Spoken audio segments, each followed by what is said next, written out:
Only because there was no way to hide it. If it happened in the middle of the night, And also because I fucking heard it and fucking walked in right when they were fucking discussing what was going on. that's right. If you hadn't seen it, I don't know how that happens. Yeah.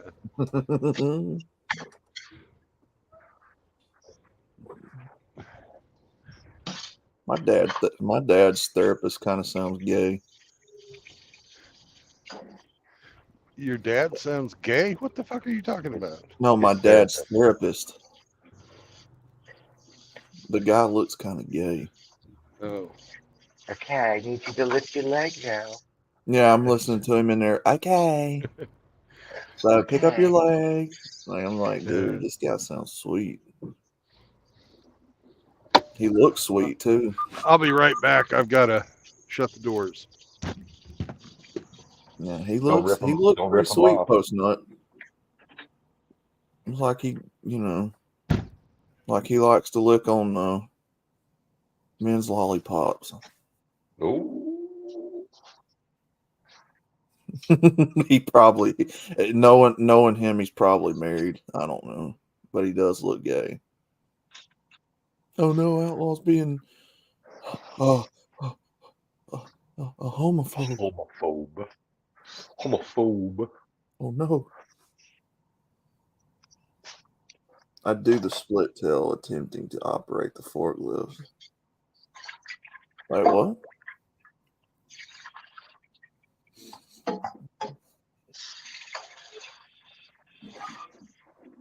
Son of a bitch, man. Fucking foot's hurting.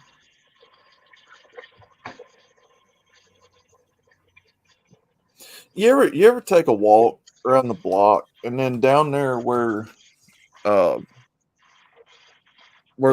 top of your foot and the bottom of your leg meets, right there where that bend is, never gets real sore? Nope. Like somebody punched it, or nope.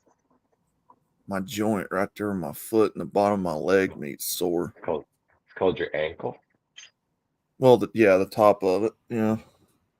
On the front of the leg. That shit hurts. Shut up, Sam. You're a Democrat. Yeah. You don't get a say. You pissed in the bed. We heard from Simone's communists this morning too. Uh-oh. Yeah. Yeah, you piss on people's beds. That's Democrat. That's the lefty thing to do. Yeah, you don't get to bark. My cankle. No. Post Nut. No, the other side of my foot. Cankles. Your cankle? No, the front of my foot, like where the front of my leg at the bottom is, where the top of my foot is. Right there where it bends. The front cankle. The Frankel. If he's gay, more puniti for you. The anterior cankle. And then say no homo and see what he does. Achilles tendon. That's on the backside. That's in the posterior cankle. Outlaw, it's part of sciatica in your back. No, I don't have sciatica, brother. Yeah, that pain in his lower back comes from a little lower down. The axe wound. No, I got out and walked. About 5 miles. Where the good Lord split you. Well, I got out and walked yesterday about 5 miles, and I think it's just my joint right there sore. Yeah. I get it all the time, and it goes away within a day. 5 miles is a big long walk for a big boy like you. Okay. It's hard on those joints, man. It's from the Crocs.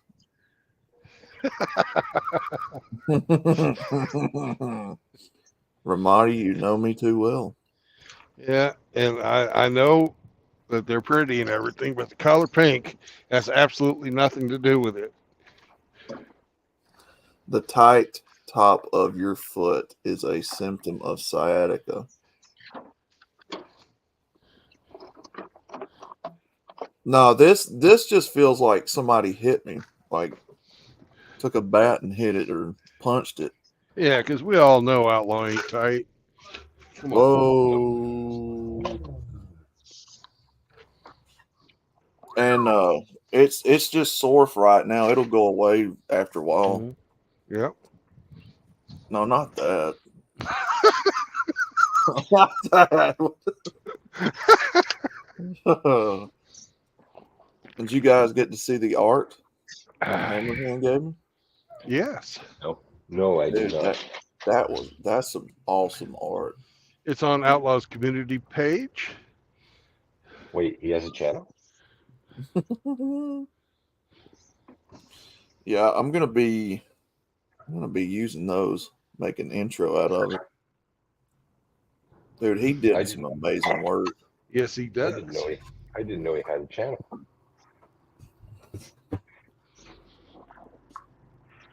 The world, somebody pulling up my yard. Hold on. Hang on. Outlaw got friends over. It's a customer for the freaking tool shed. Mm-hmm.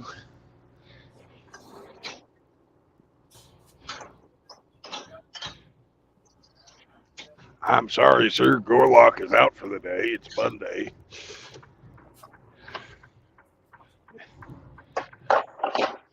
All right. Now watch when I go around this corner.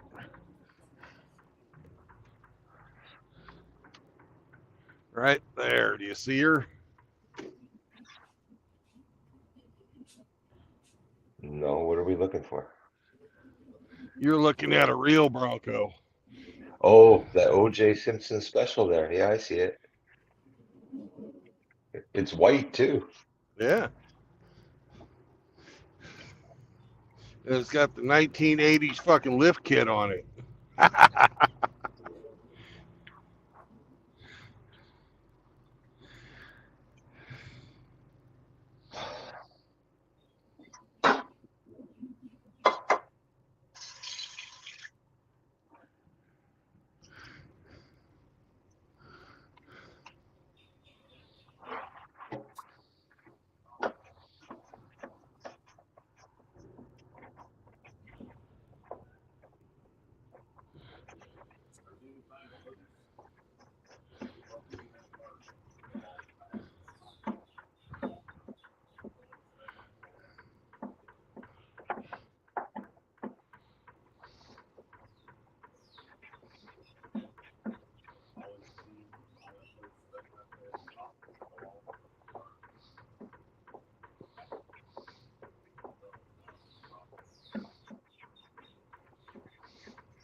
Here, kitty, kitty, kitty, kitty, kitty. Here, kitty, kitty, kitty, kitty, kitty. Nope, kitty's not coming.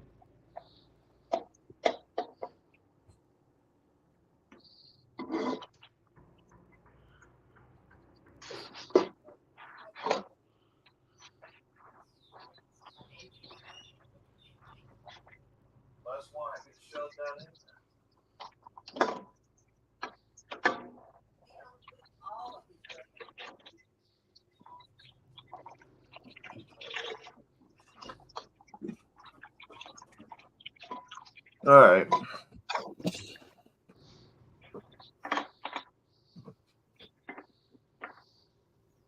It hurts to be fat.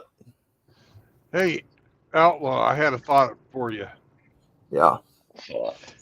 Well, He you said think? thought. Do you think? Well, do you think your dad would be able to get a discount from your from the physical therapist if you let him have a couple hours with Gorlock? Oh God. Oh God. Jesus. No, but he does get a discount at the shoe store.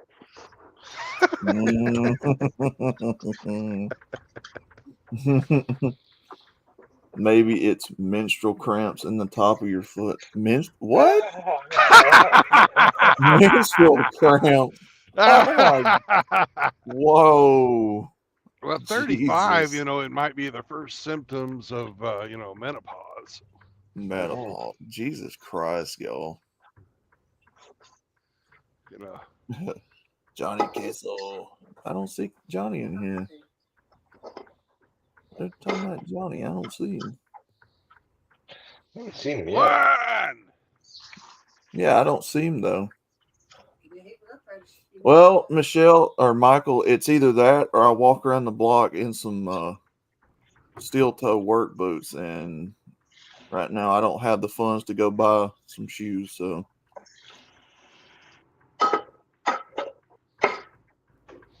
I kind of have to make do with what I've got.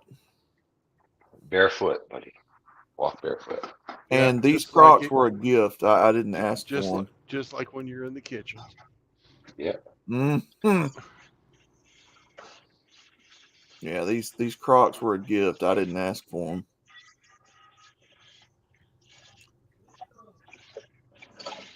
KFC. Yeah. It's pronounced Michelle. Michelle, my belle. I call him Michelle because I don't know how he pronounces his name, honestly, but I just say Well, Michelle. you know now, don't you? Well, that's Ramadi saying that. That's not Michelle saying that. Thank you. I'll be here all week. Don't forget to tip your waitress. Try the veal. Yeah, that's Ramadi saying that. That's not Michelle, so I don't know how he says his name. I just call him Big Mike. Big Mike. Mikey. Mikey. Mikey. I agree, though. They are pretty gay. Crocs are pretty gay. I'm not a fan. They make good shower shoes. Yeah.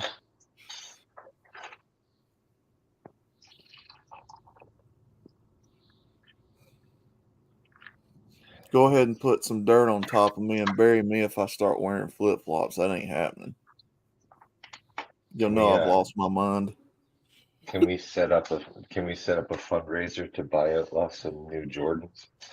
Some new Jordans. Hey, yeah. Do you know what Outlaw uses for muscle pain? What? It comes highly recommended. I'm surprised you don't know this, Hemi. Whenever Outlaws feel Bengay? Yes. Bengay.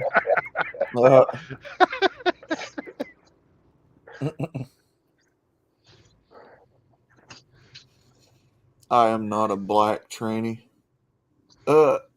He buys the Bengay with the extra E in it. The Bengay. Bengay. I've been gay.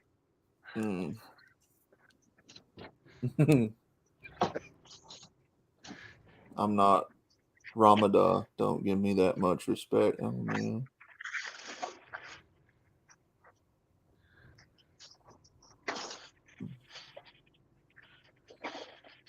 I wear flip-flops all the time. You wouldn't catch me dead in flip-flops. No, I ain't never worn them, and I ain't gonna start wearing them. We had to wear flip flops in the Navy. They made us wear flip flops in the shower, and I think it was a good idea because I never got athlete's feet. Hmm. You're not an athlete. Not anymore. Not anymore.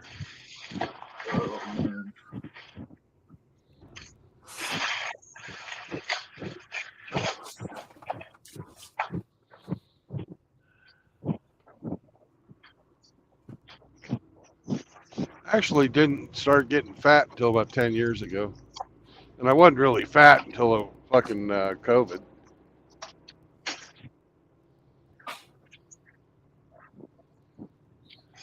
Another casualty of the coof.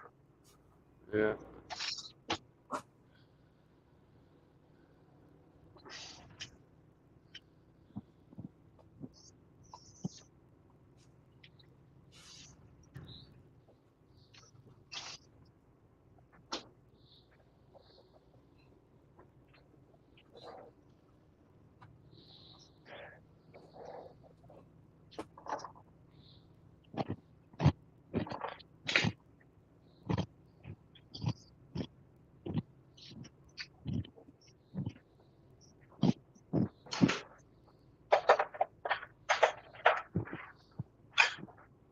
Well, if you stick to my plan of, a diet of coffee, cigarettes, and high stress, you never get fat. Oh, okay.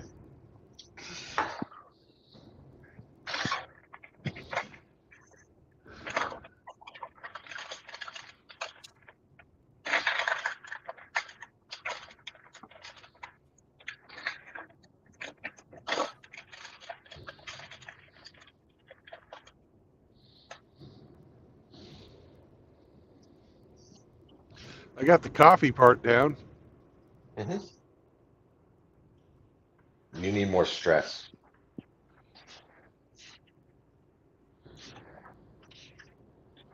You chew tobacco, so that's where you get your cigarettes. Okay.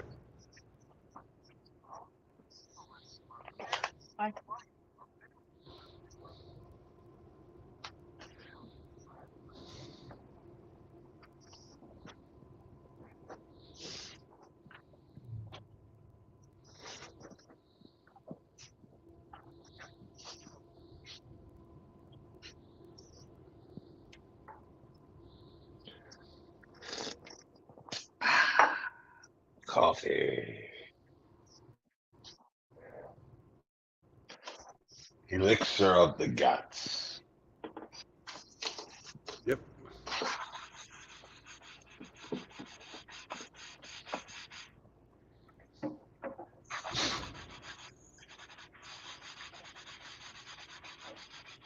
Hey, did RO send you any pictures of the truck he's looking at buying? No, but he sent me some pictures of potatoes he cooked yesterday. Oh, shit. Yeah, he's looking at this Nissan Frontier pickup truck. It's a pretty little truck. Yeah. $31,000 worth of truck, though. What? Apparently, that's undervalued.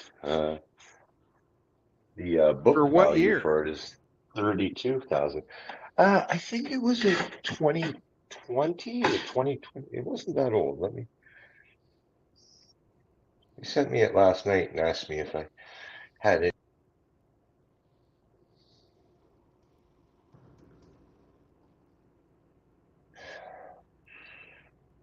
For 2022. So it's 2 years old.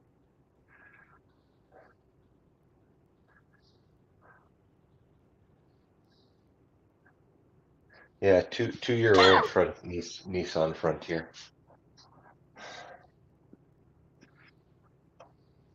It's a pretty truck. Yeah. Fire engine red. 2-seater? Oh, it's got the club cab, like the crew cab, so it's got 4 doors. So it's basically a car. Got it. A car with a 4-foot box on the back. Yeah. The only thing that separates it from a Monte Car an El Camino is it's got 4-wheel drive. Yeah. But And bad gas mileage because shitty aerodynamics. yeah, a small V6. Did you tell him he'd be better off with a minivan? No, I didn't. Anything's better than Well, you that should. clapped out Honda he's got. He gets from point A to point B. I personally am of the opinion that he ought to just fucking just save his money and pay with cash. Milk that piece of shit until it fucking wheels fall off.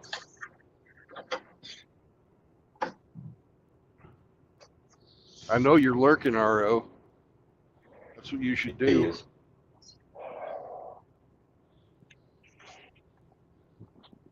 Why fucking give the bankers any extra fucking money? Fuck them guys. Well, I don't know whether he was going to finance it or not, but 31 grand, maybe he was. Yeah. Or he's planning a big bank job.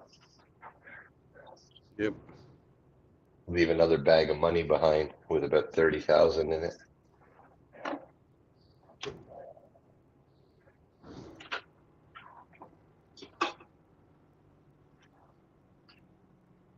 Anyway, the pictures, it's a nice looking truck. Grinch would like it. He likes those Nissans.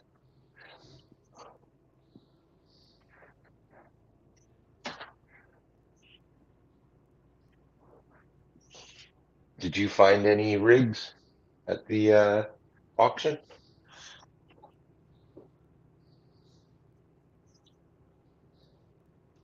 Brandon? I did. I thought you were talking to Riggs. No, any trucks, big rigs. Yeah. I found a 2017 with only 250,000 miles on it that I'm going to bid on. Oh, cool. When is the auction? It's the 20th.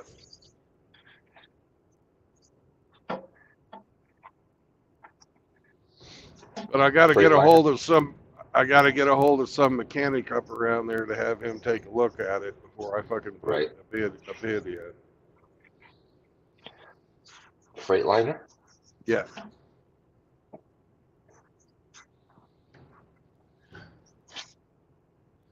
With that low of mileage, it sounds like it was somebody's fucking final truck when they were getting ready to retire.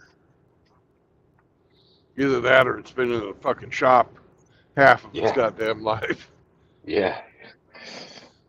It was one of those lemons they could never sort out the bugs. Yeah.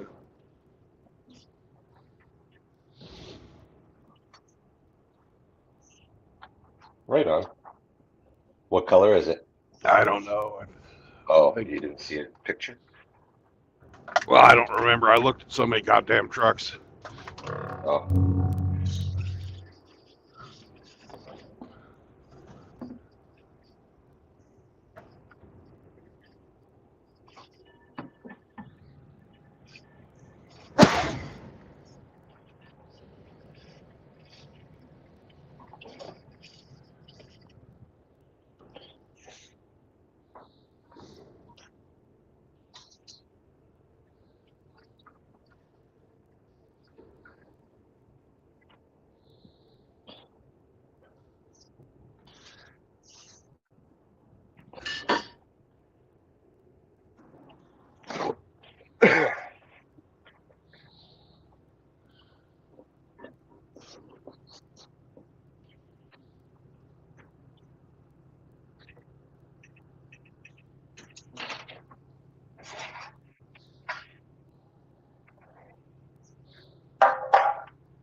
Should be a pretty drive today. Most of it's going to be on non-highways.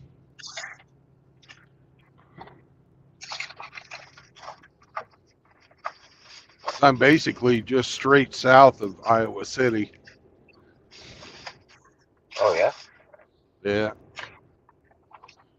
We got a back roaded up there, and I keep looking for semi trucks coming from the opposite direction, making sure I can get under all the bridges coming up.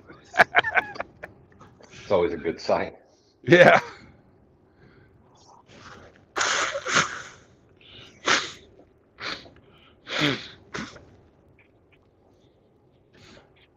I should have done it, but I didn't look at my fucking road atlas.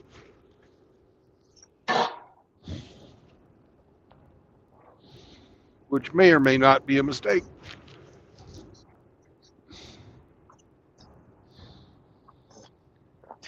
When are you due for your 30-minute? Fuck, man, I'm already into my fucking 14-hour clock. Hmm. I've only got 6 hours and 51 minutes left. Because you dilly-dally. Yeah. Because that fucking cunt didn't know how to drive a goddamn forklift. Even though she was nice, but pleasant anyways. Well, when you're unskilled, you have to be nice. Yeah. When you know your shit, then you can be an asshole. And I wasn't an asshole about anything either.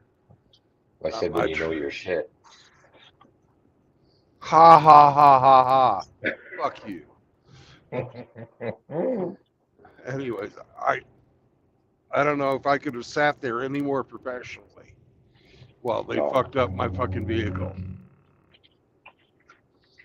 I said, hey, you just got to wait until my fucking safety director calls back. But you're blocking up our dock. I'm like, no, you fucked up my truck. Chill out.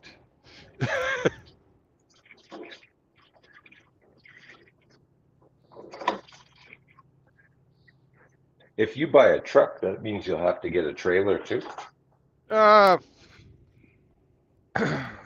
Yeah, but I haven't decided whether I want to get a cheap old trailer or do the fucking company driver or independent owner operator for a fucking regular freight company. Okay.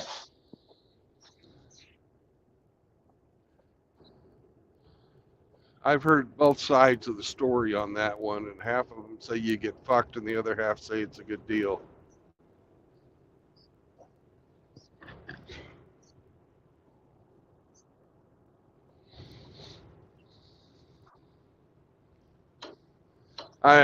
What I have heard is that if you go with a carrier, your chances of getting fucked are higher than if you go with like a retailer, like a Walmart or a fucking,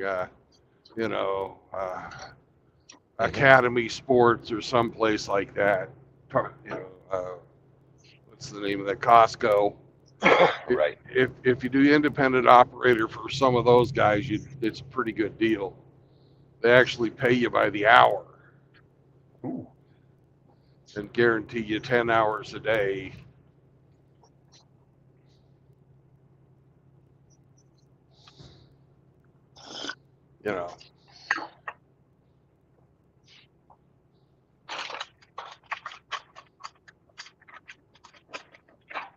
Because $75 an hour, guaranteed 10 hours a day, that's pretty fucking good. That's what Walmart does right now. Right. That way it doesn't matter how long it takes them to fucking load you or unload you. You're still getting paid.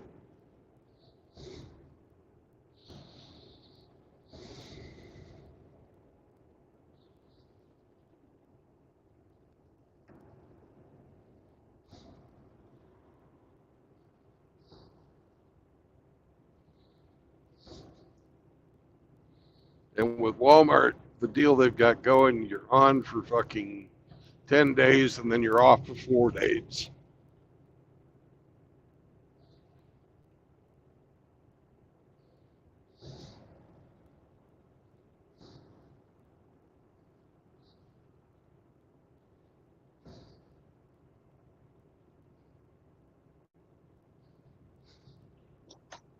RO says you should haul for Bucky's. Or I could suck a fucking bronze turd.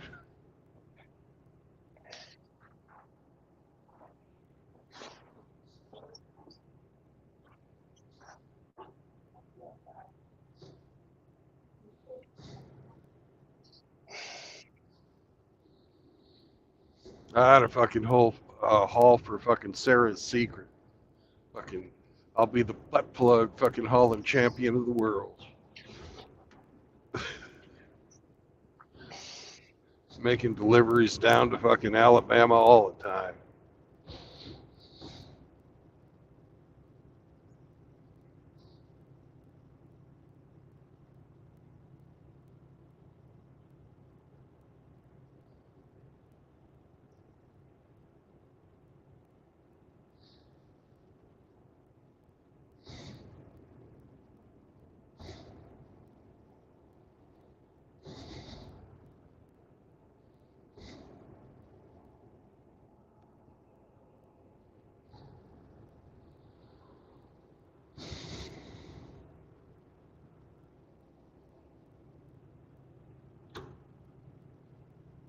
See, Tesla is set to lay off 10% of their global workforce.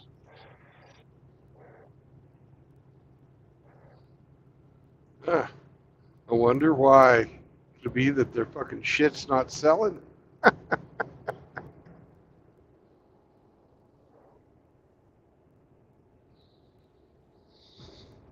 Or are they just shutting down production on the fucking Tesla truck?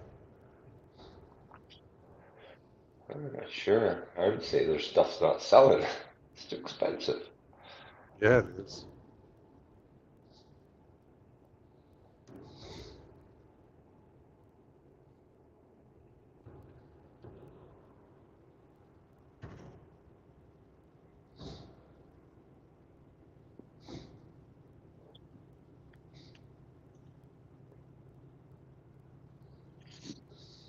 It grapples with falling sales and an intensifying price war for electric vehicles.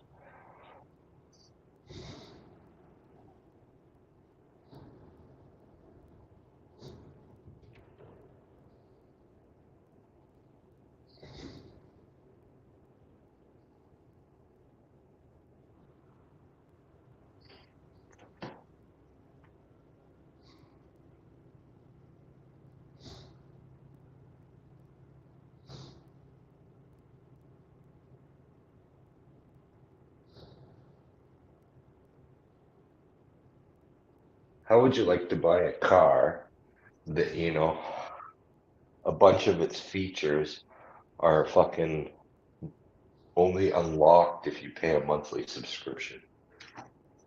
I would say fuck you. I'm not buying it. Well, that's what Tesla's all about. Yeah.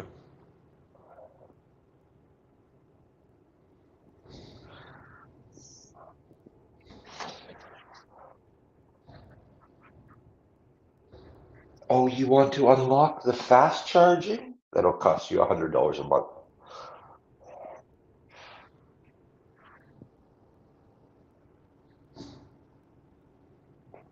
Oh, you want to unlock the self-driving feature? That'll cost you every month.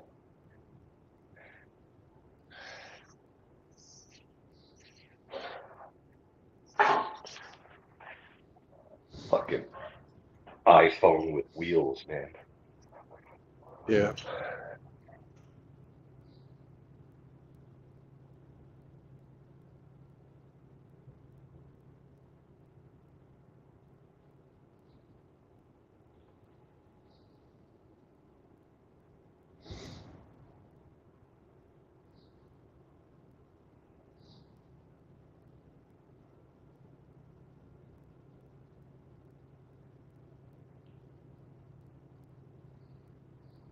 There you go. You can get all your lumber here at the High Brothers.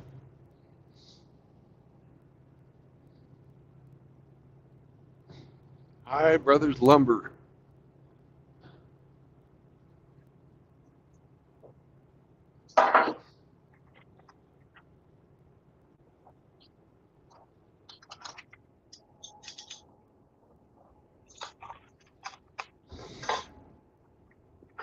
That'll be coming up on highway or on State Highway 54 here just a bit.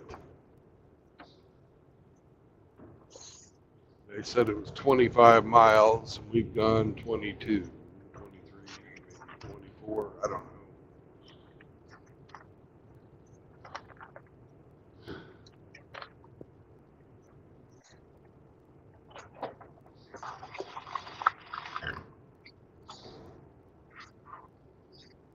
Highway 54. Here we are. All right.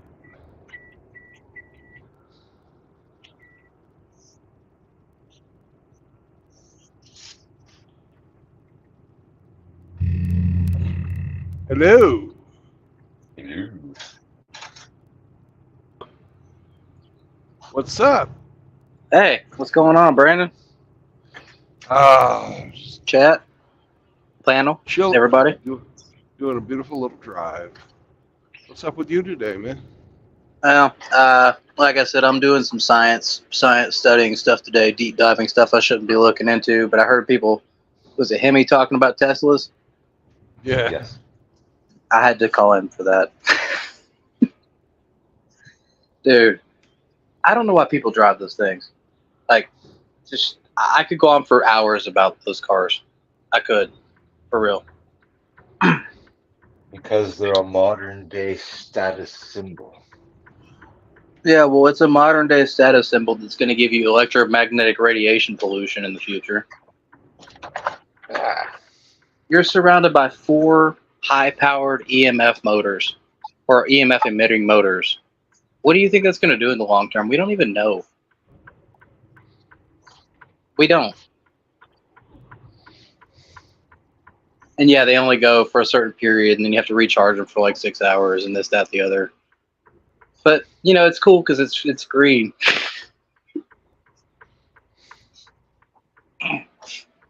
Yep.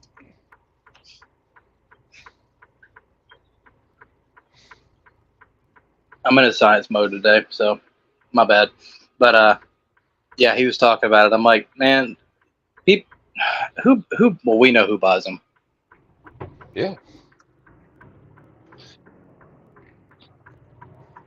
The same people that run out to get the newest and latest, greatest iPhone. How dare you? Just so they can be seen holding a $1,500 brand new phone.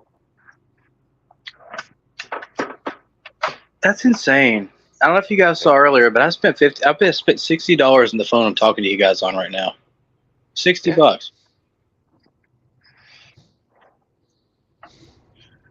Thing about an iPhone is it doesn't cost you what, $20,000 to replace the batteries when it's, you know, run out, like Teslas do. Isn't it about $20K? For a Tesla battery replacement? Probably.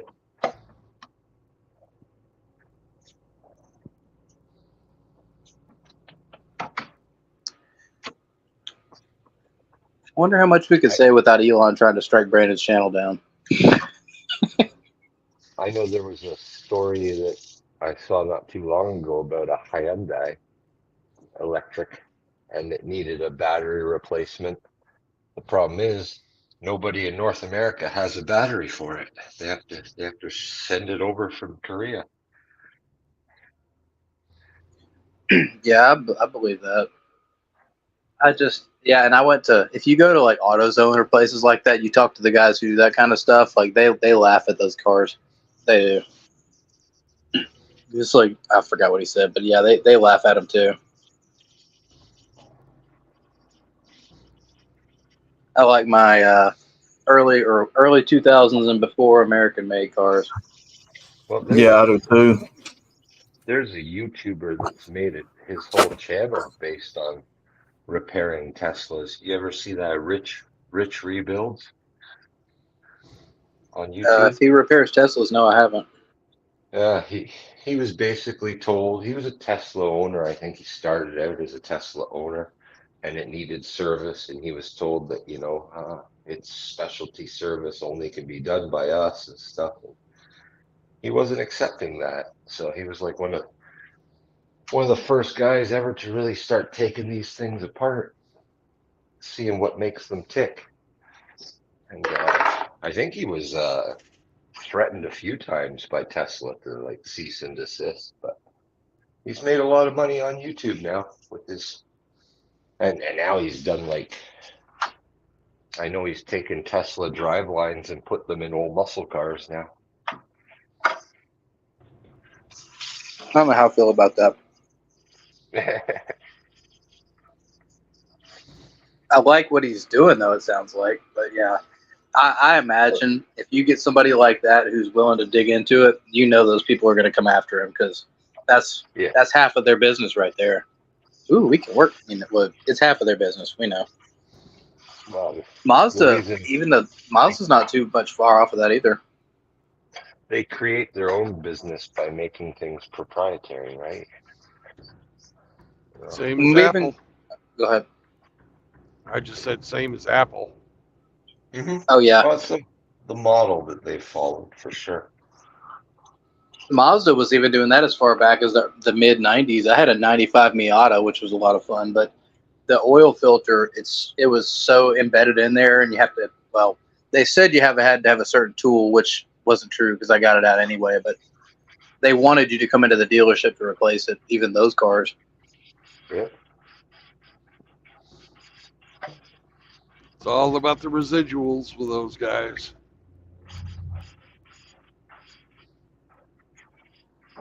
Well, that's where that whole right to repair movement started to come about, you know. I thought that started with John Deere. Dealers were were trying to keep their repair information secret and not let the repair information out to the repair industry. And basically the repair industry went and fought them at the government level to force them to, you know, make their information available at the very least. Yeah, I just thought it was the John Deere guys. No, it started in the automotive industry. When automotive was proposing OBD3, it was going to basically put the repair industry out of business, and other industries followed suit, like you said, the John Deere tractor industry. There's actually one of the guys who spearheaded it is Louis Rossmann. He's on YouTube. He repairs surface level components like circuit boards and stuff for digital He's a big Apple technician. Yeah, he began as an Apple technician, and you know, now he services a lot of stuff, but he saw what Apple was doing in his industry, not making parts available, not making schematics available. He was one of the ones that spearheaded it towards Congress.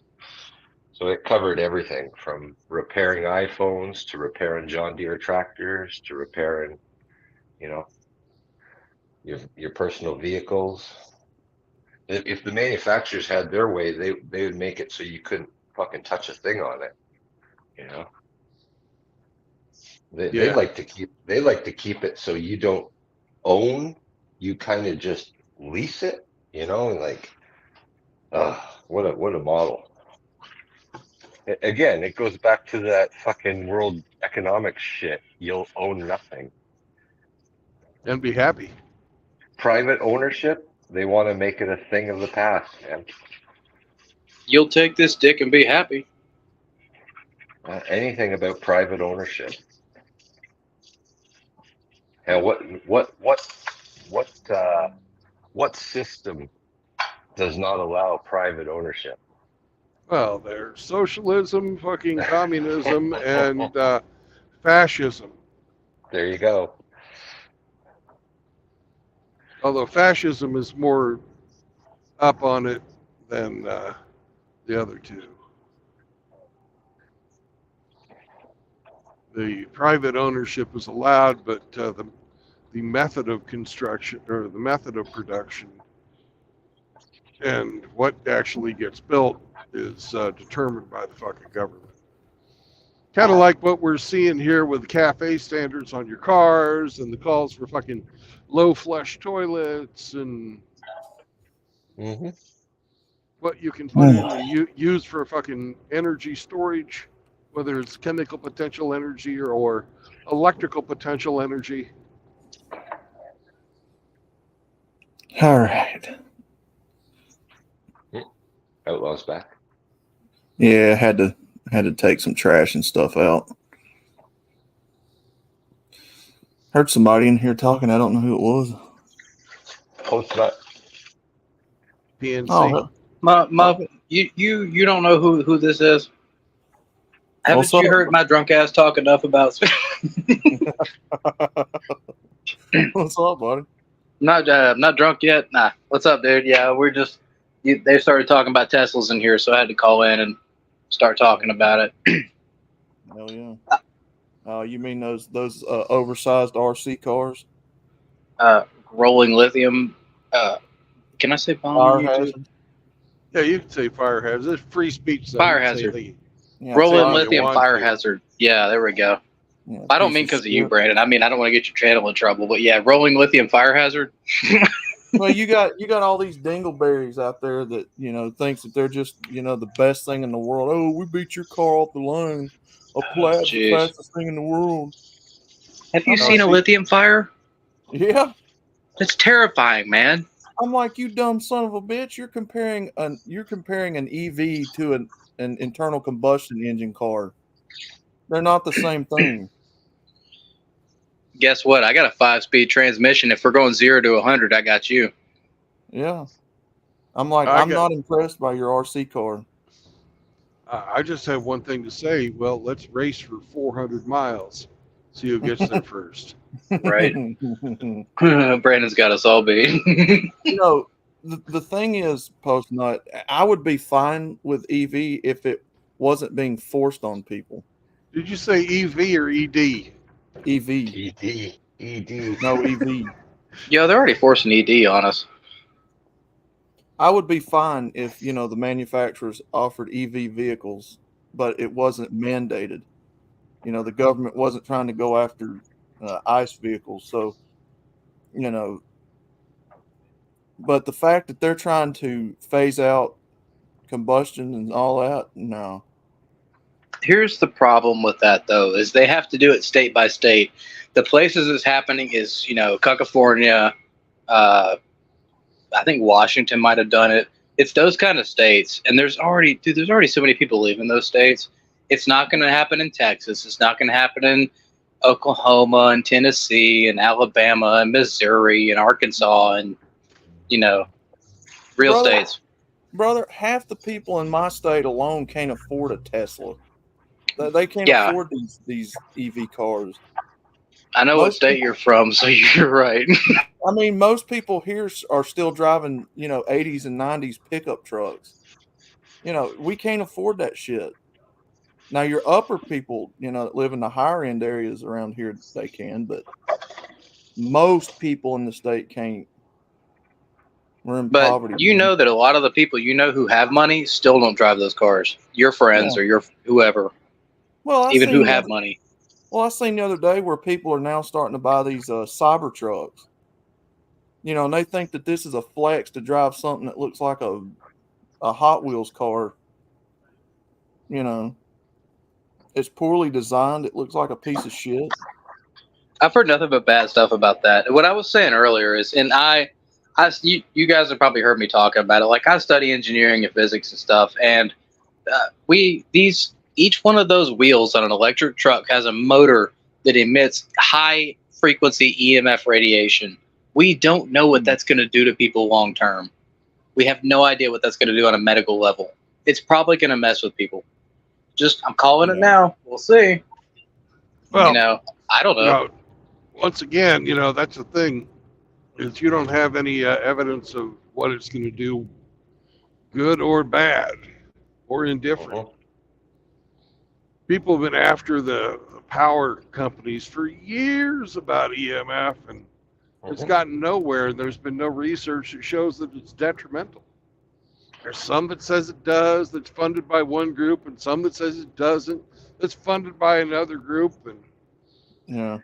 there's Yeah, really been yeah. no independent study that's proven that it's, bad. There's been non-independent studies that prove the point of view of the people that are funding the fucking proposition, whether it's against it or for it. Yeah, Well- and you won't see it for many years.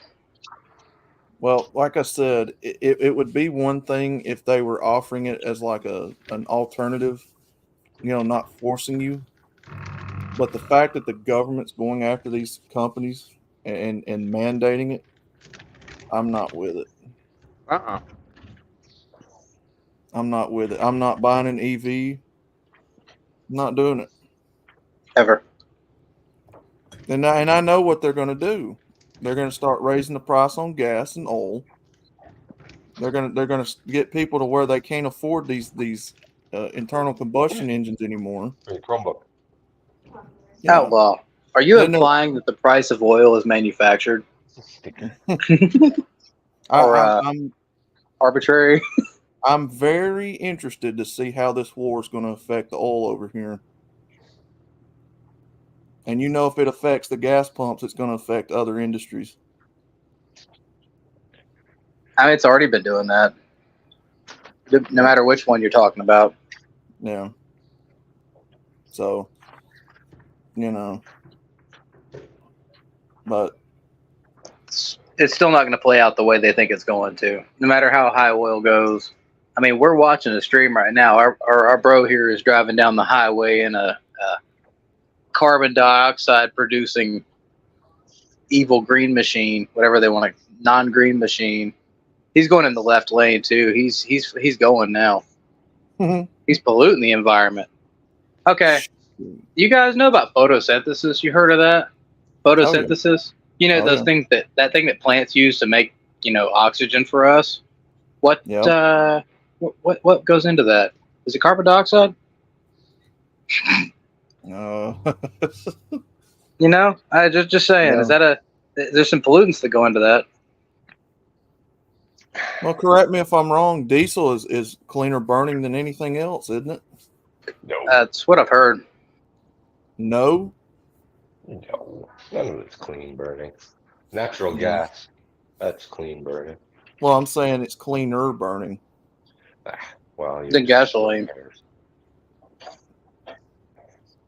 But like I said, I don't. I'll go ahead.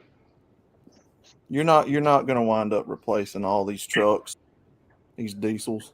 It ain't happening. Man, these trucks can't use you can't have EV trucks to haul the stuff like he's probably hauling right now. You know how much electricity that would take? Yep.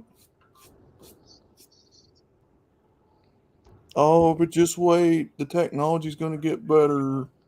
Yeah, how long has this country been trying to make EV vehicles? What, since the 1900s? Yep. Yeah, and we ain't perfected it, so I don't know, man.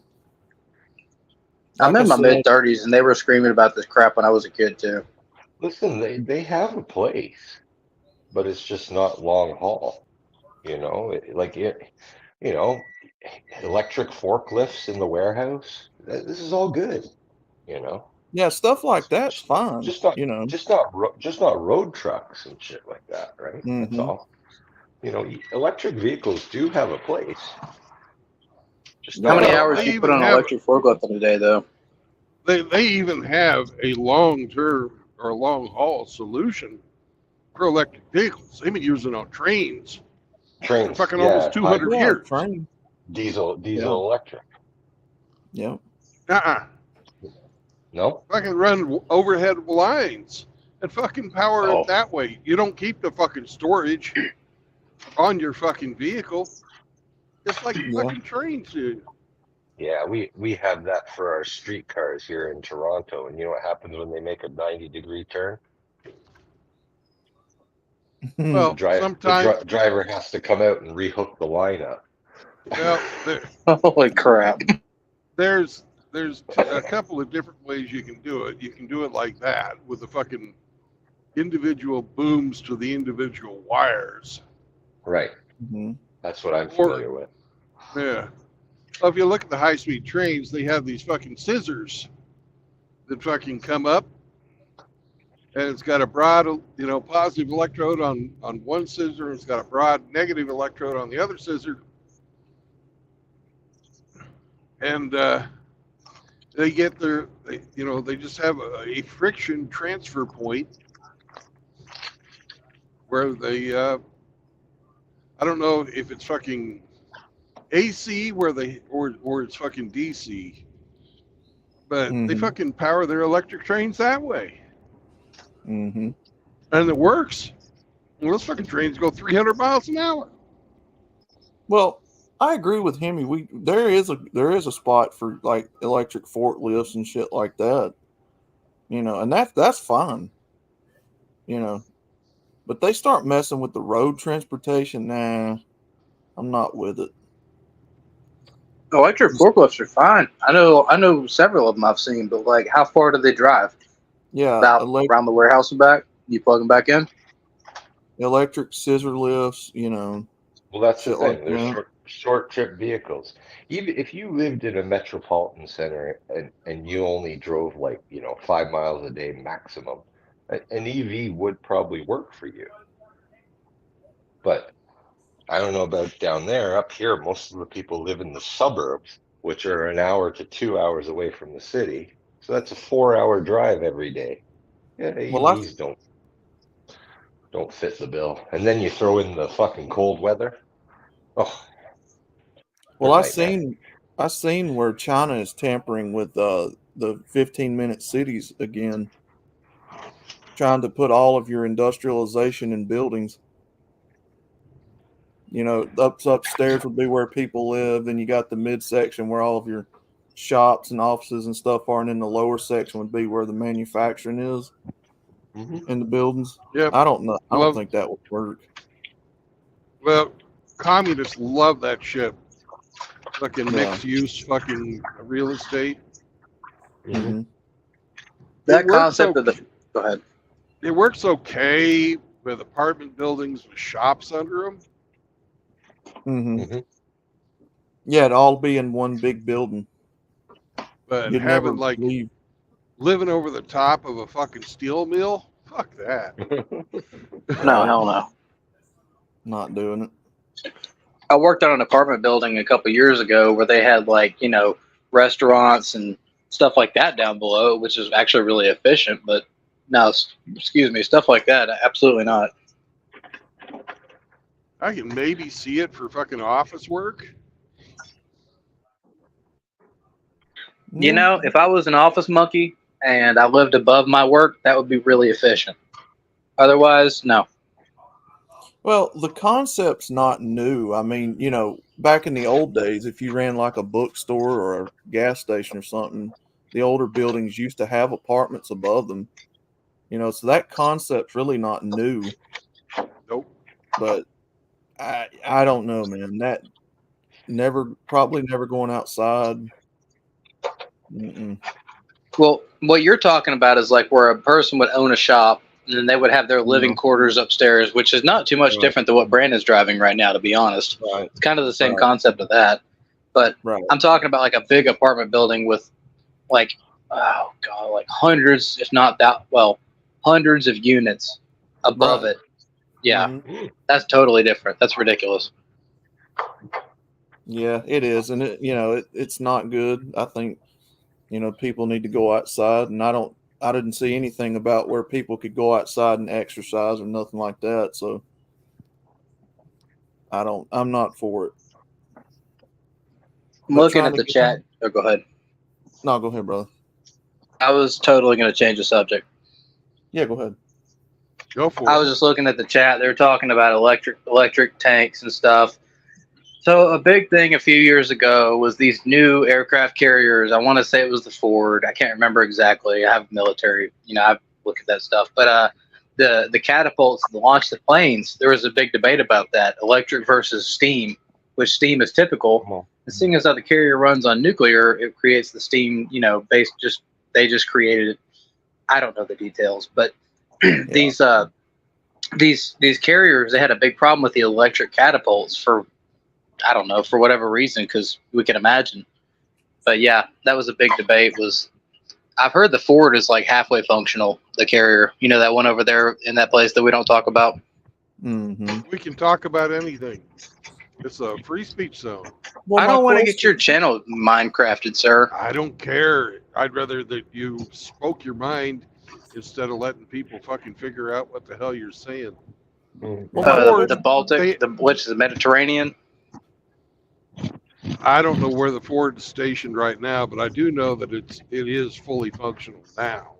It took them 3 years longer to get the catapults working than they thought it would. Yeah, because of that. Yeah. How many carriers we got in the Mediterranean right now? Is it 2 or 3? I don't even remember. I can pull it up. Yeah. My question would be, why did we kind of stop using steam power? Because woke. No, actually, they wanted to be able to not be so hard on the aircraft. It's a steam catapult is not it's not refined. I was in the Navy from 88 to 96, and I was flight crew on EA-6Bs. When the steam cat launches you, it's a violent fucking thing. I guess it's kind of an all or nothing kind of thing, isn't it? Yeah, they wanted to be able to, give just enough force to get you fucking airborne. I know there's a lot of problems with it, though. I'm not sure why. Well, it's a linear electromagnetic accelerator. It's basically a coil gun. Rail gun. Well, it's not a rail gun. It's a coil gun. There's a difference. No, railguns don't exist. Our Navy doesn't have those. What are you talking about? They do exist, but they're not perfected yet. BAE's been working on them for 20 years, and they still haven't got one that'll fucking survive more than 50 shots. But the coil gun, it's the same fucking mechanism they use to fucking get a lot of the more modern roller coasters going these days. Instead of having chain drives to fucking get you started on your roller coaster ride, they'll have these linear electromagnetic accelerators. And they had a hard time dialing it in. And it was another thing that they were having problems with was seawater intrusion, and basically scale would build up on the conductors because you have a magnetic shuttle, which is you hook your airplane to, and the permeability of the magnet that forces your plane forward, transferring electromagnetism to that shuttle, was changing depending on the amount of scale that built up on that interior of the shuttle raceway. As in like corrosion and salt or something? Yeah, it wasn't corrosion. It was building up like scale on it. It was saltwater scale, salt scale. I'm not familiar with sea terms, so yeah, I'm not sure what you meant by that, but I think I may get it. Have you ever had hard water when you wash your fucking glassware and it comes out milky? Gotcha. Mineral deposits. Yeah, mineral deposits. What's up, Char? Yeah, I've been on here for like an hour. What's up, Yeah, brother? you missed the moist chorus, Char. But not bad, Ramadi. What's up, brother? Char, What's up, you must sir? be sleeping. I'm not don't know sleeping, much, Chow. man. We just talking about oversized RC cars and other tech. Good morning, you greasy bastards. What's up? Hey, I took a shower. Fuck. But yeah, Post Nut. I see people all the time talking about them Tesla plaids. Yeah, your car ain't gonna beat my Tesla. And it's like, get the fuck out of here, dude. Ain't nobody impressed by that. Yeah, maybe in the 200 meters. Well, you know, if all the cars on the road right now were also EV, and you were comparing the Tesla Plaid to them, then I'd be impressed. But you're comparing two different, power sources in vehicles, and it's like I don't care what the Tesla can do. I'm not impressed, and I sure as hell don't believe that this country is ready for self-driving vehicles. I don't believe that. No, I mean But we've got that's them. not. That's like 100 years down the road at minimum. But we've got them because I heard California's got self-driving taxis. Yeah, They and how many do. people have been run over by those things? And did you hear about? Was it about 6 months ago?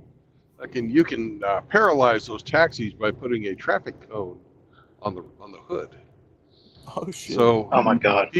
People fucking all over San Francisco one day fucking put traffic cones on them whenever they saw them, and they had like 500 fucking EV or self-driving cars all fucking just paralyzed. You couldn't do it. That's awesome. That's funny. And I think that's bullshit because you got some guy with a high school diploma, maybe a fucking ex-convict, can't get any other fucking job except a taxi driver, and you take away his one fucking source of income. They can go out and be a fucking productive member of society. Mm-hmm. Yeah, and that's one thing some people like. Some automated at least as of current year, whatever year this is, 2024. As of current, I don't even know. As of current year, we do not have AI that can drive better than the semi-half-wit person who's graduated middle school. It's not happening. So we need those people driving the car instead. But we have those people who want to, whatever. It's ridiculous. Well, they want their vehicle to go 24/7. They don't want to pay a fucking driver. Oh yeah. Mm-hmm.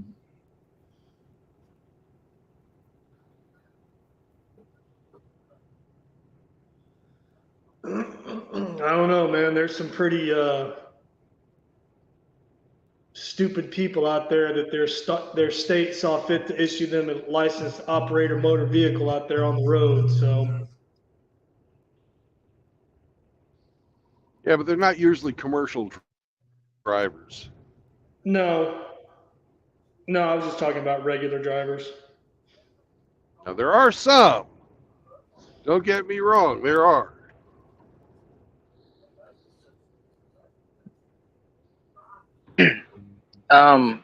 I was making a point earlier, Ramadi. I don't know if you heard it, but I was talking about those motors and those Tesla cars, how we don't know what it's going to do to people in the long term as far as the frequencies they let off.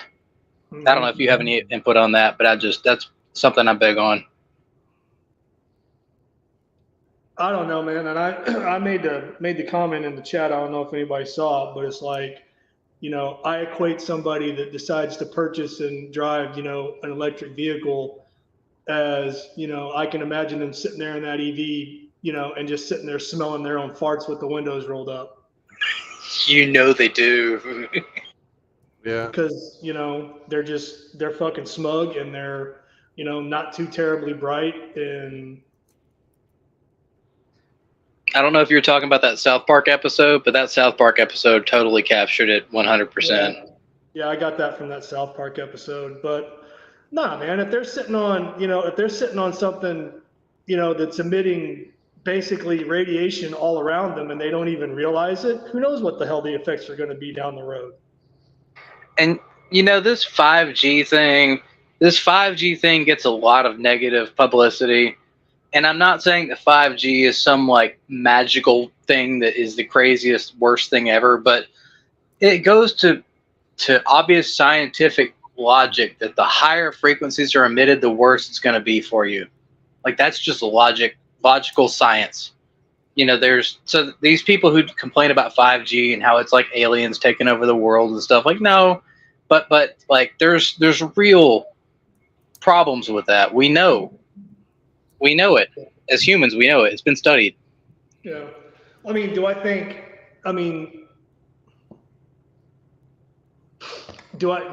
that, walking around with a device, in your pocket or in your hand or, next to your damn head, all hours of the day, every day, is gonna give you a brain tumor or radiation poisoning? No, I don't necessarily believe that. But the closer you get to radar, the worse it gets to you. Yeah. Ramadi, you were in the Army. Were you in the Army? Marines. No, sorry, no Marines. Why am I thinking Army? Oh, because I'm reading something about the Army stuff anyway. But no, I was around the Patriot sites. I'm not going to say anything, I can't say, but the Patriots have a radar signature, and on the radar emitting thing, there is a thing that says, if you come within, like, you're not allowed to walk within X number of feet of this, because if you do, you will not have kids or some stuff like that. Yeah. So, like, there is real problems with some EMF frequencies. It's not BS. Yeah, no, there is, but I mean, I don't. So in the sorry for calling you Army, Ramadi. I know better. I heard the other day. I know you're Marines. Back in the 1970s, when radar guns came out for the police, they had a fucking rash of cops getting fucking testicular cancer because they fucking shoot these, they'd get the radar off of the fucking speeder, and then they'd set the fucking radar gun down in their lap. Yeah. And, it was, making their fucking balls glow, Mm-hmm. So radar will fuck you up. Yeah. If it's at the right frequency, like if it's at the frequency of water, that's what your microwave oven is. And if that happens, that will really fuck you up. Or I take part in actions every day that prevent against testicular cancer. I mean, hell, you go to the damn dentist to get x-rays, and they put a fucking lead blanket or whatever, across your damn lap. Yep. So, that's ionizing radiation. That's a completely different thing than EMF. Oh, well, I mean. Yeah. None of it's good for you. If you notice the x-ray techs, they go out of the room, they stand behind a wall. It's none of it's good for you. And this is where I go into crazy talk, but it's not good for you. Well, no, obviously it's not if they're leaving the room and I'm sitting there, wearing a fucking lead nightgown, while they're trying to take x-rays of whatever they're trying to take x-rays of. Obviously it's not safe. Yeah. I have not been to the doctor in a decade. I mean, you don't have to be a fucking rocket scientist to figure that much out. Like, hey, where'd they go? But as far as the electric motors in the fucking Teslas being in danger, we've got people that work in a lot closer proximity to electric motors all the time.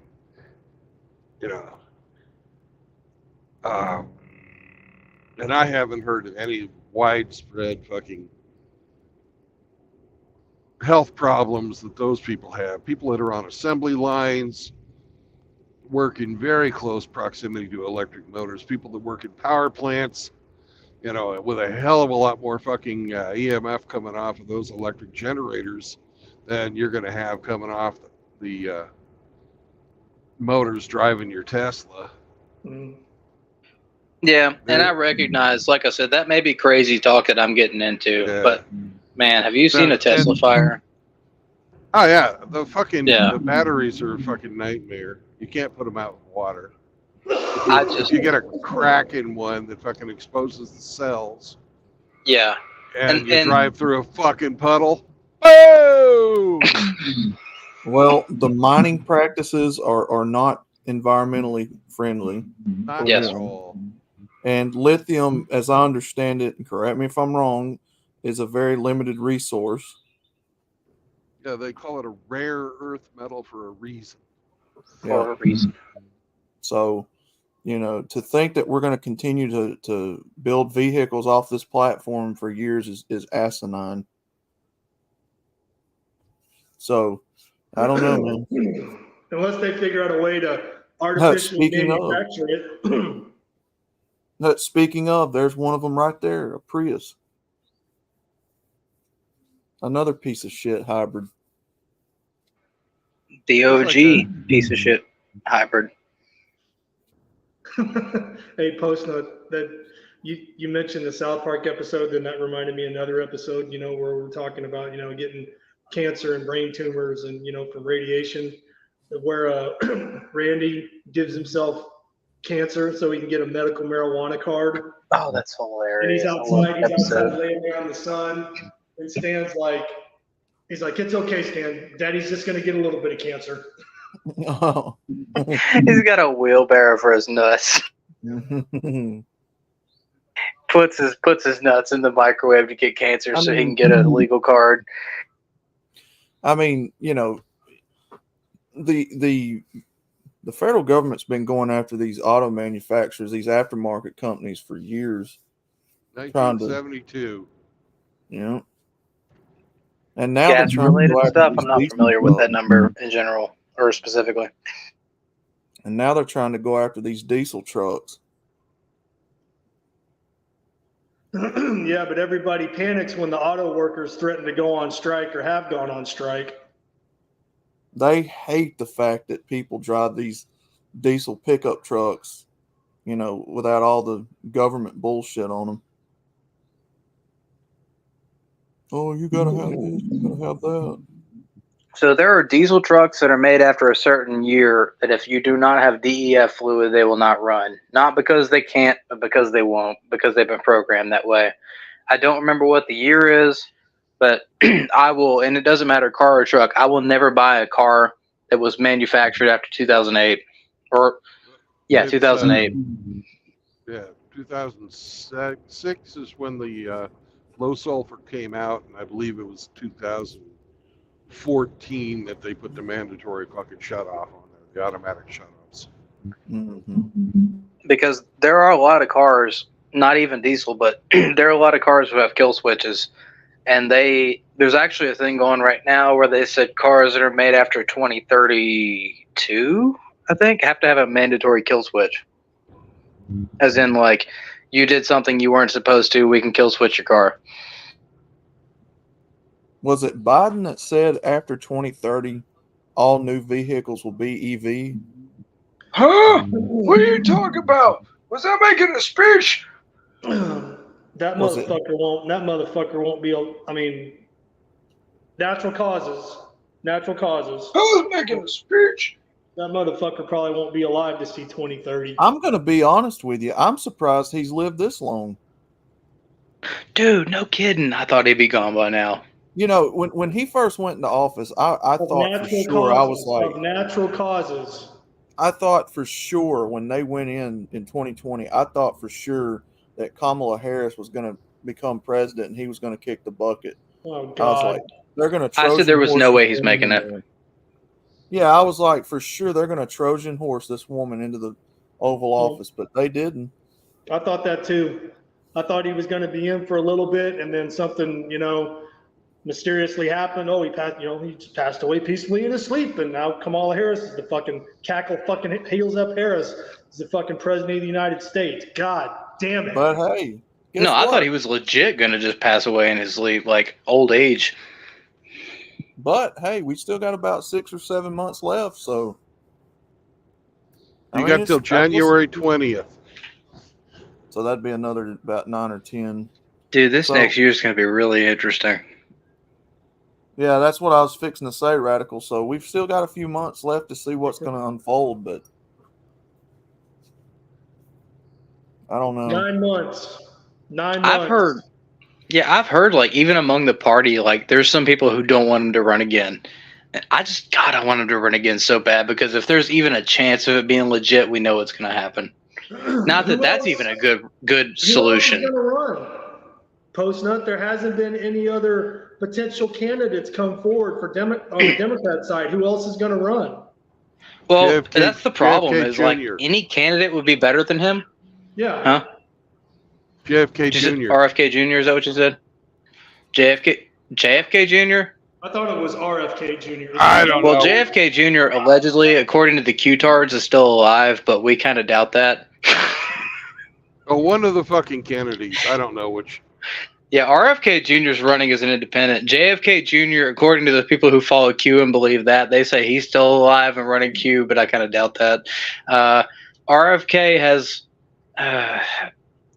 see, this is... I don't want to get into the Israel thing, so I'm not going to say anything about that, but everybody has their problems. Yeah. Oh, there's people that think that JFK Jr., John didn't die in that plane crash when he crashed into the water. There's probably people who believe Dale Earnhardt didn't die when he crashed too. So, brother, I know it sounds dumb. May they rest in peace. I know it sounds dumb as fuck, but there are people who don't believe that some of these people are dead, and Dale Earnhardt's one of them. I seen a conspiracy theory a few years ago on the internet about No, you haven't. No, you haven't. The video. No, you fucking have. Outlaw, don't tell me that. Some channel called Kamikaze Games covered it, and the guy literally you're kidding me. The guy was literally like, "No, man, Dale Earnhardt didn't die. He just wanted to retire peacefully," and I was like, "There's no way." You've got to be. No. It was a video that he covered. It's gone. It was back before YouTube started scrubbing all these videos and stuff. But yeah, there were people back then that believed Earnhardt was still alive. He just didn't want to race anymore or something. From what I remember, because retirement's not an option. It's like, oh my god, there is no fucking way that people are this stupid. But yeah, they are. Yes, they are. I like to believe the Intimidator died on impact when he hit the wall. He did. He probably did. The way that it killed him. The way that they described it, the way that he hit the wall, it snapped his neck. Yeah. So he bled internally, and what was it? He might have been alive for a little bit, but I like to think, when he hit the wall and his neck broke, that was it. The way I understand it, and I've been a NASCAR fan my entire life, the way I understand it was when he hit the wall, his neck went forward. And then somebody hit him from the side. His neck then went to the side, and then he snapped back, and that probably hitting the seat was probably what fucked him after that. He was dead quickly, though. Post-nut, both my parents were at that race when Earnhardt was killed on the track at Daytona. Brother, there's people that believe that Elvis Presley is still alive, and he's living somewhere in Florida under a different name. Hey, I just put out a new Elvis song on my community page. Yeah, he could be working up at the Quickie Mart up the road from my apartment. That was a very famous conspiracy that went around for years that he was still alive. Outlaw, listen, I put it out on my page, man. Go listen to it. All right. There's people that believe Michael Jackson's still alive. Now, before we go too big into who's still alive, got put into him, he's gone. He don't come back from that. There is a good now. He's of course he's gone now, but there is a very plausible theory that Mustache Man did not kick the bucket in 1945. That he actually got to Argentina and lived in South America. I'm not saying it happened, but there is a very plausible theory. And it makes sense because I have boomer relatives who are stupid and they will believe any mainstream thing, and they push these things so hard that I know it would be so easy to convince our grandparents that Mustache Man was gone when he actually did make it to South America. Not saying it happened. Hitler? Just saying it's possible. Yeah, that guy. Mustache Man. Mm. Well, I don't know. I mean, I've heard that, and it's like, okay, he was in the Fuhrer bunker. You know, everybody starts Minecrafting themselves, and you know, he doesn't use the cyanide. He pops himself in the head allegedly, and then you know, some of his inner circle take him outside while you know Berlin is crumbling down all around them because the Soviets have made it into the city, and they're just laying waste. And you know they dig a trench and they throw his body in there, and then they try to cremate it.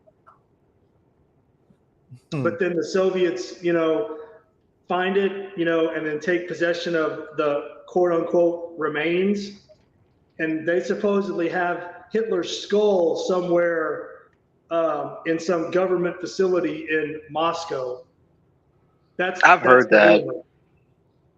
I've heard that they did DNA testing, and it was a female. The skull was determined to be from a woman. Right. So best case is Eva von Braun. Right. And that's the problem is I know so many boomers. Outlaw knows where I live. I know so many boomers around this area, and they will believe any stupid authoritarian crap that you feed them. And if you tell them, oh yeah, America the best ever, we got him in 1945, get her done, he was, you know, they'll believe it. It doesn't even matter. So it would be so easy to convince those people of some stupid stuff that happened. And I don't, like I said, I don't know. I mean, you know, for all anyone knows, you know, the official story, you know, of Hitler sitting there, you know, walking up and, you know, shaking, you know, and congratulating, you know, 13 and 14-year-old kids. I mean, you've seen the video, or not the video, the film, you know, where he's walking down a line of like, you know, 12 to 14-year-old kids, you know, shaking their hands and, you know, congratulating them and thanking them for fighting till the last man, you know, while the city was fought. I mean, dude, that could have been shot well in advance before the Soviets got there. And all I'm saying is just think about it, because it's plausible. I'm not saying it's what happened, but it's plausible. He may have never even have been in the Fuhrer bunker. He could have been gone a long time before that. He could have been one of the first motherfuckers to get on the rat line and get out of jail. I'm not even sure of the exact thing you're talking about, but you know, if the guy who's in charge going to be the last man standing, like logistically and militarily, that doesn't make any sense. Does it? I mean, in terms of, I mean, if it was an honorable fight, okay, I could see that. But I mean, I don't think Hitler had any honor. Yeah, and I'm not saying anything good about him, of course, obviously, by the way. I'm just saying, like, militarily, would he really be the last guy in the bunker? Like, come on, this is not some boomer fantasy. This is real military strategy. Would he really be the last one there? That's what the boomers want to hear. Well, just being real. The thing is Hitler predates the boomers. You know. Oh, he was he was greatest before the boomers. Much before. Maybe greatest generation.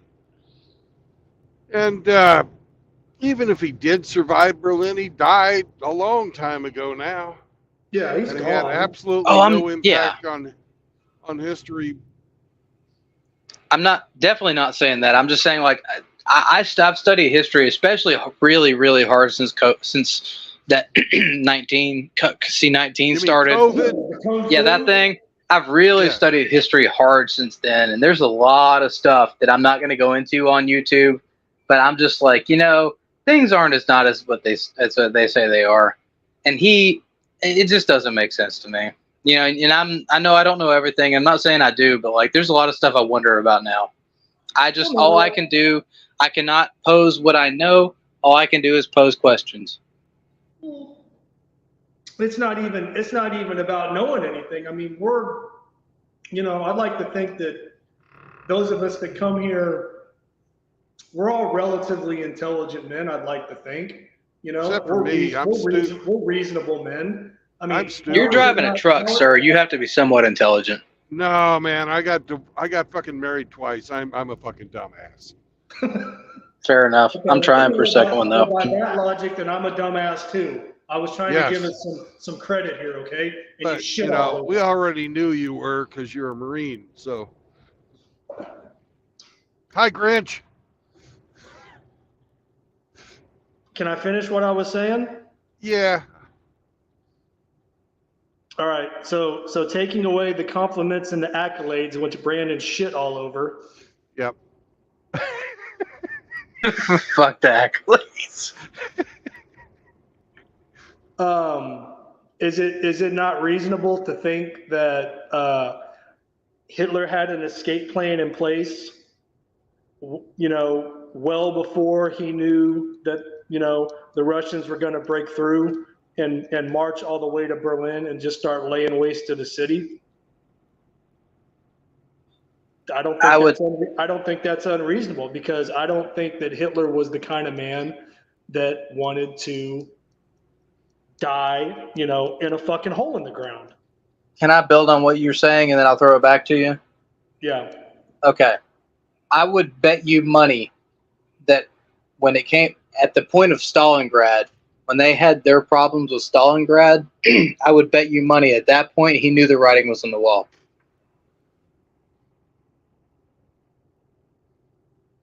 Do you know what I'm talking about? Yeah. So Stalingrad was when they pushed into Stalingrad, Stalin's jeweled city, this, that, the other, whatever. And they did do a pretty bang up job, but then they got caught. They got pincered off from the rear, I believe, and they got trapped. And I believe at that point, if Mustache Man was as good of a military strategist as he believed he was, at that point he probably knew what was up. And at that point he started thinking about it, what we're talking about. I gotta stop you right there. The reason Stalingrad was such a fucking horrible thing for the German army is the German army was set up for blitzkrieg, and Stalingrad was a siege. If they'd have just encircled Stalingrad and kept driving, it would have been fine. They could have starved them out, but they didn't do that. They stopped their advance, let the freaking Russians build up their defense. They're in depth, and fucking allowed Zhukov fucking to take control and consolidate his power in the Soviet army. Because after the purge, fucking Stalin, the Soviet army leadership corps was decimated, and it wasn't until Zhukov took over that fucking the Russians started kicking ass. But all the fucking politically correct assholes had to fucking go to positions where they were no longer fucking hurting things. You know who was in charge of the Soviet defense for fucking Stalingrad? You have any idea? Stalin? I don't know, but hit me once back in. Nikita Khrushchev. Oh, Khrushchev. Yeah. Yeah, he became, was it they don't call them presidents. Well, now they do, but back then they called him what? Premier? Became the Soviet premier? Yep.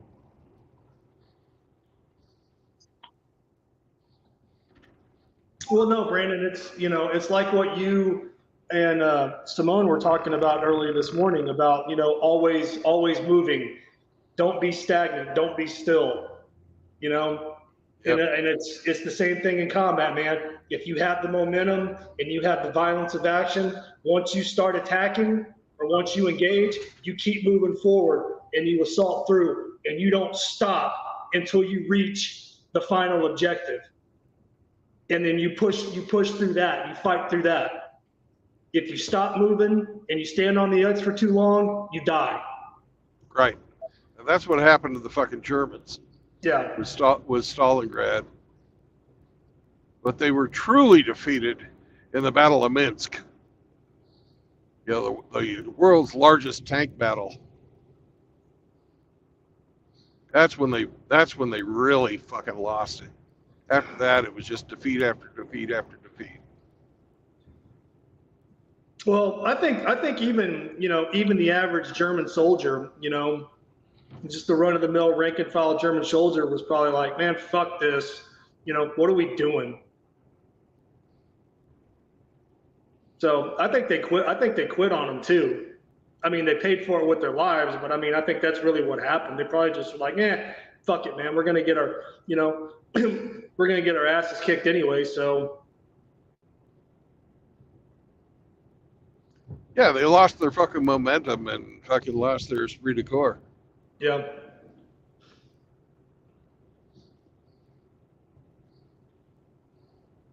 But no, I don't believe. And again, I don't know what happened. I wasn't there. I wasn't in that fucking bunker.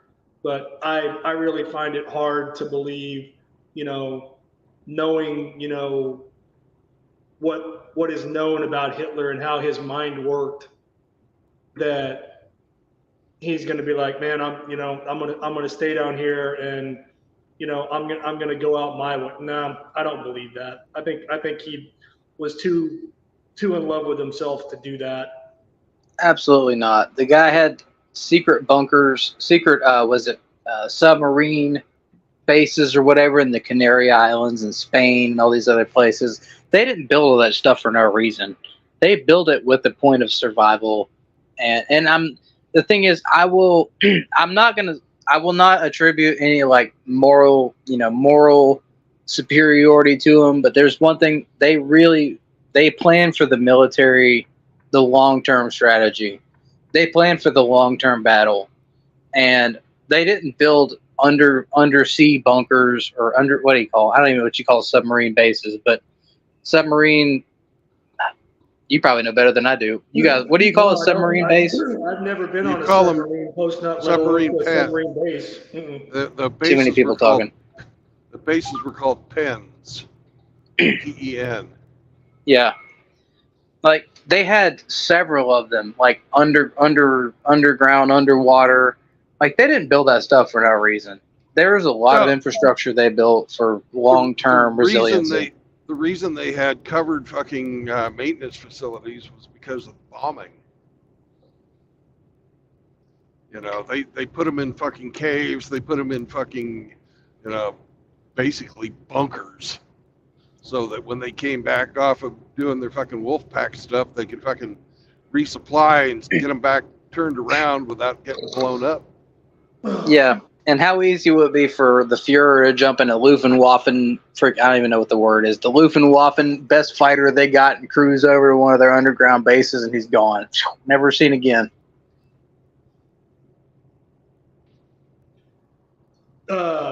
Sam Fisher.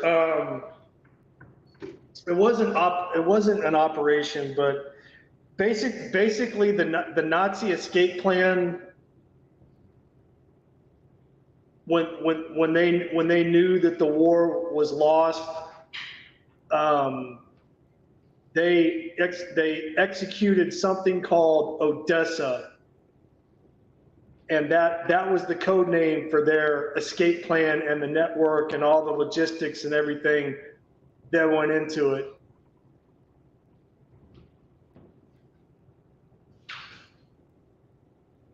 And there's been a lot of documentaries done on it. I've never read a book about it, but I'm sure they're out there. But yeah, it wasn't not Operation, or maybe it was Operation Odessa. I don't know, but that was the code name for their escape plan for their higher ups, was called Odessa. And that's how I don't know that. Go ahead. Well, finish your thought. Well, no, that was it.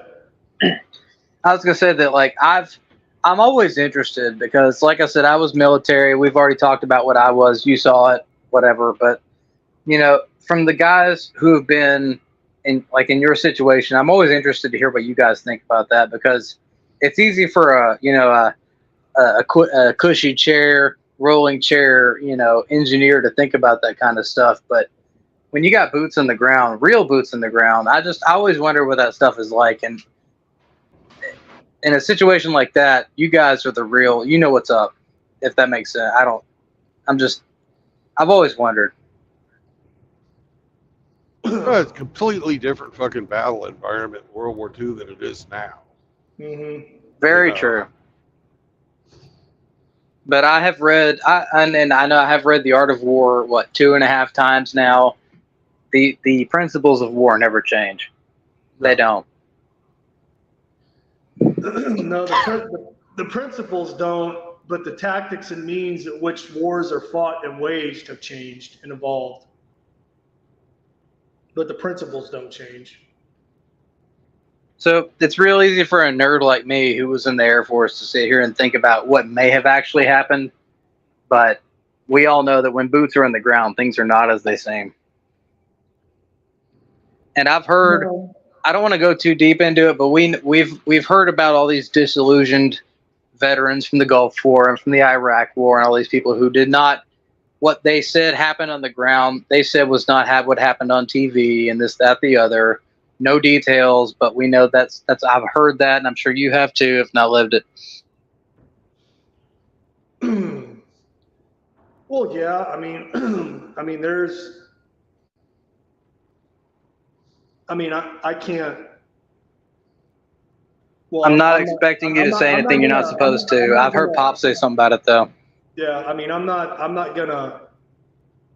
I would never ever expect you to say anything you're not supposed to. I just know that I've actually heard Pop from his own mouth say that the things that he saw on the ground were not what happened on TV. Oh, I'm sure you may or may not agree with that. Well, man, that's a stupid thing to say. You know what I mean? No, man. The worst thing, in my opinion, the worst thing that could ever have happened for U.S. and coalition forces was to have the media involved. That was the worst thing. Agreed. Yeah, Going it was dumb as shit. All the way back to fucking Korea. Why would you ever have a first party or a first line correspondent, war correspondent, who's going to be broadcasting this stuff to the media? When has that ever happened in war? Never. I was there when fucking Geraldo called out the fucking movement on live TV. And they sent his ass home. Oh, yeah. No, I can remember before I went back to the fleet when they were the initial invasion of Iraq in 2003. I was sitting there watching it on CNN with my battalion commander because I was on duty I was about to come off duty that morning. And they had a map, with unit logos. And, the routes that they were going to take when the fucking invasion kicked off. And I'm like, why the fuck is this on TV? Dude, when I was in Somalia, CNN met the fucking Marines on the beach, filmed them coming in. Both of those things that were said was messed up. But Ramadi, I can only imagine how infuriated you must have been.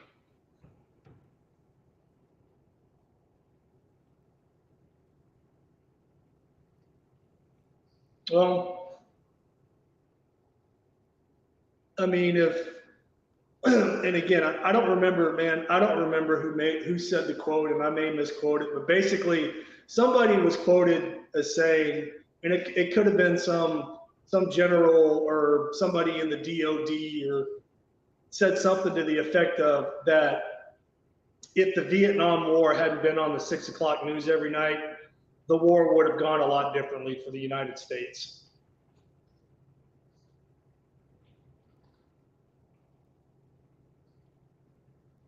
That's one school of thought. Yeah, that's one school of thought. I'm not saying that's the correct school of thought. I'm just saying that's what somebody said, more or less. But no, the media don't need to be shoulder to shoulder with us, broadcasting to the free world what we do over there. All they need to know is that we're over there doing what we need to do, because that's what we were sent there to do.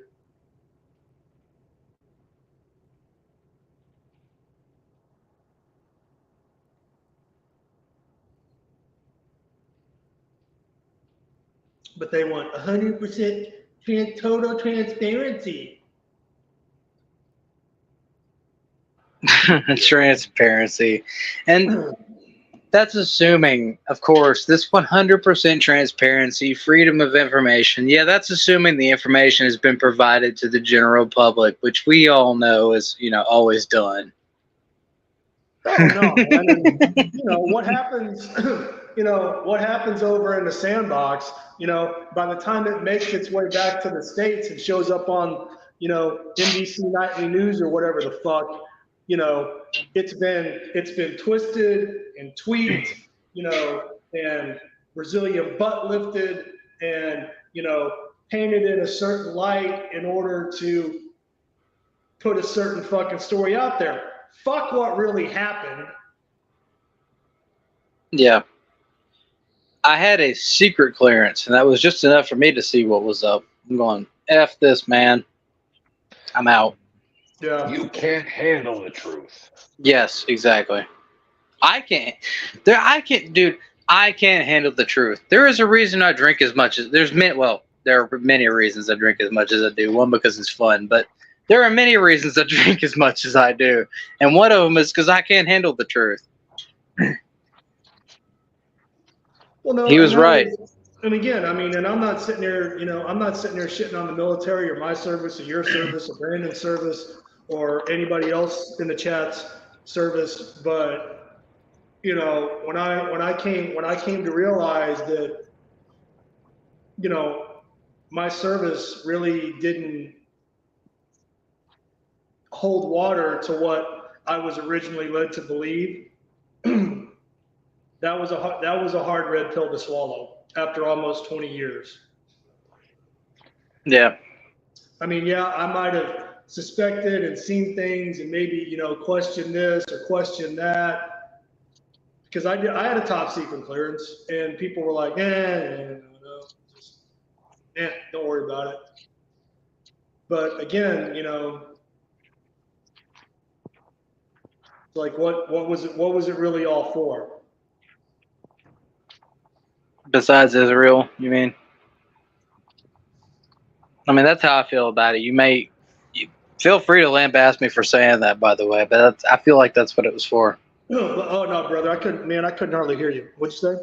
I said besides Israel, by the way, and feel free to lambaste me if that's an off-color comment. Oh no, I'll say this, and even when I was over there and I didn't know any different, this was my mentality. Yeah, I'll go out and I'll accomplish your mission because that's what I've been tasked to do. But, don't for 1 second think that I'm not going to put my men's lives and my life above mission accomplishment. If I'm the one out there in charge calling the shots and I choose to alter the fucking game plan because, tactically on the ground, because I'm the only one out there making those calls, I say, fuck this, we're doing something else. No, you made the call. You're on the front lines. What, if you don't mind me asking, and you can kind of befuddle this or, fuzz it, by the way, but what rank did you get out? I got out as the reason I didn't get out as an E6 was because I was kind of, I didn't All right, like I got you. So basically what you're saying is you were a separated E5 who was probably one of the guys I would have respected the most because he didn't put up with the bullshit. Yeah. Okay, yeah.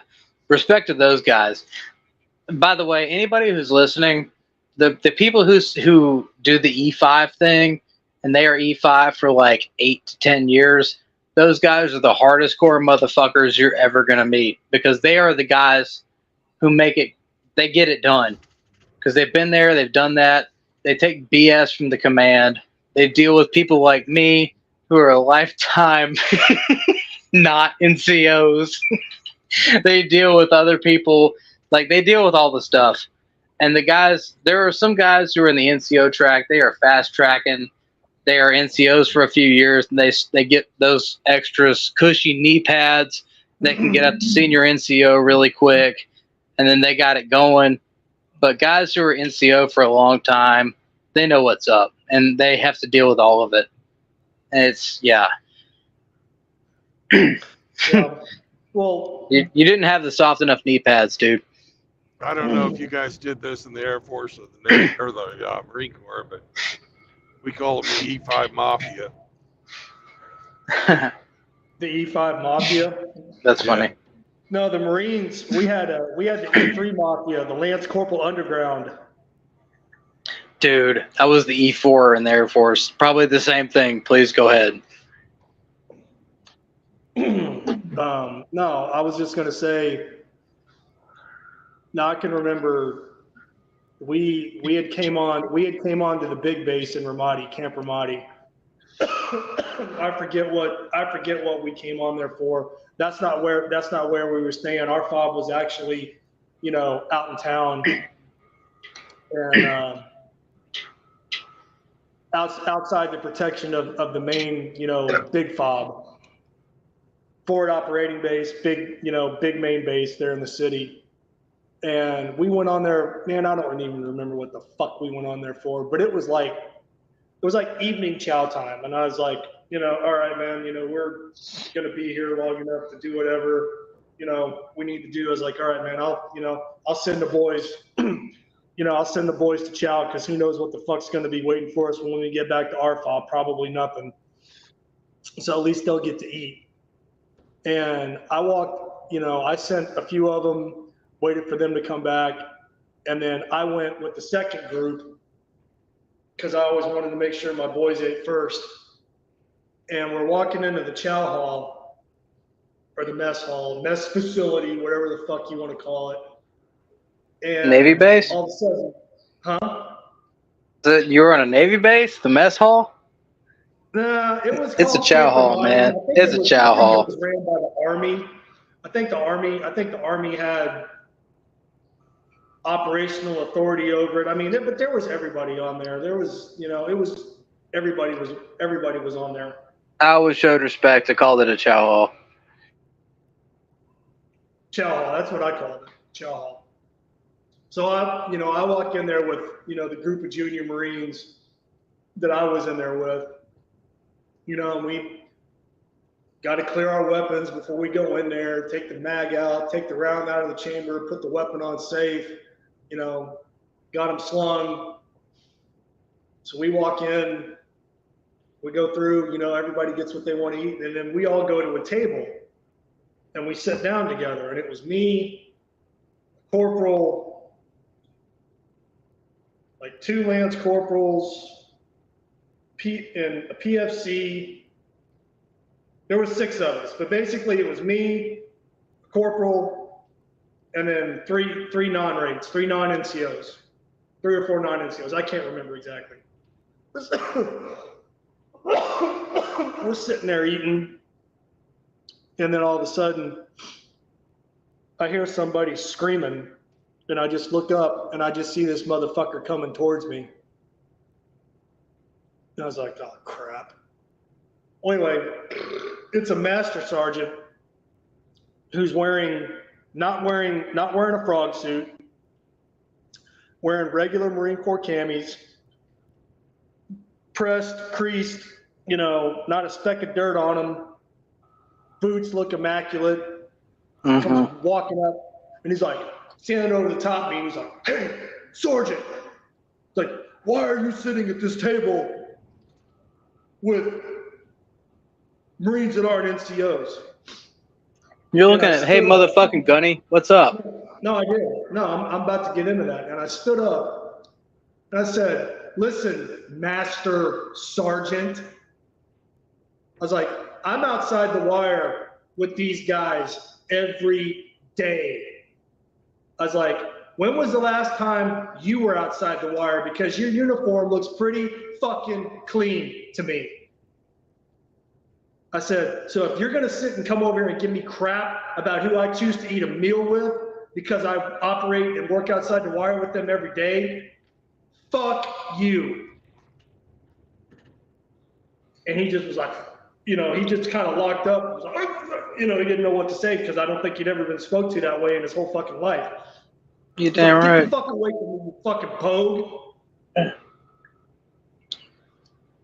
I missed the part of which table you were sitting at, but the matter is, it doesn't matter which table you were sitting at. Were you sitting with your boys, or were you sitting with the seniors, or whatever? That mess. I missed that part. Sitting with my Marines. I was sitting with my Marines. And he gave you a hard time because you were sitting with your boys? Yeah. I don't even have words for that on this cucked out channel, but fuck that guy. Well, that's what I told him. I told him to go fuck himself. And then I showed him because I had a God damn it, what do we call those? Basically, it was kill card patch. It was my information, because we had Velcro patches on both shoulders, and you had, name, last 4 of your social, blood type, blah blah, branch of service. So, plus we had so like if something happened, they could identify me. And I fucking turned and I was like, that's my fucking name, motherfucker. I was like, look it up. You want to contact my command? Feel free. Eat shit, you fucking office, like, you desk junkie. On your fucking uniform, do you fucking bogue? I have dealt with the Marines on a limited basis. I had a lot of fun times and drinks with the Army guys, and I loved hanging with guys like you. It was very rare that I actually got to do it, but there were a few times I got to hang with the Army guys. I posted in the chat, but I loved one of the most humbling experiences was for me. There were two of them. There was one where I got to sit down and have drinks with 3 Army guys who had been outside the wire, from what they said, many, many times. And then there was another time I got to sit down and talk with a guy. His name was Jeff. He was an F-16 pilot. And again, same thing. Both of those 2 times, I was just absolutely humbled to have that opportunity to listen to those guys. The stuff they said that I will not repeat. It was amazing. Yeah. Well, no, man. I just wasn't in the mood to listen to some fucking fobbit, come up to me and tell me. I mean, and I get it. I understand the rules of fraternization. Among senior ranks and lower ranks. That's as an E5. As an E5. Yeah, that's not what that was. Get the fuck out of here. No, because we lived in those vehicles every day outside the wire operating. Dude, as an E5 and he was complaining about you. That's the exact opposite. At least, I'm sorry, as an Air Force, that's the exact opposite. That would have been the complete opposite. Is that really how it was? The E5s, they expected them to sit and suck off the E7s? Well, no. He would have rather I just went and sat off by myself and let my Marines eat alone. Why? Sorry, I'm yelling in the mic. I'm trying to hold it away from me because that's stupid. I come back and hear E5 sucking each other off. What in the fuck did I miss? Okay. I'm seriously, this is an Air Force guy talking to a Marine guy here. Are you telling me that a Marine E7 or E8 would rather you sit by yourself than hang out with your boys who you have been outside the wire with? Like, I can't. Brother, I have never been in the military. I couldn't tell you. Well, talking to me, outlaw. Yeah. Talking to you, Ramadi? Yeah. Ramadi. Am I right? Is that what I said? Is it right so far, Ramadi? Yeah, see, the outlaw, this is what happens when you show up late to the conversation. Yeah, you just happen to jump in right now, you EMV not having motherfucker. Wow. He was here. Not that that's a problem. I drive a 2004 Mustang. All right, he was hearing fucking sucking dick, and he had to come in. No, I he heard sucking dick in his ears. I was like, I came up from the table and I heard about this thing. But no, I was I mean that just infuriates me. I'm sorry if I interrupted. Go ahead. Just for sake of argument, let's say, okay, I let the junior Marines go to chow. The corporal and then the non-NCOs go eat first, and I'm sitting out there by myself, and then I wait for them to come back, and then I walk to the chow hall by myself, and I eat. And I sit there by myself. No, fuck that, man. If they're why would you do that? I mean, from a common sense perspective, why would you do that? If they're good enough for me to trust to go outside the wire with and put my life in their hands, then they're good enough to sit at the same fucking table and eat with. I guess That's that the way I infuriates saw me it. doubly because I was in the Air Force and I know how those people act. As far as especially the people who've not done the stuff, I've been semi outside the wire. I have friends who have been literally in those situations like you've been in, and even from somebody somewhat outside of that, it infuriates me. It infuriates me, man. Somebody's echoing.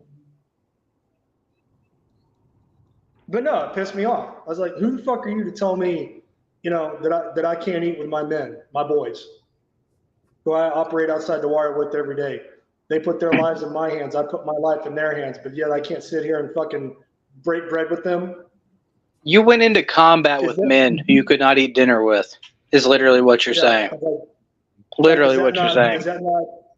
Is that not breeding camaraderie, esprit de corps, fostering brotherhood and trust in their leadership, which is me?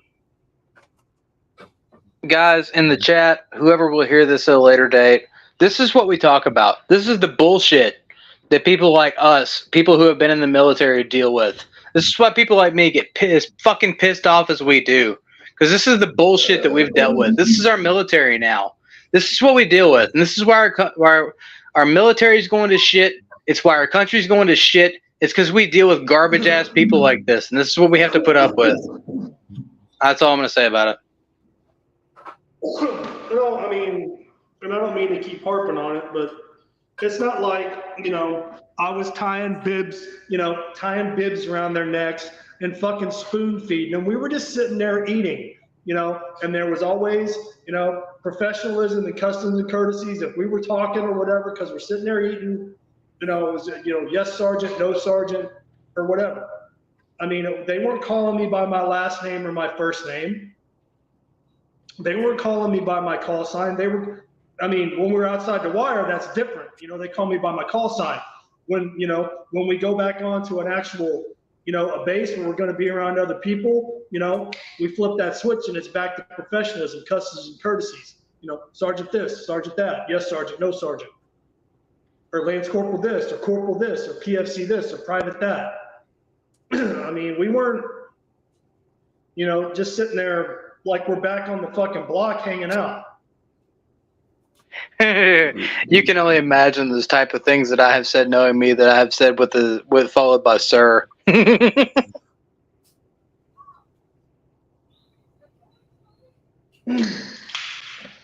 But no, that just, like I said, I mean, what would they have thought of me, as a leader? If meaning your men, right? They meaning your men. If I wouldn't have stood up for them, if I would not have stood up for them. Yeah, what would your men have thought if you had gone and sat with the can I say, I'm going to say, I know Brandon's fine with it. If you had gone and sat with the faggots, if you had gone and sat with them instead of your men, what would they have said? Your men. Well, no. The real men who did things. No, not even that, man. Not even that. If I just would have got up and turned my back and walked away from them and went and sat down at the table by myself, what would they think of that? Same thing. Now, I was air crew, and we had 2 officers and then 2 of us enlisted on that airplane. And when we would go places, we would always go to the same restaurants together, go to the same bars, and never, ever, ever did we ever have anything like that happen to us. It was only in fucking when we went out in the base that, they'd go to the BOQ and we'd go to the enlisted fucking, I've never heard of any bullshit like that before. Because as air crew, we were fucking tight. Hell, we'd go fucking on Liberty together, take fishing trips. Because every one of us loved to fish. And stuff like that. So it wasn't, there was none of that shit that I ever had to fucking deal with. No, and okay, and again, my leadership style, it wasn't, coddling or, like, okay, we're gonna, because I was married at the time and I had a newborn, so whatever off time I had, I was with the family, But I mean, when my final section, got finalized, and they're like, all right, dude, this is the group that I'm going to war with, that I'm going to be in charge of for the next 7 months. I still have to maintain my professionalism and my leadership, but at the same time, I have to get them to trust me. So I have to be somewhat human towards them and treat them like men. Because even though I am over them as a leader, I still have to treat them like men and human beings and show respect. And you show respect, respect will be given, and vice versa. That fucking door swings both ways. But if they could trust me to have their back, over something stupid like that, do you think they would have any doubts in a gunfight that I would have their back? I know that's kind of a big leap to make, but you guys get what I'm saying, Brandon and Postnut. You get what I'm saying when I say that, right? Well, I didn't hear any big leaps, but go ahead. I said I didn't hear any big leaps, but go ahead. You didn't hear me. I said I did not hear any big leaps. If a man, and this is, God, motherfuckers, and this is where I hate seniors. Not all of them, but some of those senior NCOs, especially office. Don't even get me started on 01 to 04 and this, that, the other. But and again, I'm in the Air Force. For me, it's different. I had literal friends. Let me try that again. I had friends who literally went into combat just like you did, and as Air Force, by the way, as an Army detachment, they literally went outside the wire. As I said, I was an engineering tech. They did surveying, but they were literally surveying in places that no sane surveyor would ever go, where they were taking hot lead in their direction. And these motherfuckers got disrespected when they got back to fucking Army fobs. I'm going to hold the phone away. Fucking Army fobs. They would go into these fucking Army fobs and they would take shit from people who were senior NCOs saying, why hadn't you shaved, you fucking piece of shit? And these, I mean, you know what I'm talking about. You know what I'm talking about. You know the bullshit I'm talking about because you dealt with that, and it sounds like even dumber shit than that, by the way, because you were a fucking Army, you're a Marine sergeant. That's an E5, eating dinner with your own men who you went into combat with, who you expected to have your fucking back. And these guys, and I've heard this phrase before: once a Marine, always was it? Once a Marine, always a Marine. Marines are all together, and you can't eat with those men. That flies in the face of this what I thought was true.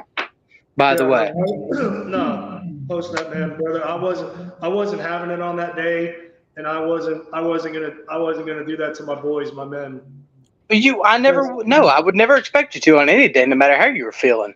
Because regardless of how it went down, however it would have gone down, I still had to walk out of that building with them, and then try to look them in the eyes and be like, do you still trust me?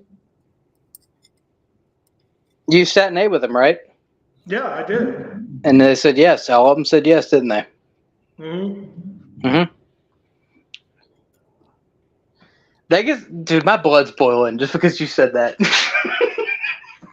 I'm telling you, this was one of the things, and this is, by the way, guys, excuse me, I'm clearing my throat. This is one of the things that I dealt with the most, and it's one of the things that I felt when I was overseas and in those situations that it made me feel, if the wind's bad out here, tell me. But it's one of the things that I was the most comfortable with when I was overseas was you get into these situations, you get outside the wire, and you get into a situation where the bullshit doesn't matter anymore.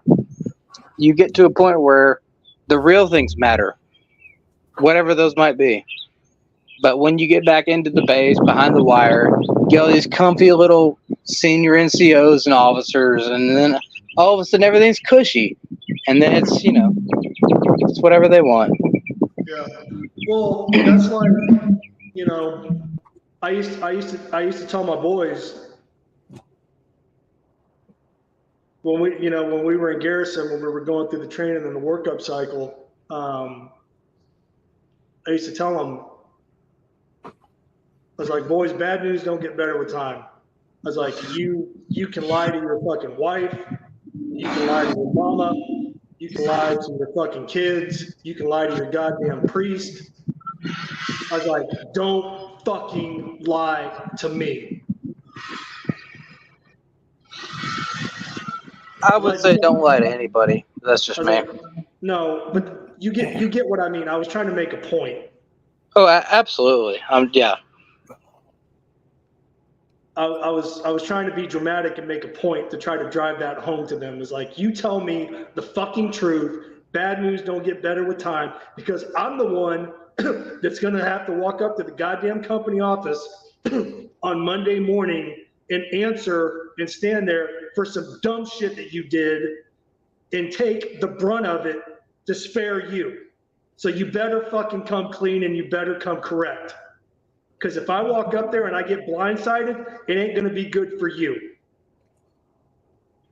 Yeah, fair enough. I was thinking of that more as a football coach than a the company commander or whatever in charge whatever you were responsible of. But yeah, just don't lie.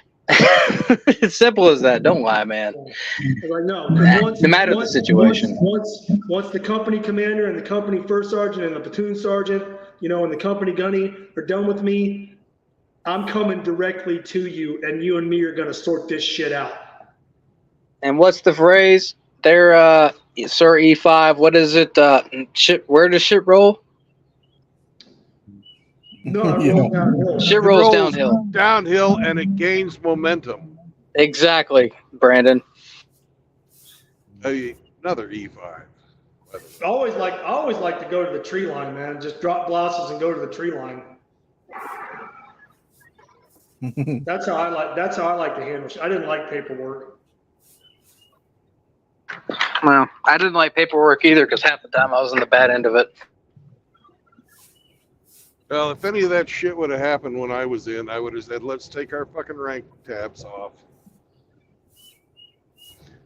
That's what I meant, Brandon, when I said drop blouses and go to the tree line. Oh, yeah. Brandon's a big fan of that wall-to-wall counseling.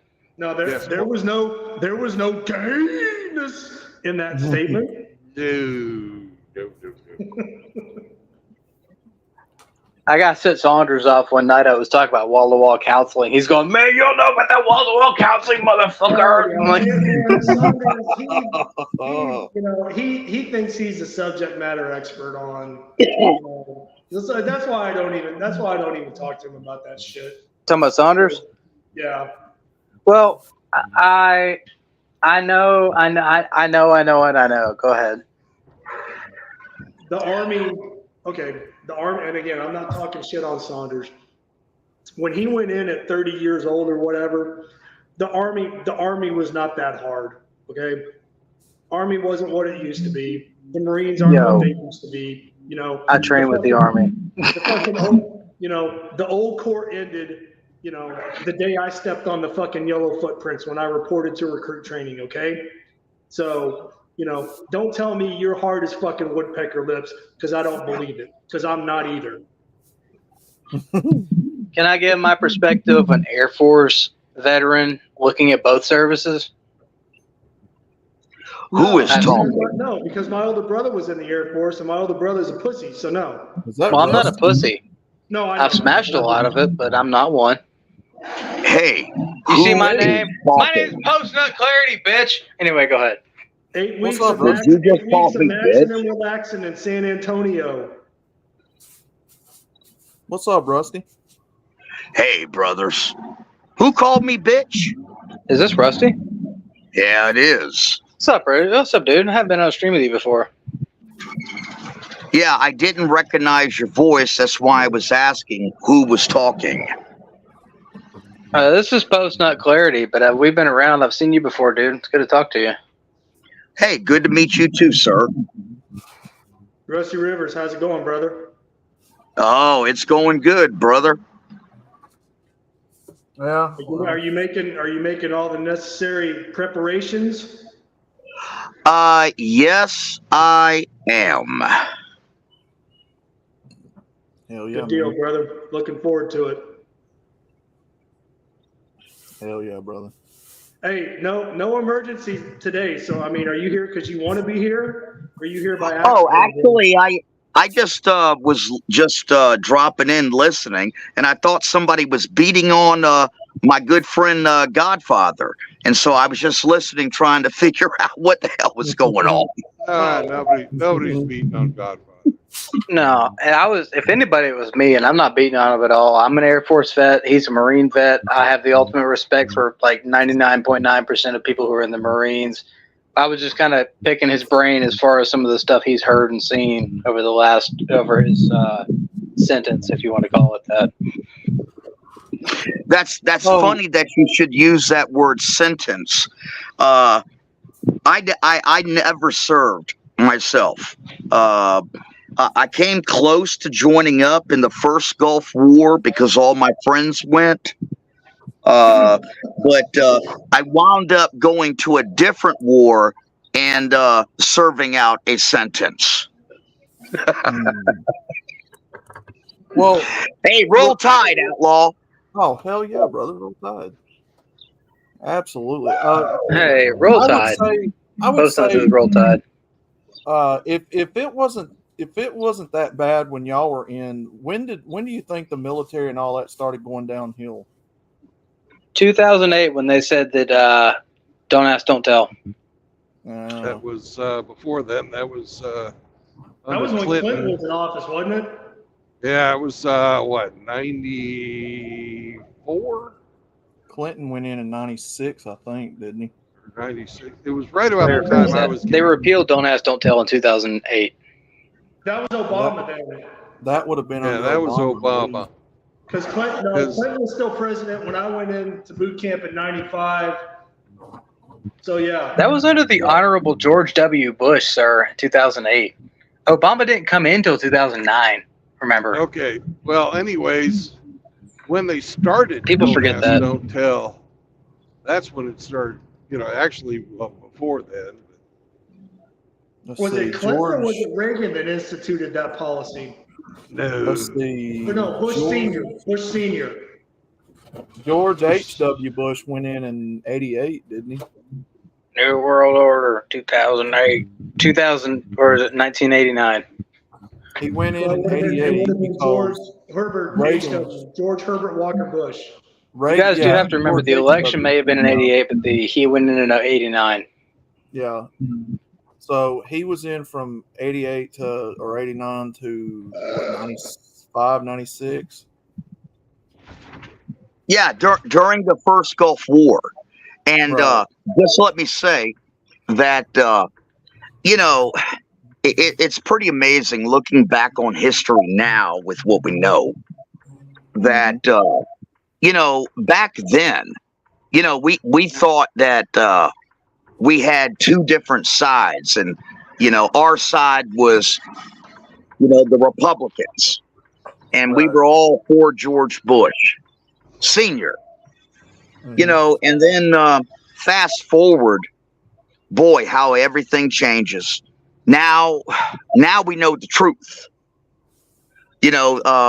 All these guys, we're all on the same goddamn side. Every single one of them. Oh, yeah. Take it easy. One of you guys with Google, look up what year they instituted Don't Ask, Don't Tell.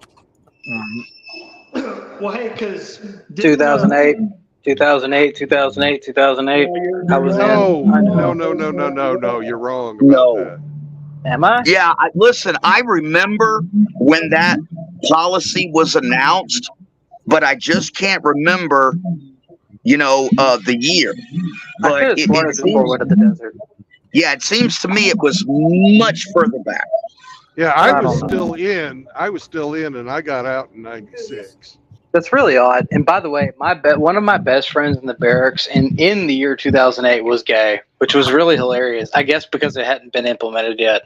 All right. Don't ask, don't tell was the official United States policy on military service of non-heterosexual instituted during December 21st, 93, Yeah. and was in effect from February 28th, 1994 until September 20th, 2011. I thought it was still in. Holy crap! Really? I thought it was Okay. still in effect. I will say. Go ahead, Rusty. Yeah, see, I was going to say, I graduated in '87 at the age of 17 years old. And then just, just a couple of years later, the first Gulf War went down. I remember distinctly all my friends signing up and going to the first Gulf War. And that's when I was so close, enjoying it. But it was somewhere around that time period, and you're saying that it was 93, that policy came out. And yeah, that's about right. And that's also about the time that I got in trouble and I went to prison. Yeah, because that happened under Clinton. Yeah. The repealing of it, okay, if it happened in 2011, I was in at the time. I do remember it was a year before. So they really decided in 2010 then that was going to be the policy. So I'm not going to dox myself too much. Go ahead. They went full homo in fucking under Obama. Because I was in the desert the second half of 2009. I do remember that when I came back, they really started pushing that now that you say that. So if it was outlaw, you said 93. So was Bush Senior still president? Because he was two terms, right? Or was that Clinton? No, Bush Senior was a one-term president, and that shit happened under Clinton. Okay, was Bush 88? So Bush Senior went in '88, and I think he served till 89, technically. And then went out in 92, and then I think Clinton went in and stayed until 2000. Because Clinton was a two-term president, wasn't he? Yes. Yeah. Okay, so Clinton served from technically 93 all the way up to 2000. Yeah, that would have happened right under him. No, and then another Democrat repealed it or torpedoed it. That's, that and among other things was when I started to see the writing on the wall. So, when I got fucked up to the point where I couldn't do my job the way I wanted to do my job anymore, and they're like, all right, we'll medically separate you instead of retire you and give you severance package. I was like, all right, I'll go. Because I wouldn't last 5 minutes in today's military. Yeah, please give me that medical discharge. Yeah, they were doing a fleet drawdown when I was in, and I was like, all right, you're going to give me $15,000? Thank you. When do I leave? I was already on course to separate. I got a job that was, obviously better paying than I was getting in the military. If I hadn't gotten that job, I could have taken the longer route to get a medical separation, but I decided not to because, logic. So, yeah. Yeah, I don't know how you could serve in today's military, man. With your own general. I don't see how you want to fucking support today's society. Why fucking put your life on the line when you can't even afford to buy a house? Yeah. And I know some of you guys, Outlaw, and some of you other guys. I know you've heard me talk about it on Saunders' stream. When I get hammered and I get drunk and I start talking about it, man, I regret it every fucking day that I was part of it. I hate the fact that I serve Zog. I hate that shit, dude. It hurts my heart. Like, it does. I'm not trying to get too hard on it on this stream, but it does. It hurts my heart, dude. It really does. Well, out of coming from a civilian side, it's just automatic with me to show respect to our vets. I don't care what branch you served in. I don't care how long you were in. Every time I see one of them old men coming up in the store or something, I gotta hold the door open for them. I gotta help them. Put groceries in the buggy or whatever. It's just natural. I don't know what you guys went through. But to me, looking at it from a civilian standpoint, I just got to have mad respect for you guys. I mean, Yeah. To be fair, I'm the Hey, same way, Outlaw. I didn't even start researching this stuff. Well, no shit, until I got out. It was okay. I'm not going to go into details about this for the sake of Brandon's channel. I got out in 2013. There was an event that happened in December of 2012. You can look it up. It was at an elementary school. I'm not going to talk about it. That was the event that woke me up. I'm going, oh my God, there are some problems in this stuff, and nobody's talking about it but me. When it happened, I said, hey guys, did you see what happened there? They're going, what? I don't know what you're talking about. I'm going, holy shit, I'm the only one who noticed it. And so that was what started me down that path of realizing what's up.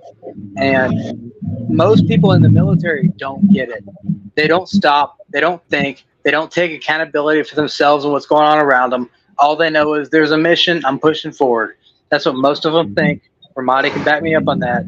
Most people, it's see, react, see, process, react. And that's it. Yeah. And please correct me if I'm wrong. Well, you know, my granddad was somebody that served, and you know, unfortunately, he passed before I could ever get a chance to ever talk with him about it. You know, and go ahead. It was just something that you did, man. He taught us to respect them. You know, and that's just what we do. And I see these guys all the time, you know, at the gas station, or I'll see them at the doctor's office or whatever, church. And I don't know, man. Well, you should show them respect because they didn't. First of all, they didn't know. They didn't know what they were getting into, and it's only recently this internet thing that we're doing here. It's only this internet thing has actually shown people what's actually going on. Because before, you signed up to defend your country, to defend your morals and your rights, and this, that, the other. That was what you did because it was what good people did to defend their country. But it's a little bigger. Hey, Outlaw. Yeah. Tying in with what you guys are talking about, tying in with what Brandon just said about purchasing houses and stuff like that. I'm here at a young man's house that he just purchased. Hell yeah, man. He is Army, former military police. He was an MP, an investigator. And his house just recently, we had a bad storm down here, almost like a pre-hurricane. I don't know if it hit you, Outlaw, you know, in the last few days. You know what I'm talking about? Yeah, it did, but it didn't do any damage. We just got the high winds and the rain off of it. Yep. It did damage here. And I am here today with my guys, and we are volunteering, you know, putting in our time and helping this young man out. He just purchased this house, and the storm that hit right here on the coast, and his house is almost right here on the water. And we're helping to chainsaw, get the limbs off his roof, you know, and putting in the time. And this is another example of men helping men. Because you know what? Nobody else fucking will. Yeah. Yeah, and he's former Army. He was in the military police, an investigator, and we're doing everything we can to help him out. Hell yeah, brother. Hey guys, I'm sorry. I gotta interject. I gotta take the MGTOW Mud out. He's losing his shit, and I'm gonna have to drop out because for some reason my phone is dying while it's actively on the charger. So I don't know what the hell is going on with that. So I'm gonna have to jump back in when I come back from taking him outside. Okay? Yeah, I heard somebody going their own way over there. Hey, Godfather, give me a call tonight, please. Okay, we'll do, brother. All right, man. All right, guys. I'll be back. Sorry about that. All right, brother. Yeah. Yeah, you hear that? MGTOW Mutt's like, take That me dog's outside, ready you to dick. fucking go. That's just StreamYards, man. That's just the nature of the beast. It used to do that to me all the time when I'd get on with the phone. No, I could but sit I here. mean, it should still be actively charging when it's hooked up to the charger Right. and plugged into the outlet, not dying. Right. It used to do that with my phone too, dude. I would stay on here for at least 5 or 6, about 4 or 5 hours at a time, and it would almost be zero when I'd get off. My Yeah, phone because would be so hot. Yeah, I was gonna take the phone outside with me, and then I unplugged it from the charger, and it was like batteries at 15%, and I was like, holy crap. Yeah, that's just StreamYards. It's rough on phones. All right, yeah, but I'm gonna drop out for a couple minutes and take him outside, so I'll be back. Okay, brother. All right, later. Later. Yeah, most of the vets that I see. You guys hear me? Yeah. Oh, your shit. Brandon's got his stuff set to like auto accept. Okay. Yeah, most of the vets that I see around here are from like Vietnam or very, very, very, very rarely do you ever see a World War II vet. They're all dying. Well, there's not many left. Right. So Rusty, by the way, it's good to talk. Sorry to interrupt. Go ahead and finish that.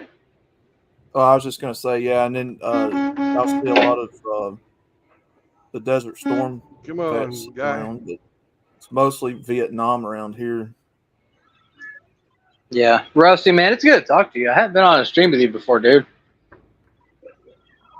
I've been here forever, and I'm not going nowhere. Hell yeah, dude. Hell yeah, man. I've been on this for a while. I'm just now kind of working up the nuts to get on here and talk to you guys. Yeah, I've seen you around, brother. You're on John's stream a lot too, right? Oh, John, Brad, obviously Undead Chronic, Hammer, TFM, all of them. Yeah, I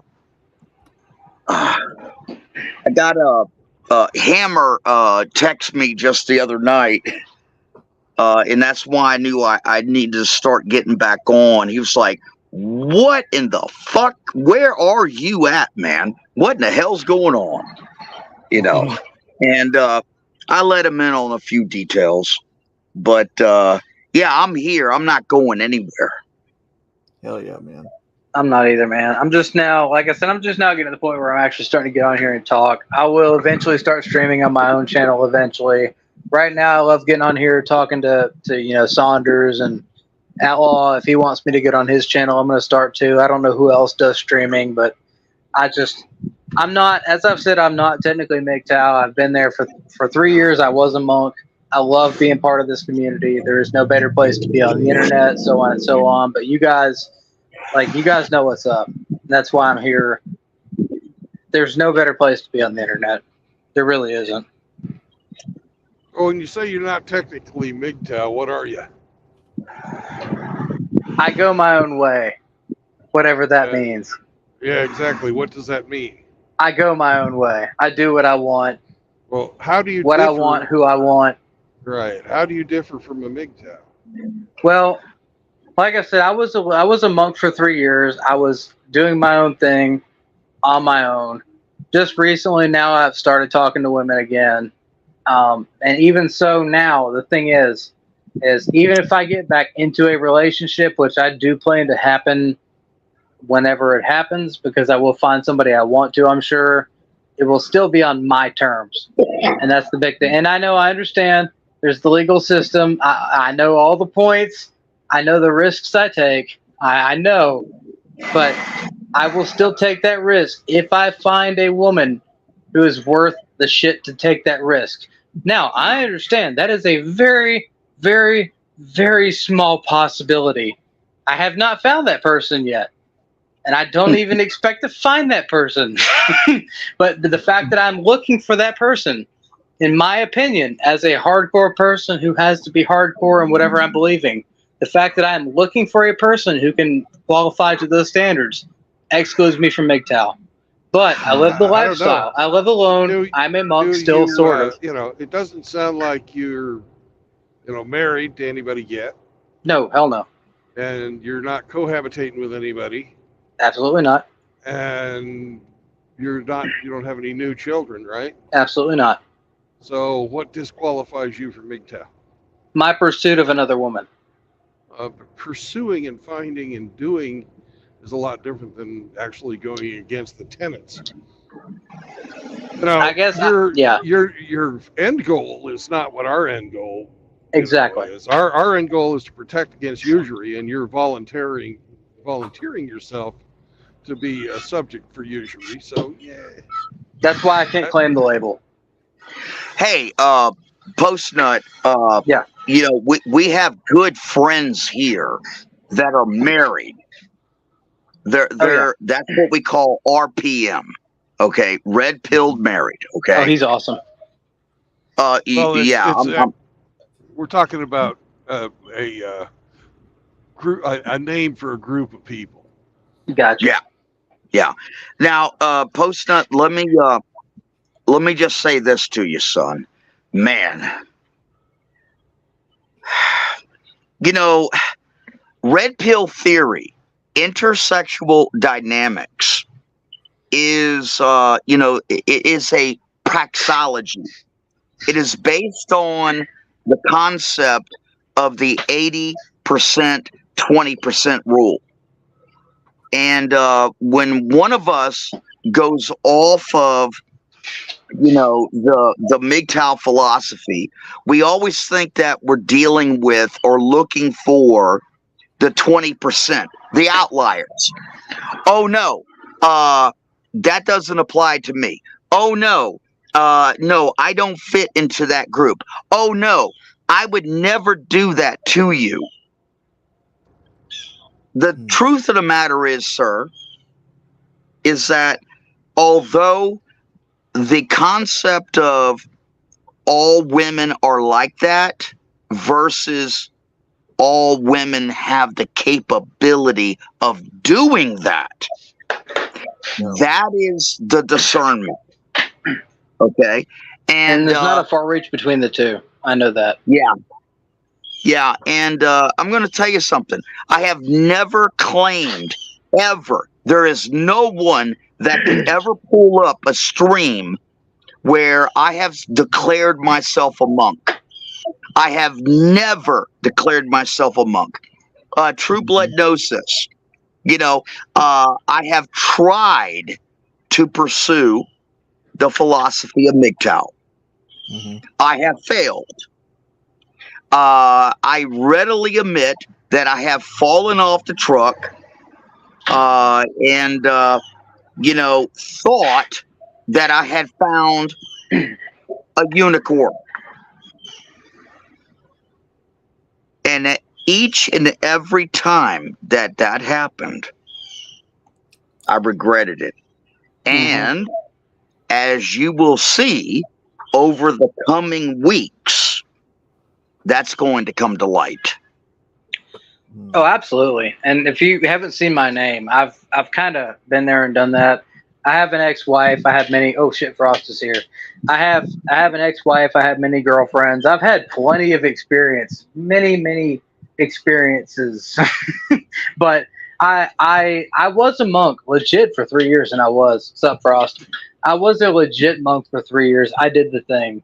It's only recently that I've really come to decide, I'm kind of ready to do it again. I understand the risks. I understand the problems. By the way, my first marriage, I quit my first, let me rephrase that. Before I left my first marriage, I quit my job that I was making a decent salary to make sure that I couldn't get fucked by the family courts because I knew what was coming. I used it under the pretense that I quit my first job to start college and then got divorced because I knew there was a good chance I could get fucked if I didn't. So I did that intelligently because I knew what was up already. And that was before I found the red pill stuff because I already knew what was up because my dad got fucked. My mom was my first red pill. My dad got fucked. My brother, I talk to my brother once every 4 years because my mother's a piece of shit. We're not going to go into this, but I know what's up, buddy. You're a good dude, Rusty. I know you know what's up. I've talked to you in chats a lot. I've been through some shit. and so is my family. Like, I know what's up. Do you mind me asking how old are you? I am in my mid-30s, legit mid-30s. Okay. Mid-30s. Yep, same The- age. the- I am. Just a baby. Yep. Sir, Outlaw, did let you me say, tell who you said something. that? Outlaw, did you call me a baby? No, No, that wasn't Outlaw. That Okay, was okay, okay. Just making sure, because I know how old Outlaw is. I got the gray Yeah. hairs to say it. I know, you got me, Brandon. Go ahead, sir. Respect. Go ahead. Go ahead. Yes, sir. Post nut. Yeah, me and Brandon are pretty close in age. We're in Oh, our you guys 50s. got me. I listen to you guys with respect. How long were you married? Initially.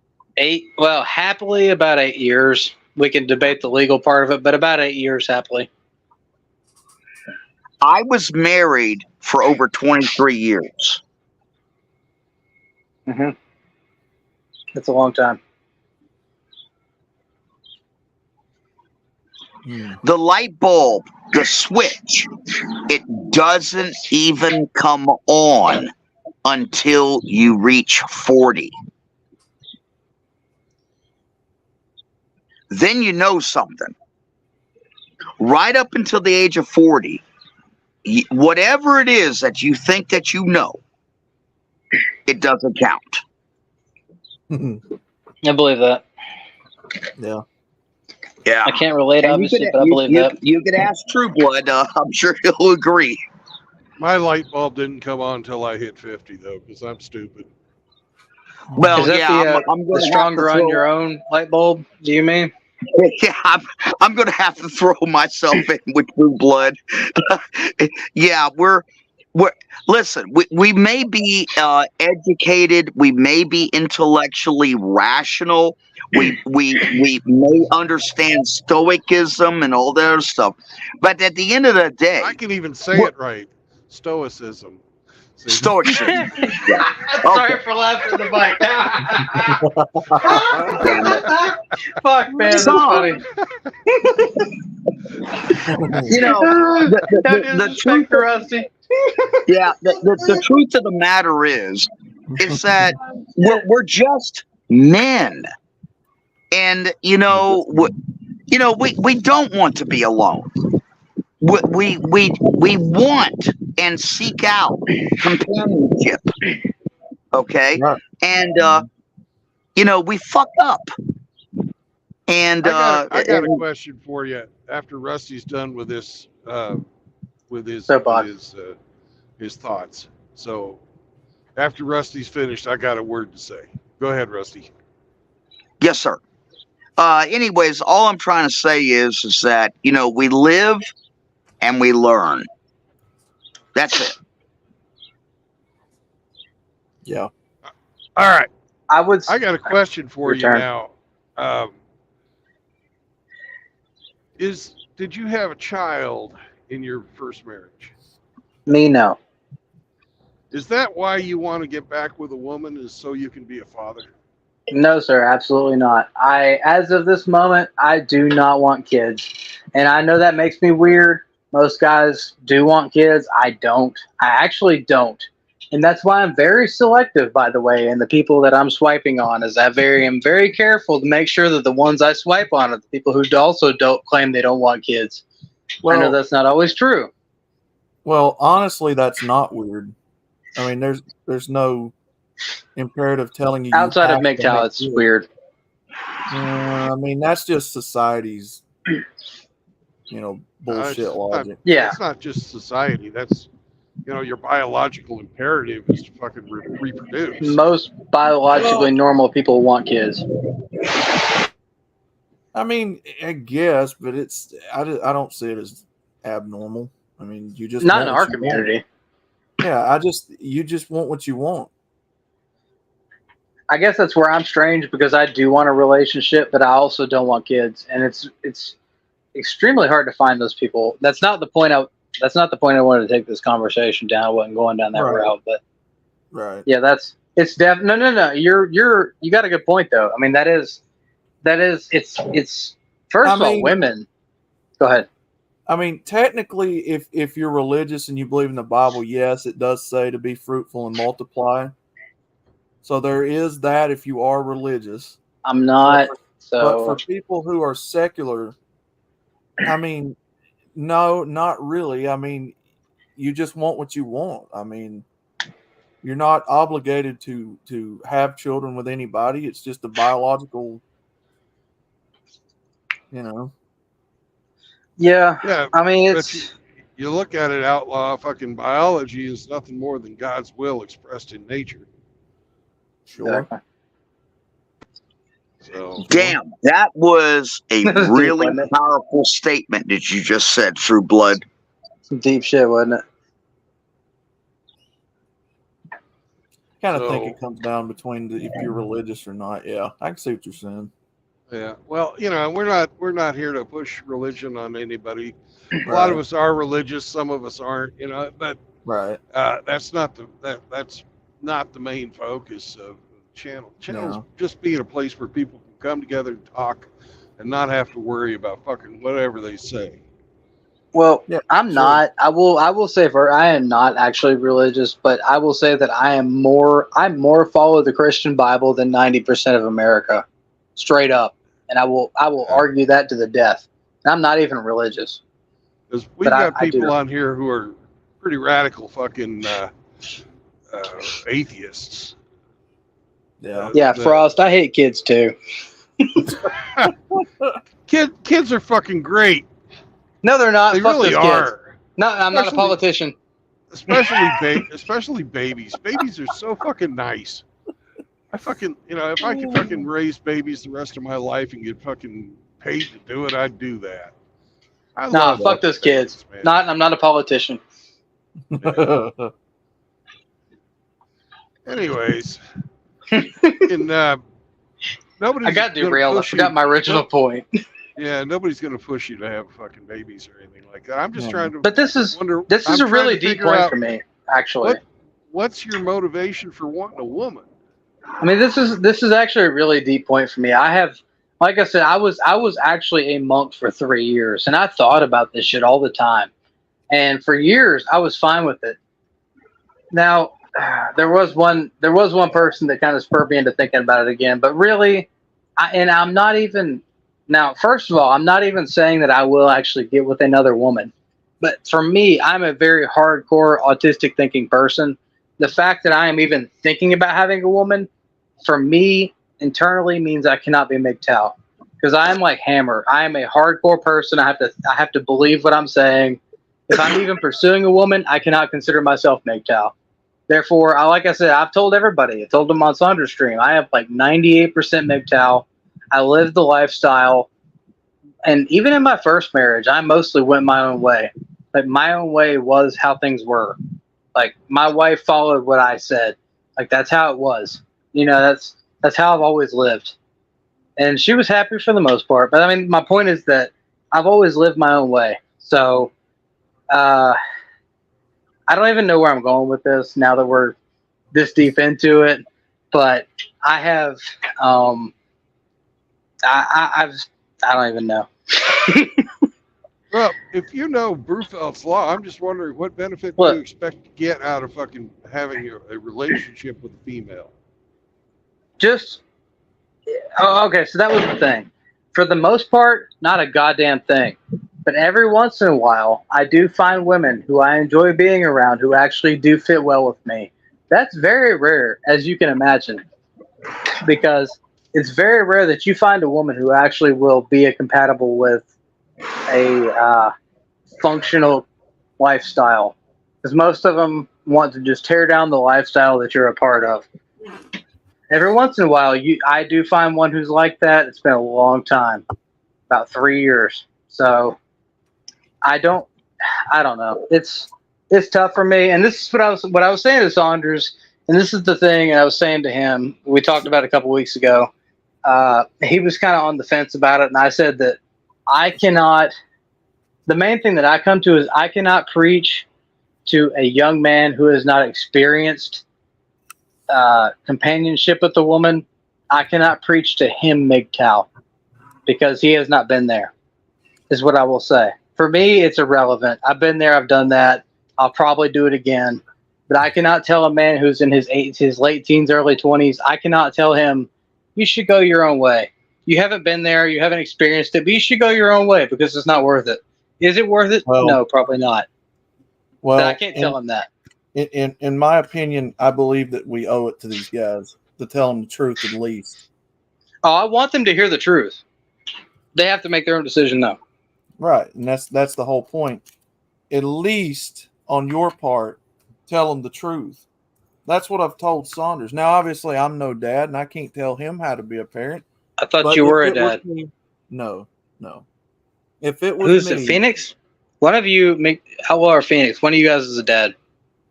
might be Phoenix. Okay, sorry. Go ahead. But I'm just saying, if I was a father, my way of thinking, I would believe that I at least owe it to my son to at least tell him the truth. And that's what I told Saunders. I believe in my heart of hearts, that's what I would do in that situation. But again, you have to take where I'm coming from into consideration because I'm not a parent. I'm coming at this from an outsider's perspective. But this is what I would do. Because at least with the truth, they have a fighting chance. They are self-aware at that point. At least they've been told. What they do with the information is up to them. What Sage does with that information is up to him. But at least you told him the truth and it's not on your conscience. You know what I mean? Absolutely. And that's one of the things for me, and I guess I'm batting a soapbox on it, but since I've been put on here. But yeah, I was married and divorced before I even found the red pill. And then I found due to an experience with a girl in college, I started searching for it on the internet. I accidentally found the red pill. I dug all the red pill Reddit forum, by the way, used to be a pretty legit source of information. I don't know if it's still there, but that used to be a really good place to find information about women that was actually true. I don't know if it's still there. It probably got yeeted by now, but I dug through that. There was a lot of good stuff. As I found more, I started getting, doing even more with women. And the more I did with women, the more I realized they were not worth my time.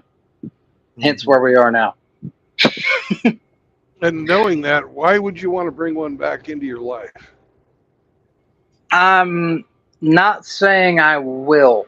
We are 50-50. Like I said, it literally all depends on the woman. If I don't find one who is worth a shit, it's not going to happen. I'm talking to them. I have not found one. That was kind of what I was going with, is I have not found one. I'm talking to actually several of them at the moment, but I'm not dating any of them at all by any serious means. And it probably won't happen. I don't know. I doubt it's going to happen because I know that the more I get to know these women, the more I'm going to realize, you know what? I'm better off alone. And that's where I've been the last few years, and it will probably continue. I've just gotten more serious lately about talking to them, attempting to find one. Why? I don't know. It's like we've talked about, it's a biological thing. I have no logical reason for it, It's just is what we do. But I have always gone my own way to an extent. That's why when I found this community, I'm going, this is where I belong. And she has to follow my principles regardless. And a lot of them won't. And that's why I'm very, very fucking selective about who I talk to and who I deal with, because most of them will not follow your principles. Some of them will. There are some good women. My first wife, we are divorced, of course, but she followed me through the military for 8 years. That's a good woman. You don't find many of those. There are very, very few of those, but they do exist. Very rare, very rarely. And of course, we're split now. We have our reasons, but yeah, it's just, I'm not saying it's worth it. Anybody listening, I'm not saying it's worth it. That's my own choice, and you have to make that decision for yourself. Yeah. No. I don't begrudge any man going down his own path, whether that be with women or not, but I just know for me, what I saw happen to my own family members I didn't want that for myself. And I've seen it happen to my friends. I've seen it happen to some guys here. I'm not going down that path. I don't need a woman's companionship that bad. You know. So Well, there's nothing in MGTOW that says you have to be a monk. right. You know, that's just the logical step. Well, the second to the last logical step that you can take. Well, Brother, that's I like would we got Frost in here. Frost likes to smash that puniti. He knows what's up. But like I said, that's what's funny is we're talking about me. But the funny thing is, I was one for 3 years, like a legit monk. I said, fuck these yard tools. I'm out. Well, I'm like Rusty. I've never claimed to be a monk either. I'm just a MGTOW. Right? I'm in between MGTOW and monkdom. But you know, listening to some people talk, listening to what we've talked about here, I would say you're somewhere in between Red Pill and MGTOW yourself. Just my personal opinion. I'm wrong. most closely associated with the war band is really where I identify as the war band philosophy. Chronic in them, yeah. Which honestly, where has everybody been? I haven't seen any of them lately. Well, Chronic is on his. I don't want to speak for him. I honestly, my own personal opinion, I think Chronic is on his way out. I hope he didn't hear this, but I think he's on his way out. I think he is currently talking to a girl. That's not him. I can tell from what he says on his streams. There is a girl who's been regularly at his place. I do not think she's doing anything nefarious to him. I just think he's busy, and he said he's got a good contract. I'm looking at Frost's comment here. Yes, Oh, exactly. Frost is the same thing. Not MGTOW. I mean, excuse me. See, I said that wrong. I apologize, Frost. Chronic is not MGTOW. He said that many times. Yeah. I most closely identify with Chronic. Like I really do. I have been when I first found Chronic. I was like, yeah, these are my people right here. But yeah, just the war band. The war band is my philosophy. It has been. You know, But so anyway, so I really feel like he has done what he set out to do. I feel like he's kind of on his downward path. He will take a few years off. He will come back eventually. He's going to get bored. He's going to come back eventually. Even if he gets buried and starts popping kids out, he's going to come back and say, hey, let's post some content again. He's been here a long time on YouTube. Dude, I wish I had seen him from the beginning. God, he's been on YouTube for well over a decade that I remember. Yeah, Frost, I'm the same way, dude. Like, Chronic is the one I associate with the most, and then I would say Frost, and then Saunders. I'm going to talk shit on Saunders' channel as long as he's doing streams. Well, even though I'm MGTOW, I haven't stopped associating with women. I still talk to them. I just don't date them. I just don't cohabitate with them. I still have. I know guys here don't believe it's possible. I still have women that I consider friends and talk to, and yeah, it just is what it is. I mean, you're like not going to Sunflower. No. I came to the conclusion it's asinine to think that you're going to live life and never interact with one ever again. So, Well, that sounds kind of autistic to not ever interact with one again. That's what I'm saying. It's kind of retarded. You're going to interact with them, whether it be in a grocery store, hospital, your own family, church. You're not going to get away from them.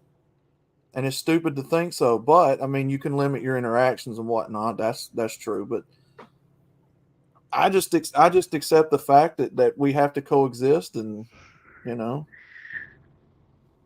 don't have to date them. I don't have to cohabitate with them. And that's just the way I see it. I mean,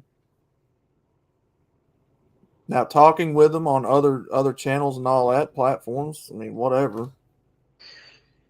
Well, I agree with you, dude. First of all, I know I'm kind of in the same boat as you are, geophysically, whatever you want to call it, geologically. I know where, How about geographically? Well, I don't. Yeah, we can go there.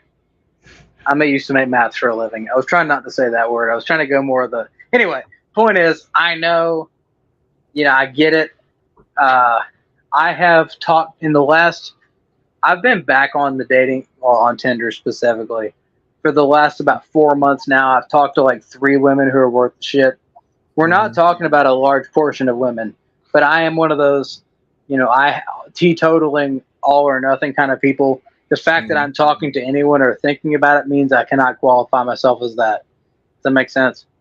In the same way that if Hammer ever talked to a woman, he could not consider himself MGTOW. That's the kind of standard I hold myself to, like legit. Because if Hammer had ever considered a woman, he would have to drop the MGTOW label. That's kind of how I feel about myself too. Well, the way that I see that, even if Hammerhand somehow got with a woman, does that negate everything he's ever said about him? Well, no, it doesn't negate it. I'm just saying from a philosophical current perspective. Right, but what I'm saying is, there's nothing in MGTOW that says you have to be a celibate. Right. There's nothing in MGTOW saying you have to be a monk. Right. You just have to protect yourself from usury. Right. Hammerhand says, fuck him, I'm not touching him. You can be a MGTOW, and just as long as you don't have them live with you, as long as you don't marry them, and as long as you don't make any new babies. Right. But I don't smash and dash. Well, that's the thing is I'm different from a lot of guys on that too. I don't smash and dash. I never have. Even I've never been a smash and dash person. So I just know, for me, logically, I always knew that after I seen what my brother went through with them, and what my family, I didn't want that. That doesn't mean I hate women. That just means I didn't want the same thing happening to me. So I was like, nope, I don't want to marry him. And I found this community through Hammer, and here we are. So we got a panel calling in here. I must have started some shit. Welcome back, Ramadi, and hello, Simone. Yeah, well, I mean, and again, to each their own. But I mean, the easiest way not to get, caught up in the mix is to remove yourself and not play.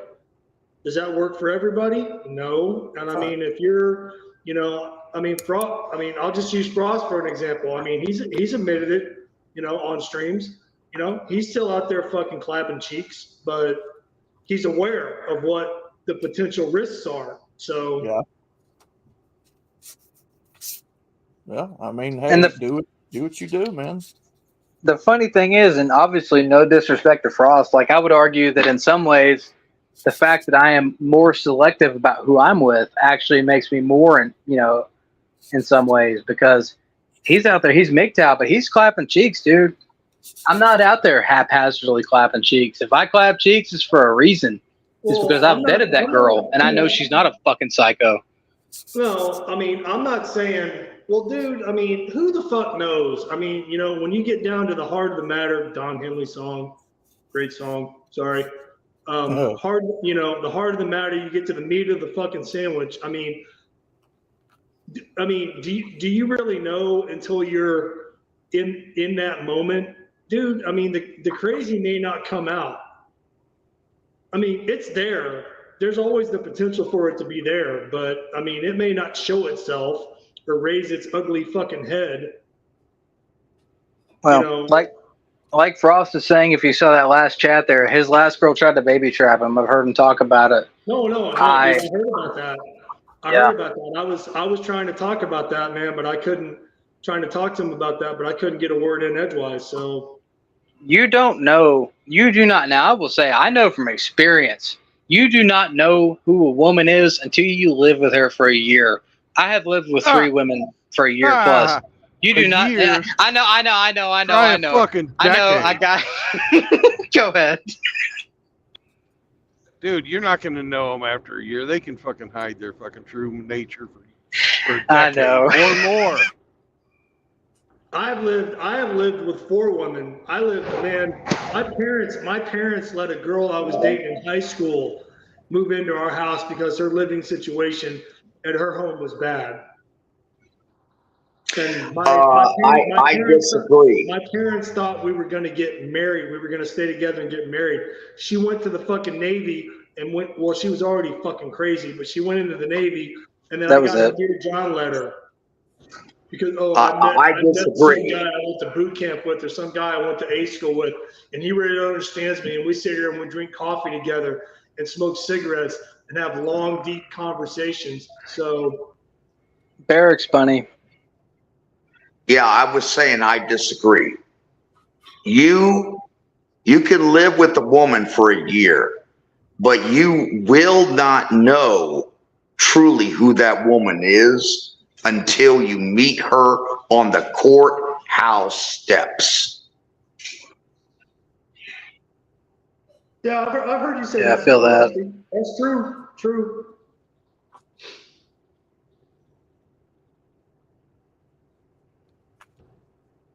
But you know I'm what's funny? very You know fortunate I what's don't funny? know about that. That high school girlfriend found me, several years later and hit me up. And she's like, hey, I'm in an unhappy marriage and, I've always respected you and thought highly. And then she told me, she's like, you're the one that took my virginity. I don't know if that's true or not. That's what she said though. But she still circled back around to me. Too late. I was like, go fuck yourself. And I've said this before, and like I think I said this actually on the stream, but I said I intentionally, my good job I had making really, really decent money, I quit that to go back to college before I got divorced. I got divorced in college after quitting that job for a reason. Because I even, this was before researching the red pill and all that stuff. I knew what was up. Even back then, quote unquote blue pill or whatever, I knew what was up. So even before back then, I quit my good job making good money to make sure that I couldn't get screwed in divorce court, just because I knew subconsciously what was up. Yeah. Well, and as a bachelor, MGTOW, I look at all of you guys' examples and I go to myself, why do I want that for myself? I've heard the stories. I've seen numerous people talk about it. Seen it with my own two eyeballs. Ouch. Why do I want it? Why would You I want to probably be don't. in this modern day and age?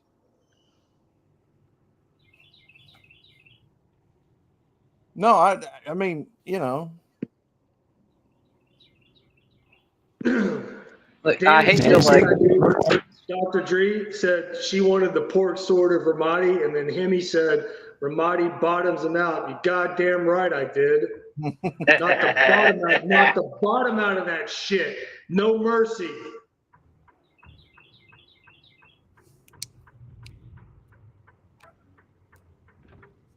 They never forgot. They may have moved on and act like they don't, but they never forgot. I guarantee it.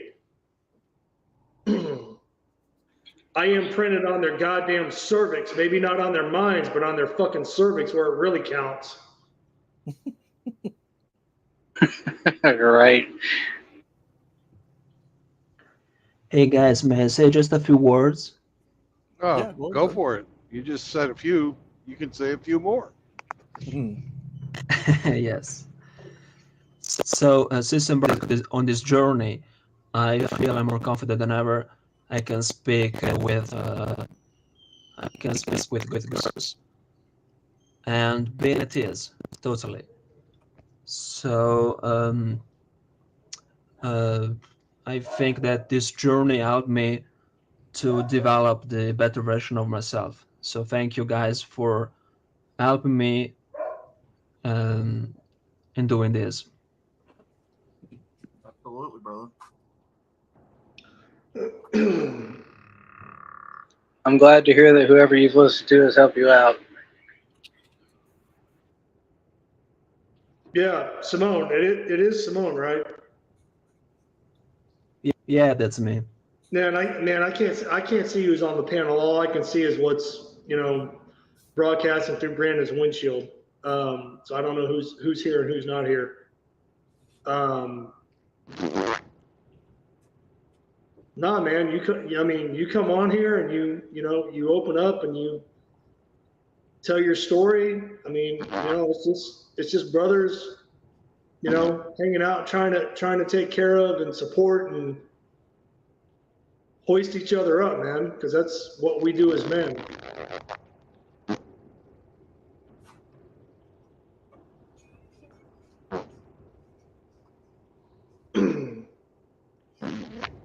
And it doesn't have to be, well, let me do a charity chess stream, or let me, do this as a fundraiser, or, no, man, it could just be something as simple as just sitting here, letting the brother talk, getting some shit off his chest.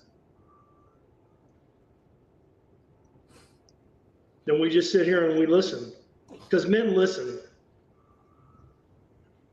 And that's why I say what I do. Why do you think men in a relationship try to be a problem solver? Because we sit there and we listen to them fucking drone and drone and drone and talk and run their fucking cock holsters. And, we're just like, dude, shut the fuck up. Here's what you need to do. Go do this. It will work. And they're like, no, that's not what I want from you. I just want you to listen to me. That's why we'll sit hard and wax here about semantics for an hour. But there's a reason that this community is the one I associate with the most, because we are all, not to sound like a, whoever, we are all in this shit together. Mm-hmm. Like we are, whatever you want to call it, this community. Well, some guys have come here, like you guys have said, already. Some guys are coming here to talk things out. I've heard many of them say it's therapeutic just to sit here and talk to somebody who wants to listen. And I think at the end of the day, that's one of the greatest things about this. I'm sure we would explode if we couldn't talk to somebody about some of the things we've been through, man. Man, my best friends are all high IQ people. And as I said on Saunders' stream, I cannot talk to my best friends in real life about a lot of the stuff that we talk about. They're smart, but they can't handle it because they're commies. And that's how it is. And it pisses me off, but there's nothing I can do about it. Yeah.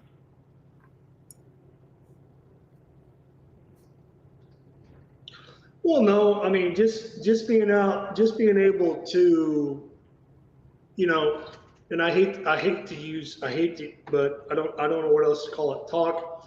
I hate to use this fucking word. Goddamn libtard language. Talk in a safe space.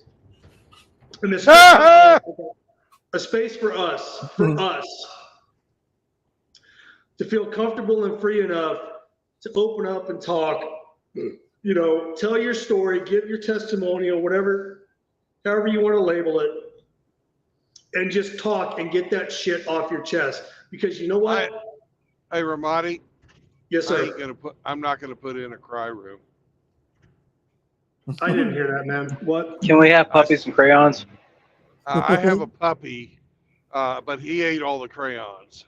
Grinch will eat all the crayons.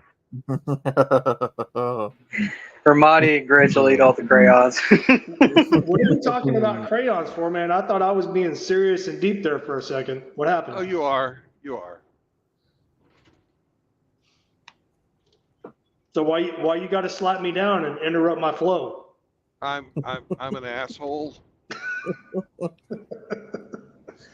It's not his stream or anything. No, it's just, I don't know. That's also another fucking guy thing. It's like, I know. Some guys. I was getting too real, and you couldn't handle it emotionally. That's what really nothing happened. about fucking real. It's like, oh, I love you, man. I'm not talking about I love you, man. That never fucking came out of my mouth. Okay. It got vulnerable and made Brandon uncomfortable, so he uses levity to change the situation to a joke. You got scared. Classic.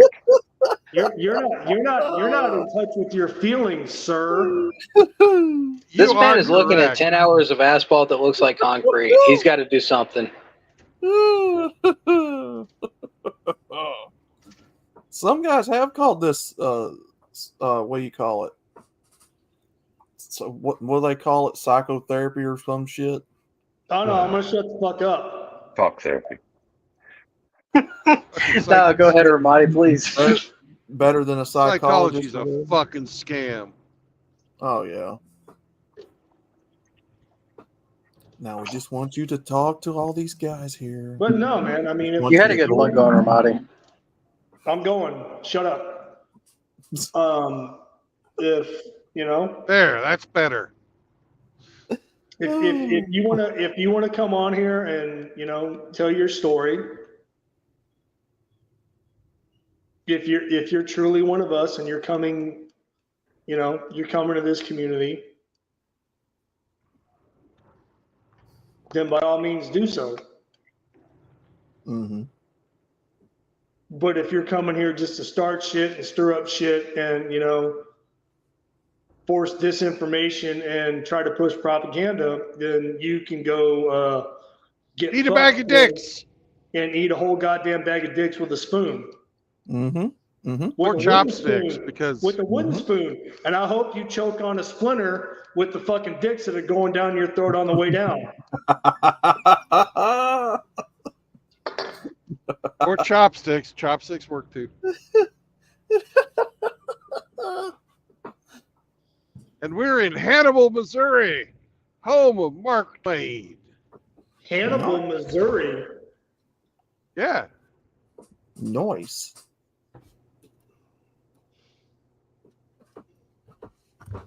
That's an interesting name for a town named after a damn conqueror, Hannibal. Well, at least a general. You remember he lost. He tried to get it done. Hello, Carice. This guy tried to march elephants across the Alps.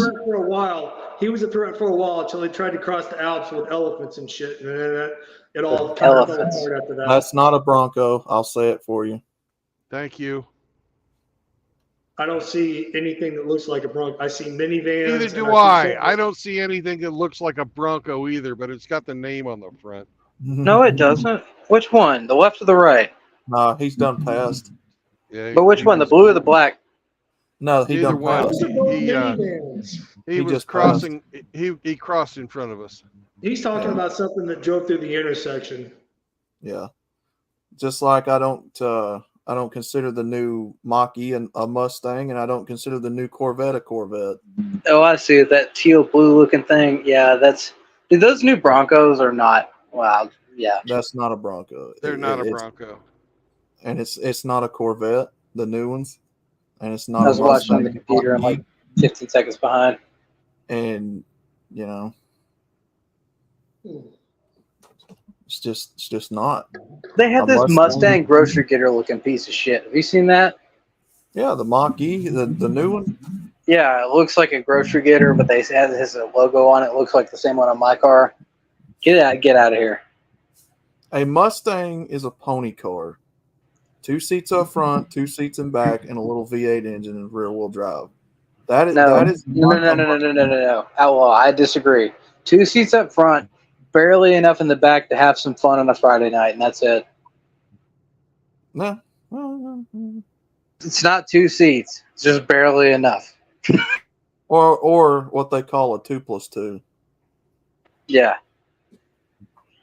And I gotta also stop you that a lot of the early Mustangs had the straight 6 V8. Yeah. And they were Mustangs. Yeah. It's not straight 6 V8. What the fuck is that, Brandon? You fucking moron. God. I was like, what the hell does that mean? It's a new one on me, sir. Ain't no such fucking thing other than my retarded mouth not fucking keeping up with my brain. I drive a straight 4 V12. But, Now, it is true, Ford has put 4 cylinders and 6 cylinders in them over the years. Well, the 4-cylinder ones weren't Mustangs either. Yeah, they're like little... My best friend in high school had one of those pieces of shit. It's like, why would you want a sports car with a 4-cylinder? Like, what the fuck? My grandma actually had a '93 Mustang with a 4-cylinder in it.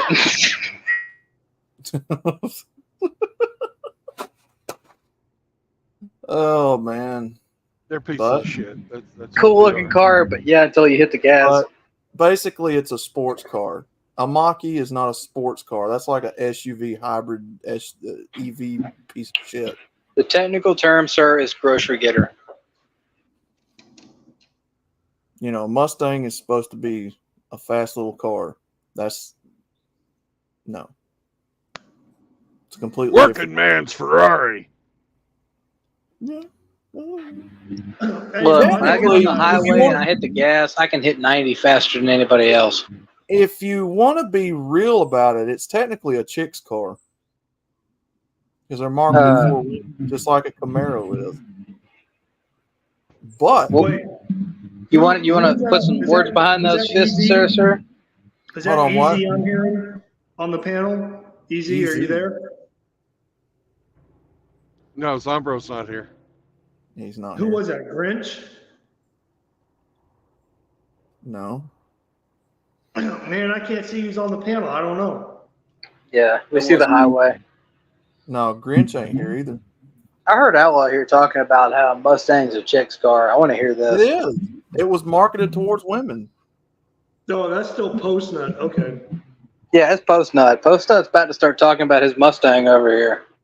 It Well, was. man, the other day, and I brought this up on the panel. There's a house across from me that has, like a half fucking donut driveway because there's a dude over there who's in a wheelchair, and I saw a Mustang pull up in there the other day, and I think that might be one of his kids.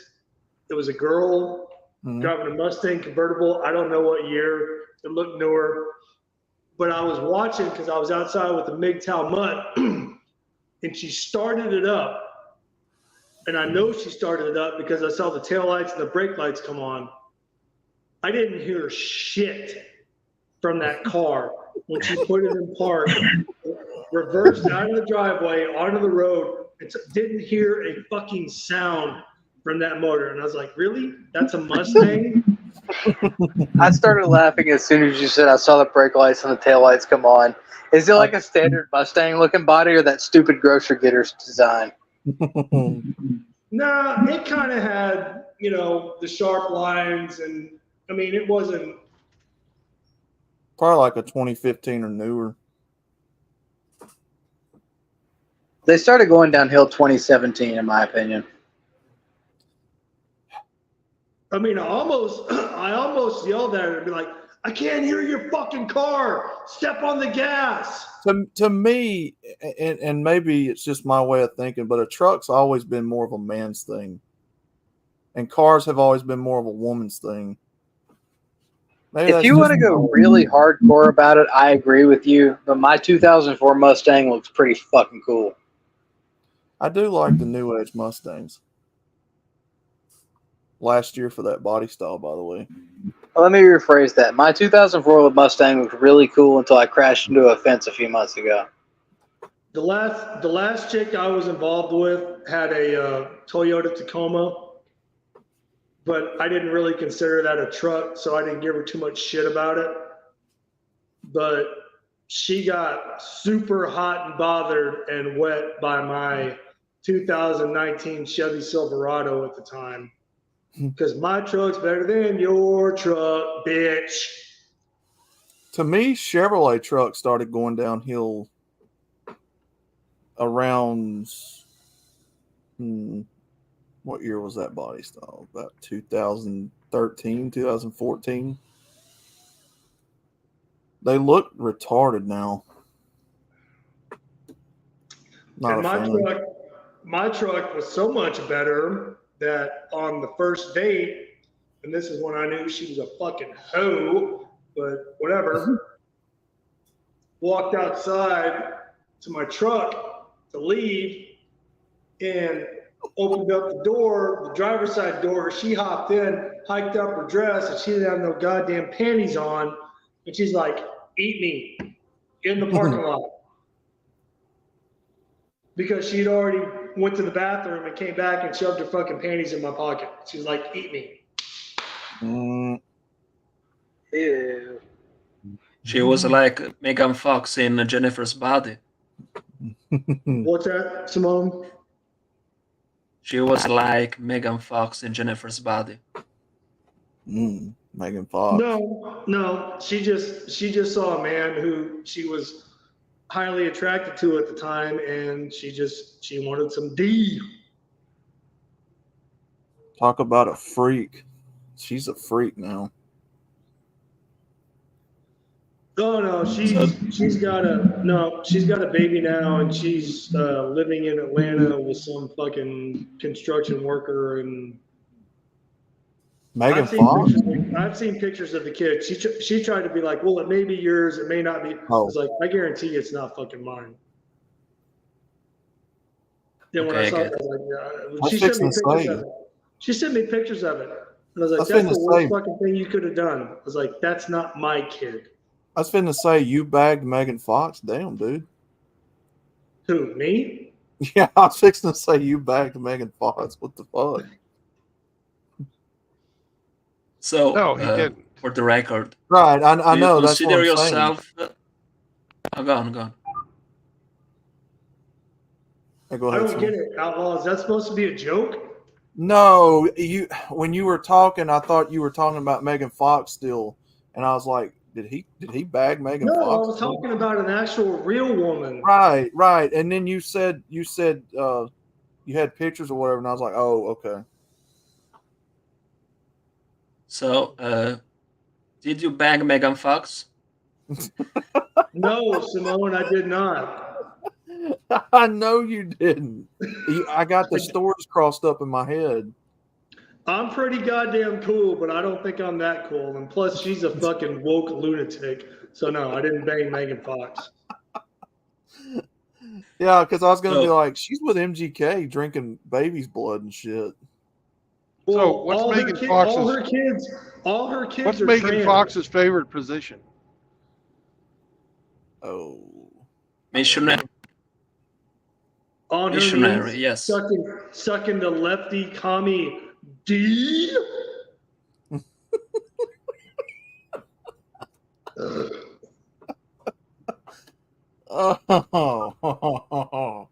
No, all her kids are trans, and all those kids are fucked, man. I feel sorry for those kids.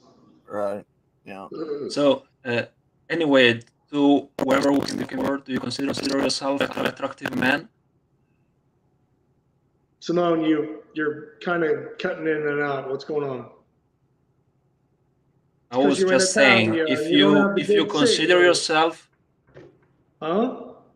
if you consider yourself a highly attractive man, mm-hmm.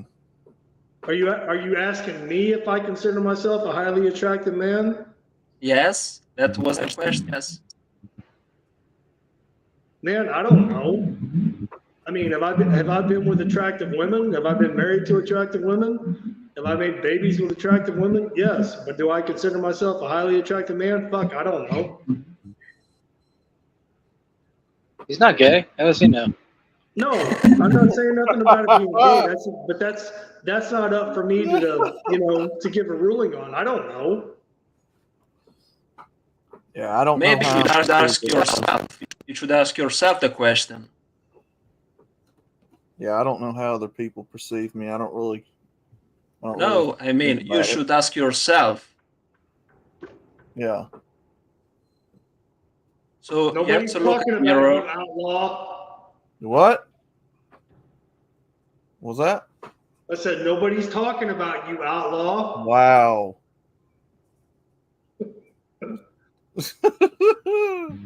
mirror.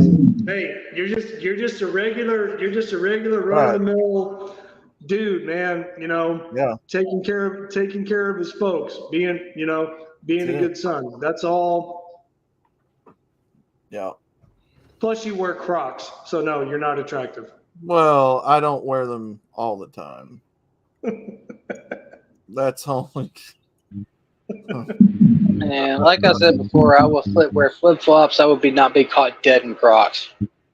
The only time I wear Crocs, and I have a pair of Crocs sitting in my bedroom right now, is in the shower. Just like True Blood said earlier. Awesome shower shoes. That's it. the only reason I say it all the time, but the only reason I have them is because it was a Christmas gift. I know, because they were a gift. I get it. Right. I'm not Right. giving you So- shit about that. Right. I'm Yeah, just giving so- you You shit would about never everything buy- else. You would never buy pink Crocs for yourself. I understand. Well, you didn't throw them away either. I can't because I've only got boots, and I'm not wearing them everywhere. Brother, do we need to do a chess tournament to raise money for you to go buy shoes? No.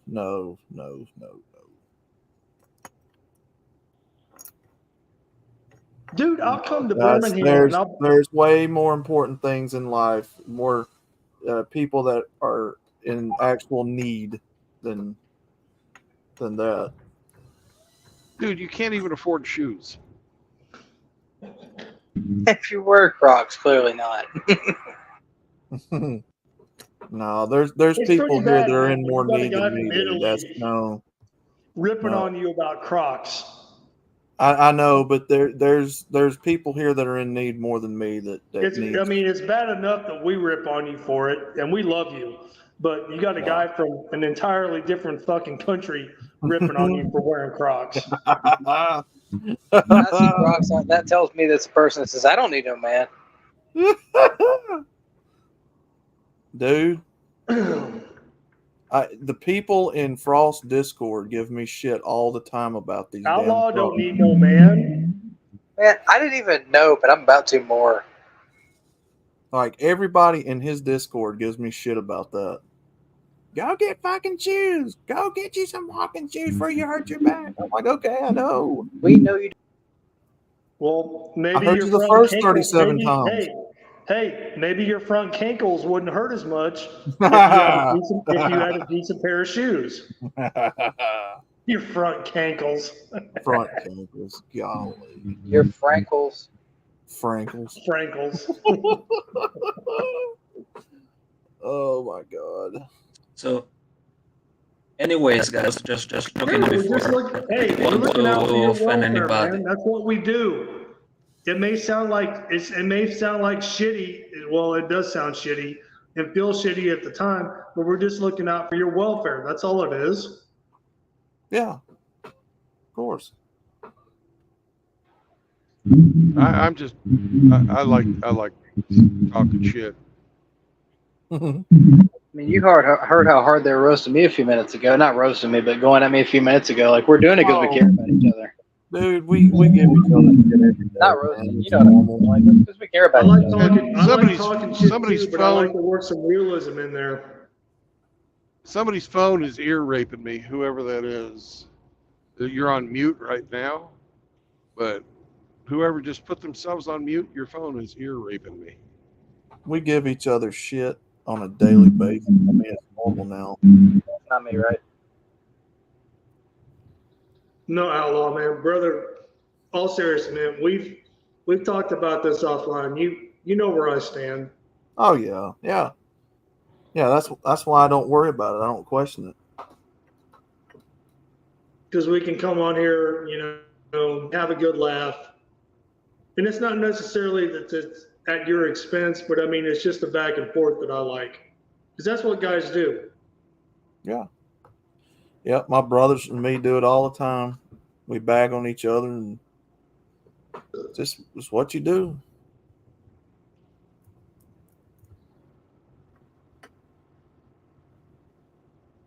So who is echoing? Because everybody I don't except know. you, me, and Brandon is muted. I don't know. I try to be careful. I hold the phone away from me because I'm on the phone, so I have to talk away from it. I would have to say that it's PNC that's echoing. Because it came back when he started to talk.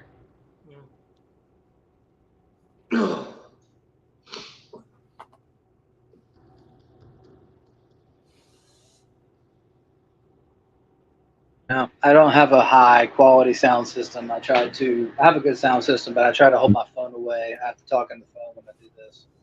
But I've been on Saunders' streams, and I can tell that when I hold the phone close to me, I sound like really super fun. You've got an Android, right?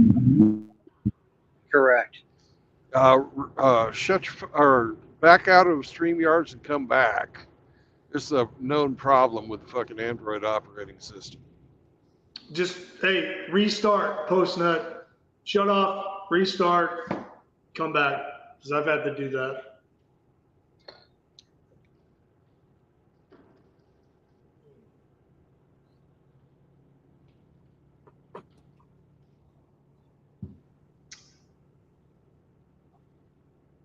The only reason I give you shit, Outlaw, is because I care.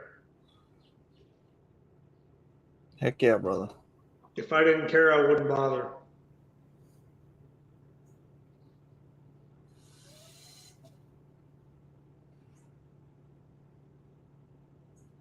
I gave you shit because Riggs paid me to. Dude, what about, I mean, hey, brother, think about this. Just think about it. Instead of a pair of boots, I mean, a heavy ass pair of fucking steel-toed safety boots, what about like a pair of cowboy moccasins? And you know what I'm talking about when I say that, right? Yeah, absolutely. You ever thought about that for a pair of shoes? I don't know. I'm sorry, guys, but I couldn't hear properly. I couldn't hear you properly before because it was all this echo that was so annoying, so to speak. Yeah, we call that being ear raped. But yeah, we know what you. We think we isolated who was having the technical difficulties, and we've got it fixed now. First, I thought it was on my end because I'm using a professional microphone. But then again, I muted myself because I thought I was the problem. Nope, wasn't you. So thank you very much. It means that the microphone works. It does the trick. Yes. Yep. So anyway, we were talking about this topic that we have to be the man. The topic right now Before- is outlaw shoes. Shoes. For whatever reason. Yes, because I couldn't hear properly before, so it was just this echo. Because in Alabama, it's all about the agony of defeat. Oh,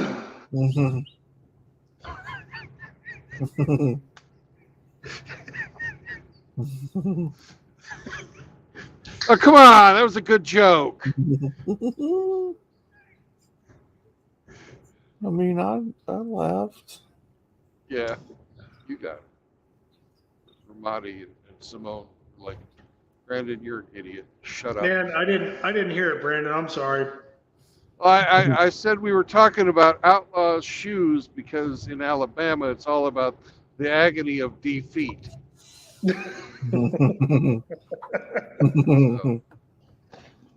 That was a little bit funnier than it should have been, but yeah.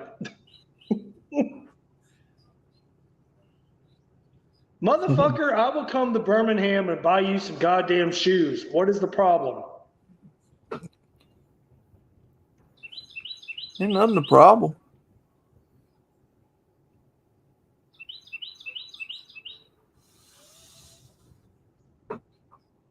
What size are you? You know what? Fuck that. I'm sending you a pair of cowboy moccasins. What size are you? We'll talk about it off air. All right.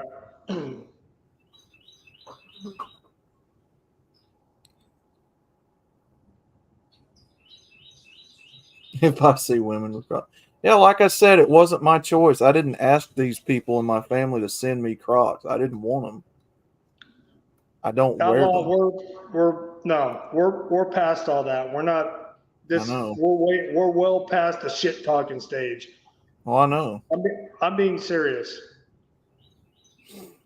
I'm just saying, it's not like I wanted them. I don't even No. like these types of shoes. I didn't say that. I never accused you of that. I'm just I know. saying. Ramadi, are you going to bedazzle those cowboy moccasins? Why the fuck would I do that? It's your outlaw, right? He's a 59 and a half foot tall woman. Oh, what the fuck? What? Well, that's his avatar. Oh, That's just what the okay. guys say. That's just a joke. It's not real. Oh, I thought you were actually 59 and a half foot tall woman with a real low voice. I'm sorry. Oh, so you're not a 50 plus tall Amazon No. woman? Oh, it's 49 and a half. I'm sorry. Mm-mm.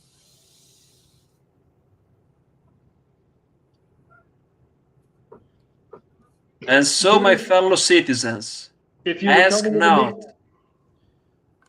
if you were coming to the meetup, Outlaw, we could go shoe shopping. And I know that sounds gay, but you know what I mean.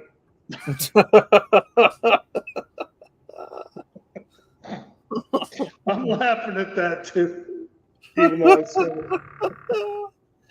Oh my God, shoe shopping. That's all I can think about. Oh, don't do that. Don't make it worse, you dick. Hey guys, may I say something very important? Go ahead, brother. What's up, And Simone? so, my fellow citizens, ask not what your country can do for you, but what you can do for your country. What's up, Simone? That was from JFK. Yes. All right, carry on. The inauguration speech. Mm-hmm. Mr. Speaker, Mr. Chief Justice, Mr. Yes. That was the inauguration speech.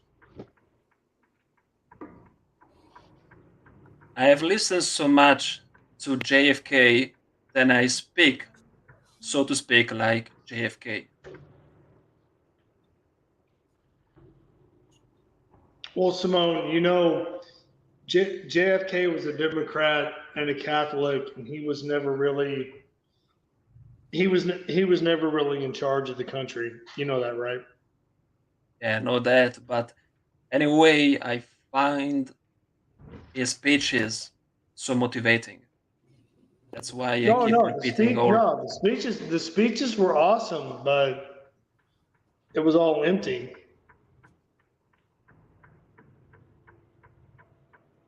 Because he never had control over anything.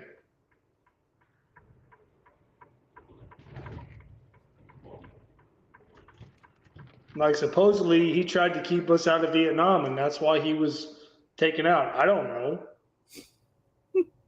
Sounds reasonable.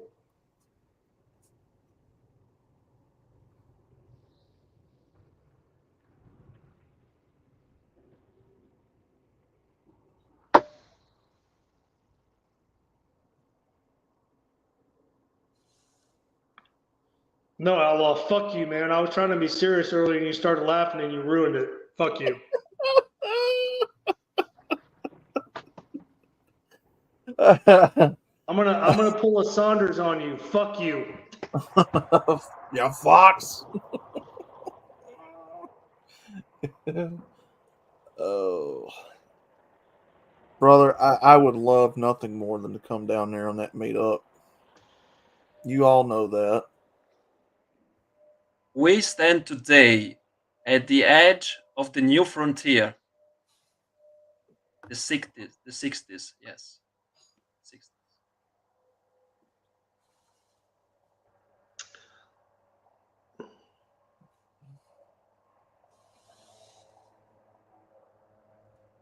Who keeps muting everybody? I'm not. Not me. I'm standing outside watching a dog go take a piss. No, Hemi's muted. Simone's muted. Does he keep doing it to himself? Yes, Hemi does. do it. Yes, I do it because I have a dog, and when he barks, he could ruin the whole live stream. True Blood will mute you if your dog gets too out of control. Don't worry about that, bro. I'm that kind of an asshole. Just talk, man. Simone, just talk. Whatever you gotta say, just go.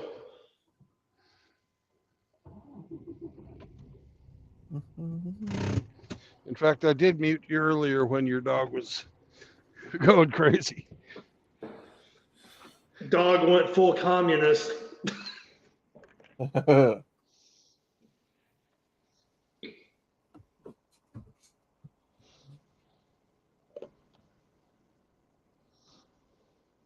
His dog must really be going off because he keeps muting himself.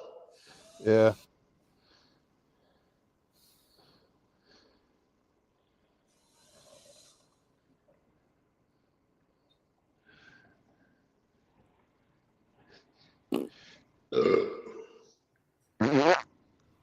Excuse me. But no, hey, Outlaw brother, man, we can. I ain't trying to put you on the spot or embarrass you, but we can talk about that offline, and you know what I mean. Yeah, we'll talk about it later. Yeah. Because Outlaw only wears salmon these days. Wears salmon? Salmon? Yeah, the color. The color. Because it's pink. Oh. Because it's no. Gay.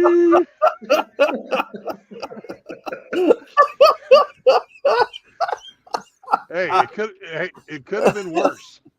The way he said that.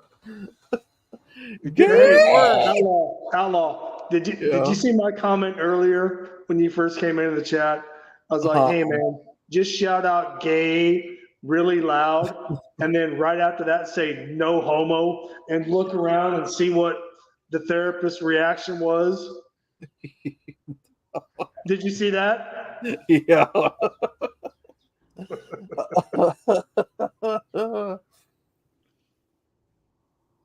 Oh man, that was great.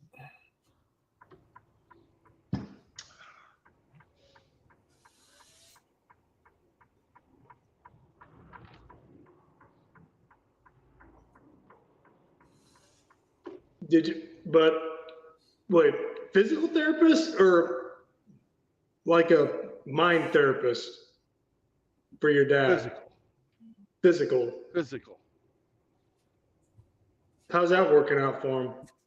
It sounds like his dad has him stumped. That's not even that funny, but it's funny. Fuck you, man. Jesus Christ. Oh, my God. Oh, shit.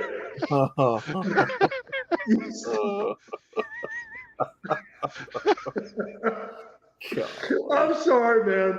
I don't mean to laugh at your dad. That was funny, but it wasn't funny. If that. Oh man. You son of a bitch! That. Anytime. Oh shit! I got tears running down my face right now. I'm sorry. That shouldn't have been that funny, but that was kind of funny. Simone, in case you're wondering, Outlaw's father lost a leg because of diabetes.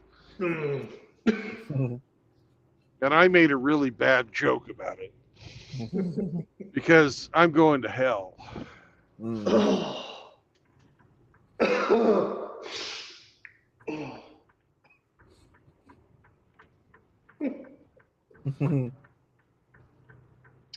You guys suck.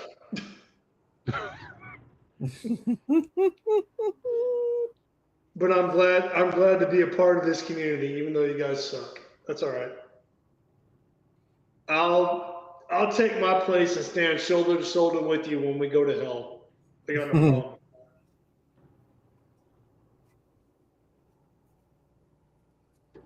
problem. But I was not expecting that, Brandon. That was fucked up, but it was funny at the same time. So, kudos. Thank you.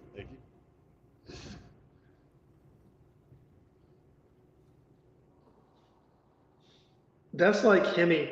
Oh man, Outlaw, I don't know if you caught it when Hemi said it earlier this morning. He's like, "Oh, I bet your dad gets half off at shoe stores." Oh, like a 20-year-old man. I swear to God, I'm not. my That's God, horrible. dude. I'm not. I'm not. Oh, and I feel like a piece of shit for laughing about it, but it's just funny. Oh man. It is what it is, man. Guys, may I ask you something? Yeah.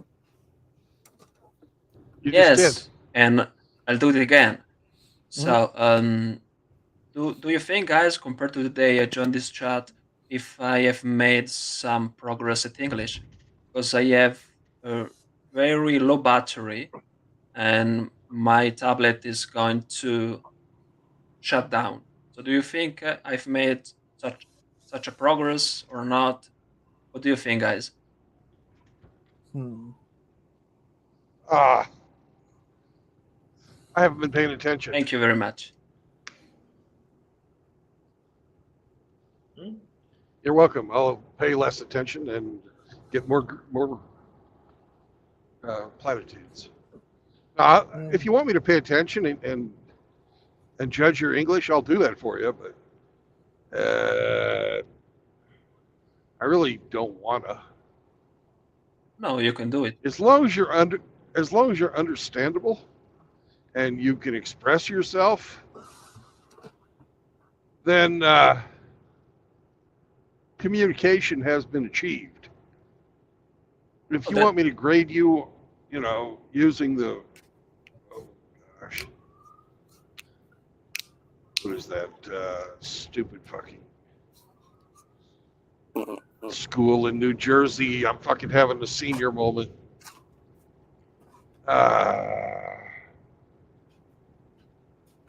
There's a language school in New Jersey that they fucking base a lot of this stuff off of. I'm fucking having a complete mental block on it. But you were talking about going for your C2, right? Simone?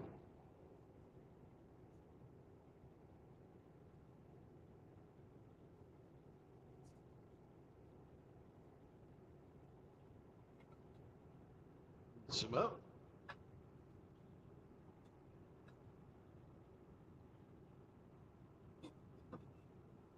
No wonder it got quiet in here. Ramadi dropped. Well, Anyways, I'm sorry, man. I had to go take a leak. Yeah. What did I miss? Whatever the last thing I heard you say was savage. Well, man, here's my take on it. True Blood has this stream, and it's a free speech zone, so nothing's off limits, right? Well, Ramadi, Simone is just about ready to graduate from college, and his major is for He's got a loop going. So he's wondering how he's doing in English, which is obviously not his first language. Oh. So it's a legitimate question. Okay. And he's going to graduate, I believe, in May. Okay. And there's different levels that he has to attain in the languages so that he gets his degree. And apparently the level C2 is what he's shooting for in English. All right, man. I'll cut him some slack, but nothing is said in here. Like Outlaw. We rip on Outlaw. You rip on me. I rip on you. I mean, we rip on. but it's all coming from a good place because that's just what we do as dudes.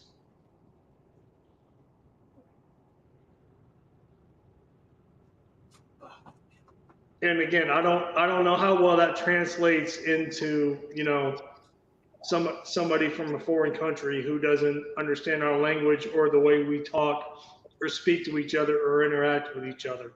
Well, he's in here to learn that. Huh? As what he's in here to learn that, as well as interact with us as MGTOW man. So it's a combination of shit. He's multitasking. All right, Simone, man, we'll give you a crash course, brother. Come on in. Don't be scared. No, I'm not. I just wanted to say that I had to switch device because my tablet died in front of me, and I couldn't hear what Brandon was saying, if it's an improvement or no improvement or whatever. Ah, fuck, man. Romani was being profound, and you missed that? Fuck. Yes, Sorry. yes, I missed all this stuff. It'll never happen again. Jeez. Anyway, you know, one thing I've noticed from people who are born outside this country and learn English is a lot of time the people who are born in other countries actually speak English more proper than people who were born in this country. More proper? That's how you can tell who's a foreigner. So do you think I'm a foreigner just because I speak, let's say, quote unquote, better? No, I think you're a foreigner because you sound like Mario. Yeah. Mario Luigi. You're a foreigner because you sound like a goddamn foreigner, Simone. Yeah. Yes, you sound I like know just that. Mario and Luigi. Yes.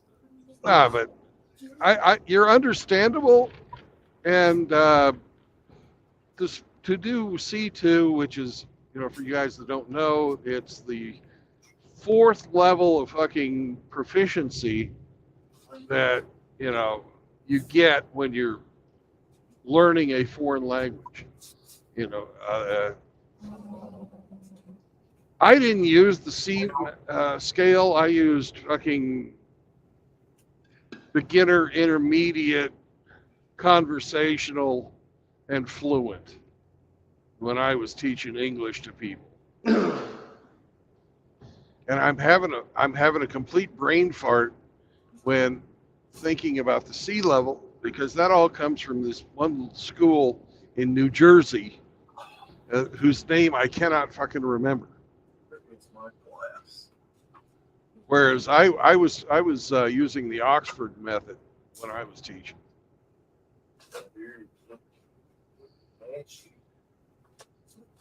But I would put you at, you know, low conversational, maybe to mid conversational, which fits perfectly for C2.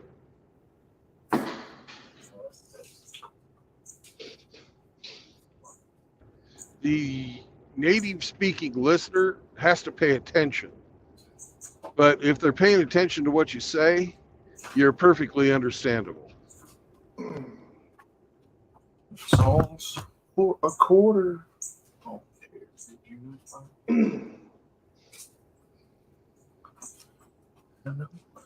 Does that make any sense, Simone?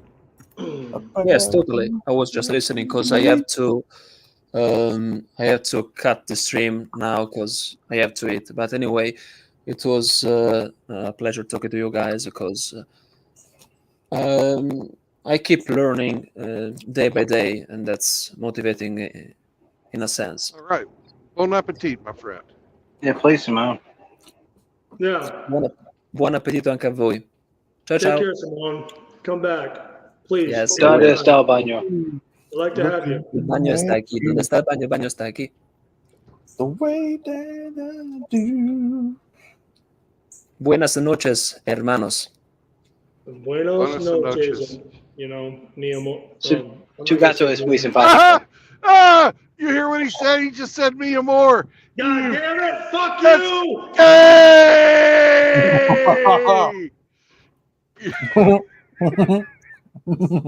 Man, my Italian's limited. Shut the hell up, Brandon. You're getting me moist, Simone. Oh shit. Tú traseras muy simpático. Oh, whoa. I'm not Whoa. talking to You I'm only think it's talking in English. simpatico. Fuck you guys. You just said the feeling's mutual.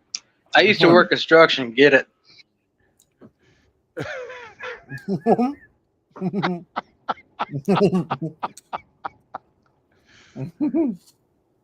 Buenas noches, mi hermanos. Hasta luego. Hasta luego. See you tomorrow, buddy. See you soon. See you soon. I'll So see you soon. see you tomorrow or next time, whichever comes first. Fuck up. A la mañana. La mañana por la mañana. Stop talking that Italian shit. Hasta mañana, por favor. Goddamn. I will say one thing. If you're still here, one thing I've noticed is you can tell who is not born here because people who learned English as their second language sometimes speak better English than those who were born here. That's legit. That's true.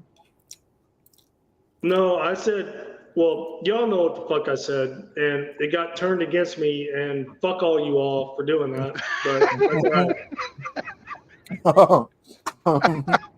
Muchas gracias, mi hermano. Just go to a construction site and say "Donde pongo" to the nearest señorita. Oh shit. The only person, ¿Dónde está el baño? El baño está por find aquí. it funny Por aquí. was the Italian gentleman on the panel who's about to drop out. So fuck all the rest of you. But I'm still here. Okay. Anyway, it was not Italian, but it was Spanish. I called it, bitch. I told you, mother. I'm over here not being bigoted.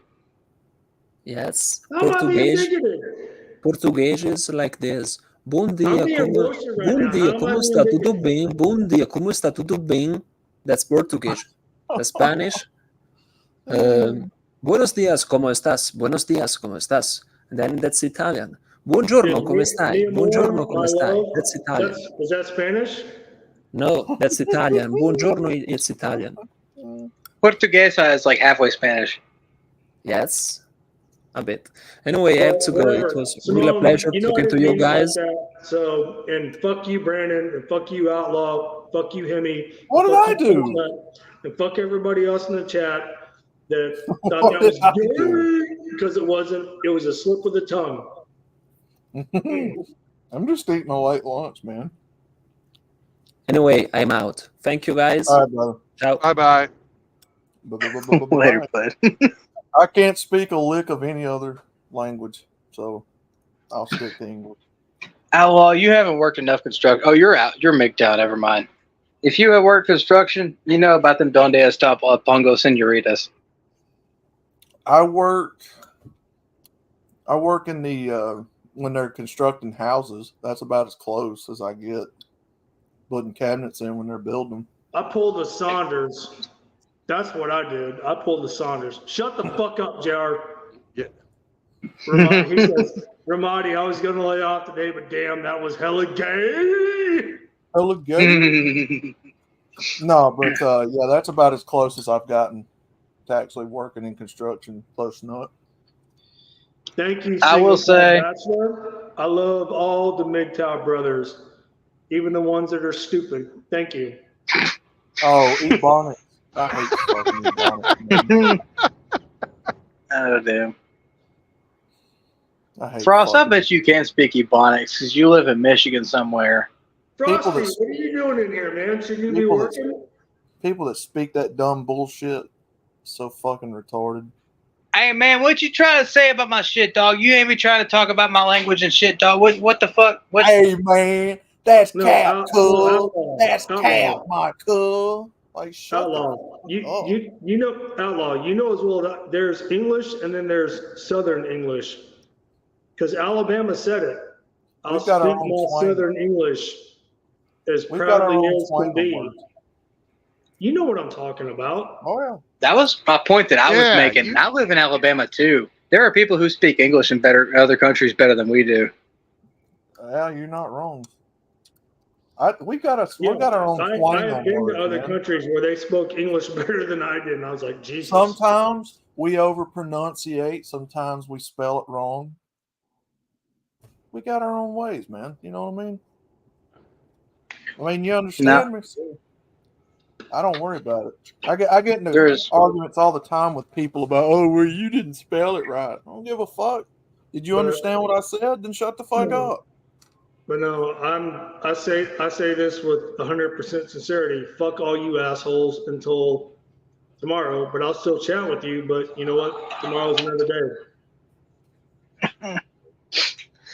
now. Have you ever been to Louisiana? Hey, as long as you don't say yes. Yes, I have. I was going to let you finish your thought, Brandon. I have been through Louisiana. Drove through. Well, I was going to let Brandon finish his thought because he started to say something. But until you have lived in Louisiana, you have not learned how to really master to survive what is the worst of the English language.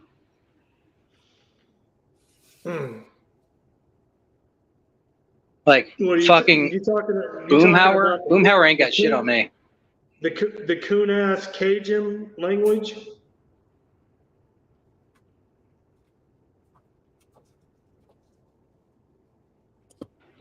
Sorry, I just realized I'm on phone. I'm on data. Hold on. I mean, if I'm saying something plain enough where you can understand what I'm saying, the fuck does it matter how it's spelled? Well, no, outlaw. It doesn't. What matters is that the fucking moped is not a scooter. Well, to be fair, a lot of people calls it that, but whatever. I mean, well, no, outlaw. I think a lot of us can understand and follow what you're saying, but sometimes when you get hung up on certain things and you kind of dink and duck and go back and like I don't know what the fuck I'm talking about. Yeah, it gets kind of confusing, but it happens to the best of us. Never happens to Hemi. He's bougie. Hemi is bougie. Bougie as fuck. He's Canadian. He don't count. Man, I work construction in Louisiana. I have literally talked to people who sounded like Boomhauer. Nah, he's Canadian. His country doesn't even exist. Oh shit. That's harsh, bro. I'm just kidding. Try and drag me He's a into southerner this shit. just like you, man. I'll have no part of this tomfoolery. He's a southerner just in the opposite direction. Yeah, he's north of me. Way north. No, he's a southerner. Hemi's a southerner. Where do you live? Hemi, what part of Canada Exactly. do you live in? Southern Ontario. You live in. That's Southern right. Ontario. Southern Ontario. He's a fucking southerner. Well, are you hillbilly like us down here? Do you have our mannerisms and eat fried chicken and cornbread and all that good stuff? Do you have your own trailer parks and? They do. Yeah, we do. Have you watched Trailer Park Boys? Outlaw. I guarantee he has because it was filmed there. No, I'm talking to you. Have you watched? Oh yeah. Mm-hmm. Bubbles. Okay.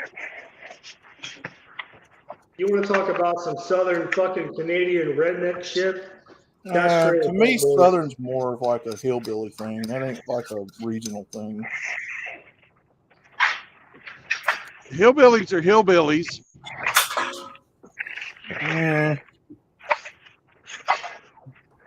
Package of screws.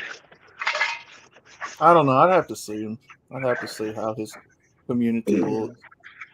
Spelled Bama wrong, Singertown Bachelor. It's BAMA, not two M's. Somebody say BAMMA. The other day, I was talking to Seraphin. Yeah. And I told him that I was a hole. You guys know what a hole is? There you go. No. No. That's fucking Russian hillbilly. Like the Oh. Amerikansky hole. So it don't matter fucking what part of the world you live in. There's gonna be fucking country people. Yeah, there's gonna be fucking people that are fucking more backwards than country people called hillbillies. Yeah, you're always gonna have your impoverished, sure. Huh? No, I believe that, and I've these ones? been across a pretty good chunk of the world, and no, I believe that there's you're always rednecks and hillbillies, everywhere. The thing about the South here, where we're from, me and Post Nut, is it's like a unique thing. It's not like something you see everywhere else. Like we got, I don't know how to describe it. One over here. Where else in the world do you see, dyed-in-the-wool right-wing Republican Christians I put your screws that in live in trailer parks? Some of them believe in burning crosses and KKK and all that shit. But where else in the world do you see that, really? This is the last bastion of freedom, if you want to put it that way. Not that I believe in that stuff. You really don't see what we have here in the rest of the world. Sure, you see impoverished people around the world. We have a unique. I'll say this: we have a unique perspective on the Southern heritage. Alabama is one of the last free states there are. I'm just going to say that right now. No, but Outlaw, what you're talking about is. And no, again, I don't believe in burning crosses or KKK either. Just to make that clear. You're talking about the worst aspects of Southern, that's what I'm saying. Redneck culture. You're talking about the worst aspects. That's what I'm talking about because there's a whole lot of good and wholesome in there that people don't see. Yes, but I bring that up because that's what the rest of the world sees us down here as. And that's not who we are. But I'm saying it's that's because we have the ability to be free that we can do bullshit like that. Yeah. That's the stereotype that we get down here is that sort of stuff. Goes into those cousin two. fucking and then Bible belts, trailer parks, meth heads, river rats. Yeah. Fried chicken, cornbread. That's the Did you shit get a that screwdriver? we get labeled. No. I live in Alabama. Most of my friends are retarded liberals. And oh shit, son of a bitch. My band's not here. So. Oh shit, son of a bitch. Mm-hmm. Yeah, you got your impoverished all over the world, absolutely. But I'm just saying we have like a unique stereotype to it. When I see Outlaw, having traveled all over, yeah, the only thing that separates a Southern man from a guy from fucking the middle of nowhere, Nebraska, yeah, is a chip on his shoulder.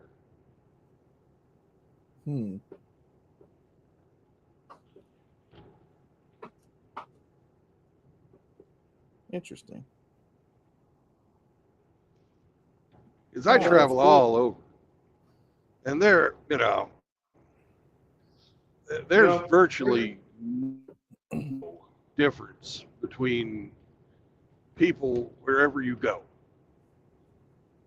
Well, for the most part, you got regional foods, you got regional dialects, but for the most part, everybody's about the same.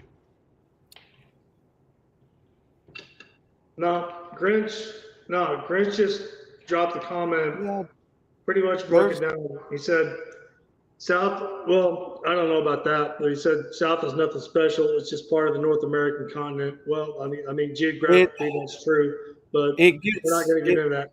He said rednecks derived from the southwestern section of England. Yes, when those people from, the English Isle came over here and started to settle, that's where the fucking redneck culture came from.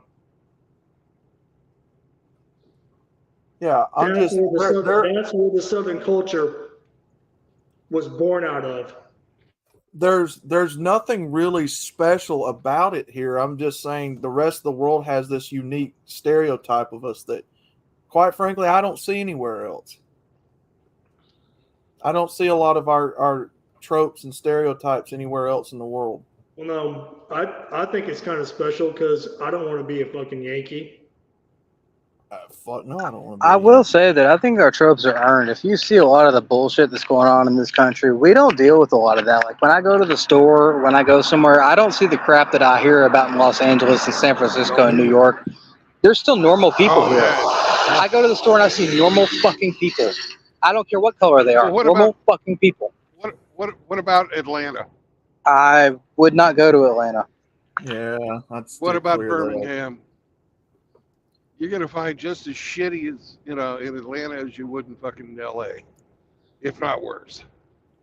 Well, I mean, will say there are some this. shitty people in Birmingham. Go ahead, Ella. Well, I was just gonna say, unlike LA, you don't see blacks and whites really fighting each other here in Alabama. I don't. It's funny because he's right. You really don't, and that's not what they want you to think. I didn't see it when I was in North Carolina. I didn't see it when I was in Virginia. I didn't see it when I was in North Carolina, and I didn't see it when I was in South Carolina. You don't.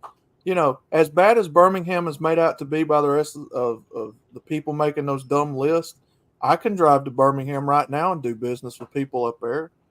You just got to be careful what neighborhoods you drive down, at certain times of the day, but that's about Well, it. you don't go north of 3rd Avenue past a certain time of the evening. But yeah, I can go downtown and talk to black people all day, and I have no problem. They're cool people, just like we are for the most part. They're just good people, You don't go to Pratt City. You don't go to Gate City. You don't go to the South Side at all during, the evening times. No, north side.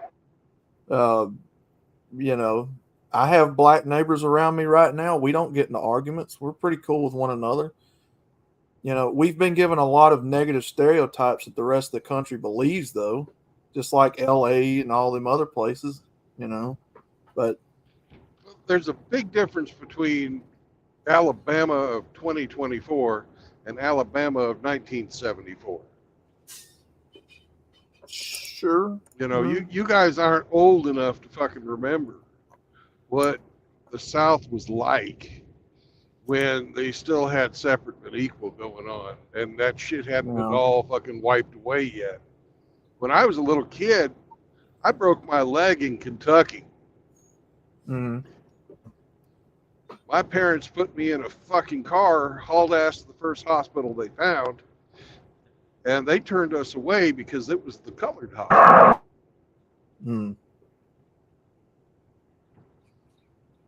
Yeah, that was going on down here for a long time. You can go ask my grandparents. They'll tell you the 1950s was the best time to live in Alabama. I've told some of the brothers this. The neighborhood that I grew up in was actually a side of town that blacks didn't go on, and that was before my time. The area that I used to live in years ago was separated by a coal mine and train trestle that went over the road, and the neighborhood was separated like that because blacks didn't go to that side of the neighborhood. There was Klan members that lived down here where I'm at. You talking about Bessemer and Hueytown? I'm not going to dox myself, but you're close. 10-4, sir. Copy that. But yeah, we had Klans members living down here that, our brothers and friends and all knew. They were their granddads and dads, and some people, were in the church. They were in the grocery stores working, and they just knew who they were. Burned crosses in people's yards and shit. It was awful. But all that happened before I was even born. That was like back in the 60s and 70s over here. Yeah, Post Nuts, you're about dead on. I know. I wasn't trying to hit too close to the target. I was speculating.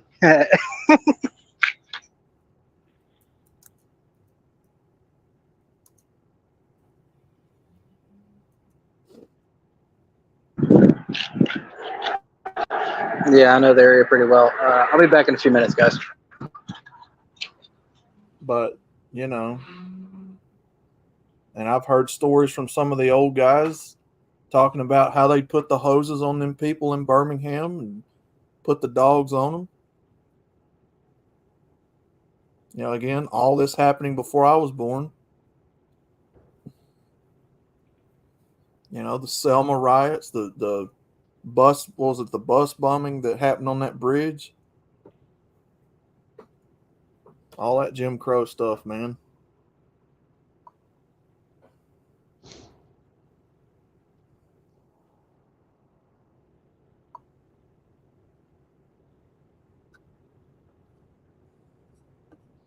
All done by Dixiecrats. Yeah.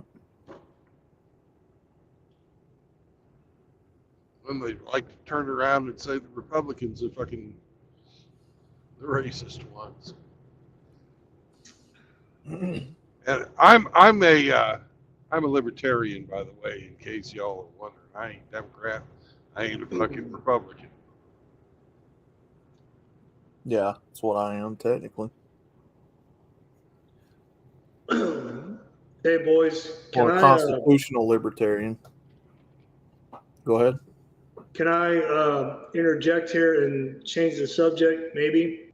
Please. Sure. Please go ahead. Have you guys But I ain't heard gonna about... talk about your fucking butt crack anymore. No, I'm not going to do that. Okay. No, I was going to talk or bring up, has anybody seen this thing on the internet, social media called the Women's 4B movement? No. 4B. The Women's 4B movement. Mm-mm. No, I have not. Mm-mm. It's basically the women's version of MGTOW because they're trying to push back against us because they want to seem like, oh well, you know, we're choosing not to marry, we're choosing not to cohabitate, we're choosing not to have sex, we're choosing not to date, we're choosing not to be traditional because we chose that. It's not because we as men chose that. It's because now they think they chose that. Well, good for them.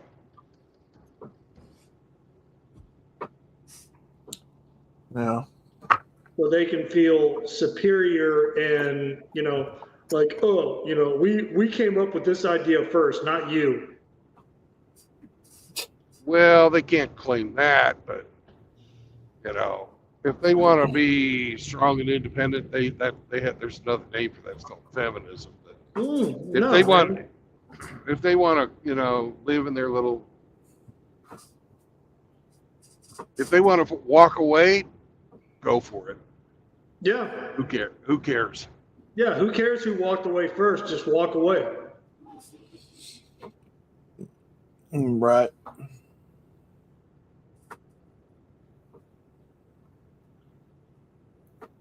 Sounds to me like a bunch of butthurt single women. That's trending on social media is, you know, the women's and they're calling it a movement. We don't call what we're doing a movement. They call it a movement.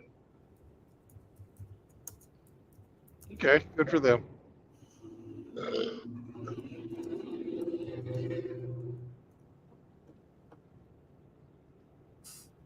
No, I hadn't heard about that at all.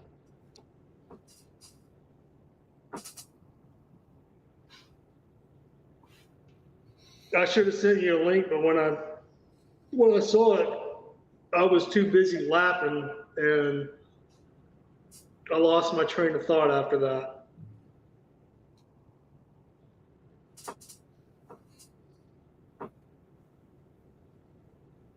Well, do you remember this train? There's 2, there's 4, there's 6, there's 8 shunting trucks and hauling freight.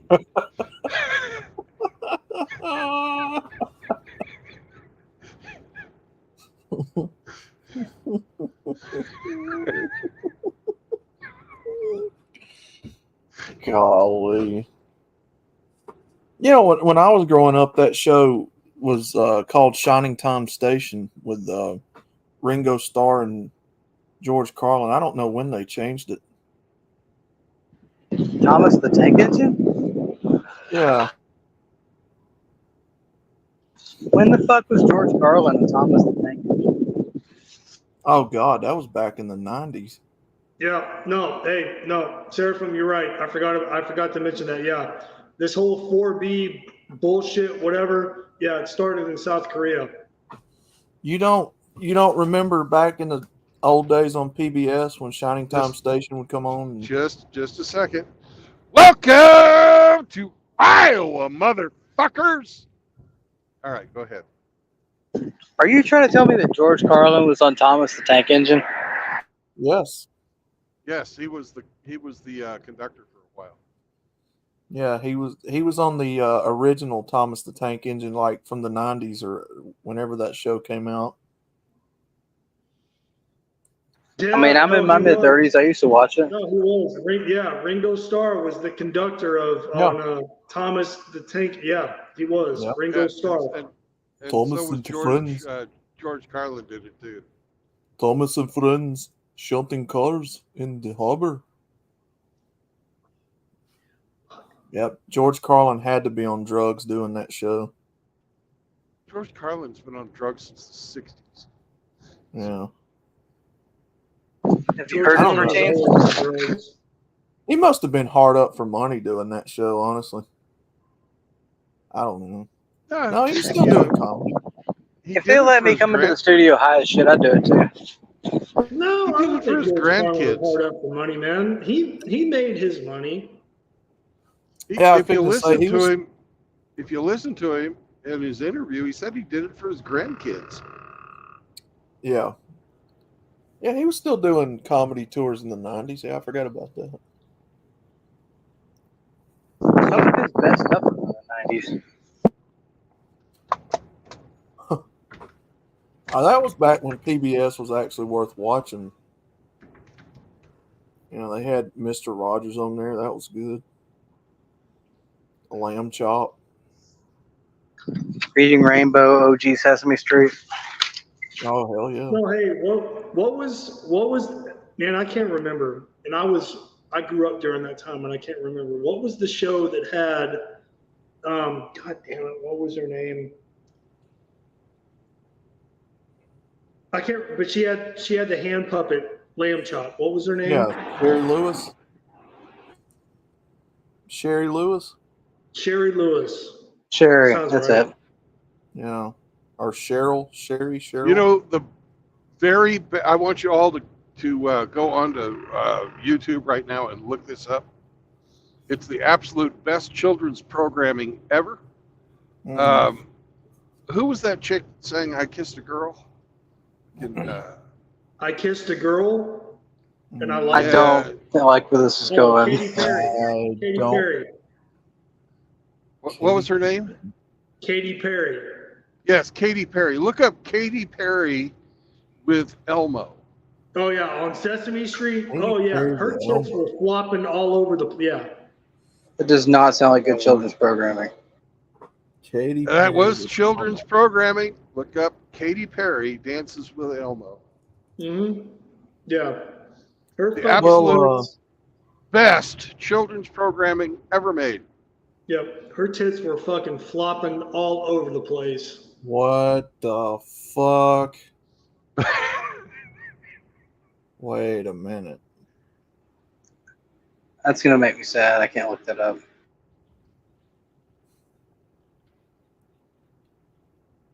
Yeah, children's programming, and she's Why wearing is a she's wearing a excessively low cut shirt, you know, and her fucking tits are about to fucking pop out while she's sitting there fucking bouncing and hopping around. Why is she wearing a wedding? What is that shit called that goes on their head? Veil. A veil? Yeah, why is she wearing a wedding veil in a low cut dress on a Sesame Street show? Look, if she doesn't sacrifice somebody on the show, I'll be happy. Many people have asked. nobody has ever understood why. But my God, look at them fucking tits bounce! Holy shit! I mean, I'm not complaining. I actually is. No, It's nice. she's got nice Pretty nice. tits. I'm not disputing Yeah. that. It's pretty nice to watch. I ain't gonna lie to you. I would not kick. Well, back then I wouldn't kick Katy Perry out of bed for eating crackers, but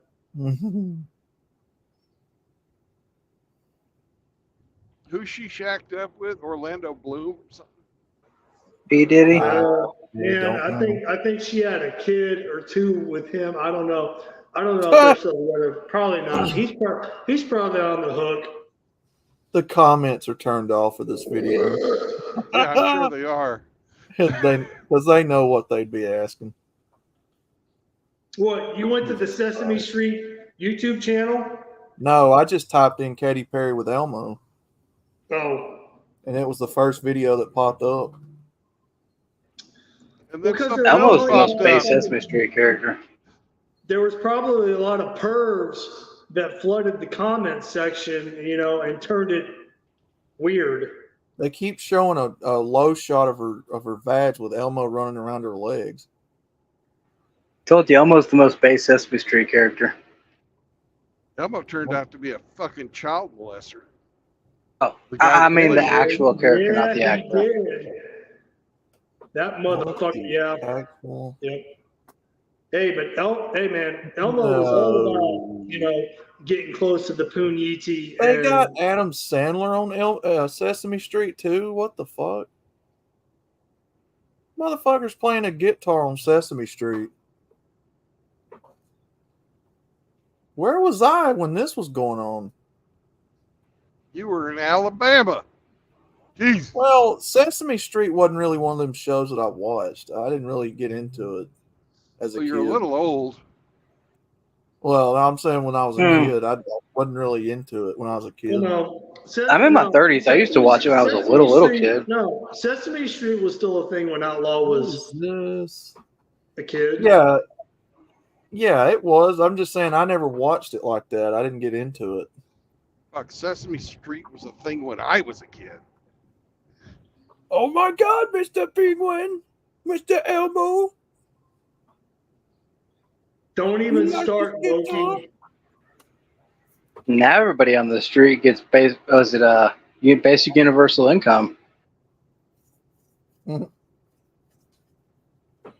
Since when does Adam Sandler play a guitar? Have you ever watched any episodes of Saturday Night Live where Adam Sandler was part of the dude? He plays guitar. Yeah, but what I'm saying is I've never really paid attention. I didn't know he could actually play.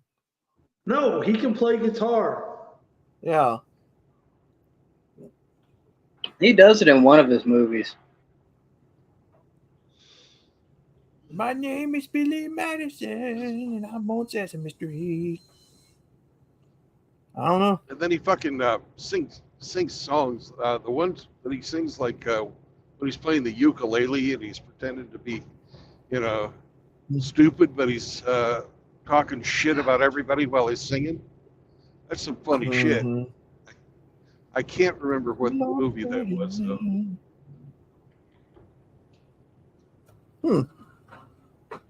Playing the ukulele. I guess I must have missed all those skits when he did that with a guitar. I don't know. Like, I've got a piece of shit car. Piece of shit car. Piece of shit car. Never gets me very far. I got no fucking brakes. I'm always way out of control. My MGTOW must like rolling around. Yeah, I used to have that CD. I used to have that CD that you're talking about. At They're least gonna laugh at 800 you. times a day I hear, hey, watch it, asshole. Hey, there's the road to Keokuk. You fucking weirdo. You fucking freak show. Launch native land. That's the road to Keokuk. Right there. The road where everybody's a Keokuk. What the hell happened to me? I will come over to the I top of this used counter and beat the to shit out be of you. What a are you doing? Stop looking at me like that. I don't like it. popcorn with Grandpa while we watch the parade. Hey, Hemi, do you have anything to say?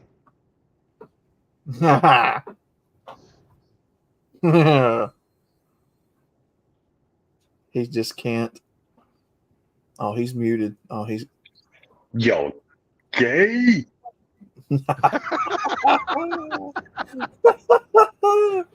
I don't know, Hemi. I'm not feeling the spirit in that one. I think you need to do it again. I think you need to give it another shot.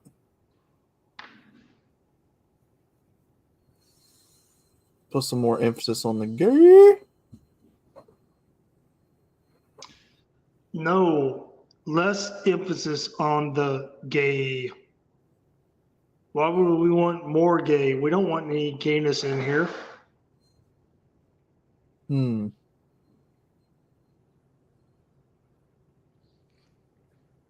you better So keep you're Father saying Saunders we away should- from her. Damn it, you stole my joke, you motherfucker. Go ahead. No, you stole it already. You said, gotta keep Saunders out of here.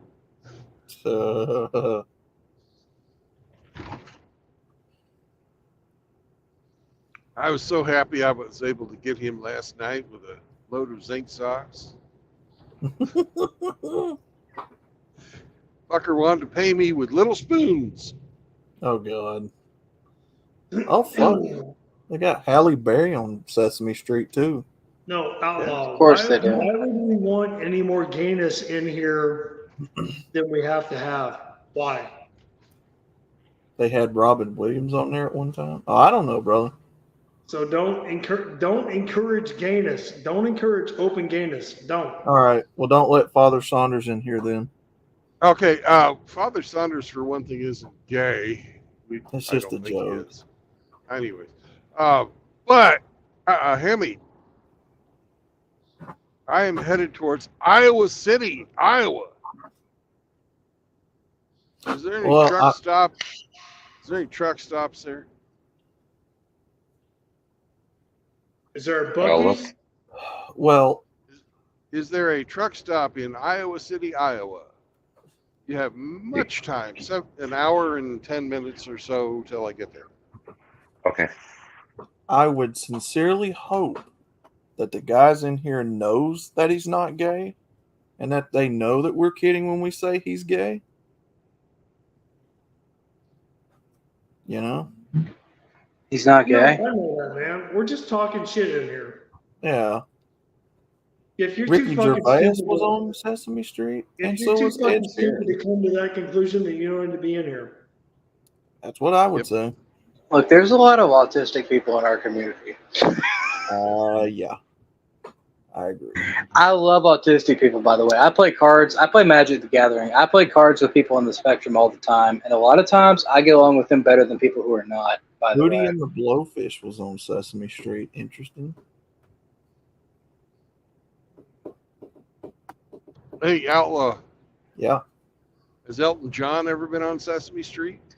Yes, he fucking has. I know that. Or sorry, it was the Muppet Show. My bad.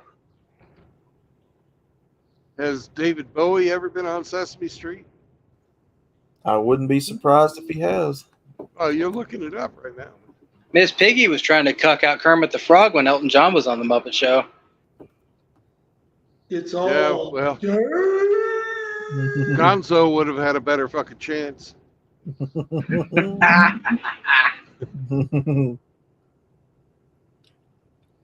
But he was too into the chickens. Mr. Rogers on Sesame Street. Yeah. Talk about a crossover. I don't remember that one, but yeah, that's quite a crossover. That's what the You kids know call you're today a special, collab. Big Bird. Hey, let Hemi say something. It's what the kids today call a collab. Oh, okay. Exit 292 is Love's. It's a little bit before Iowa City. There's not really anything in Iowa City proper. so you might want to stop a bit short. On Highway 292? No, exit 292. You're on I-80, right? No, Oh, what are you on? I'm on Highway 27. Okay.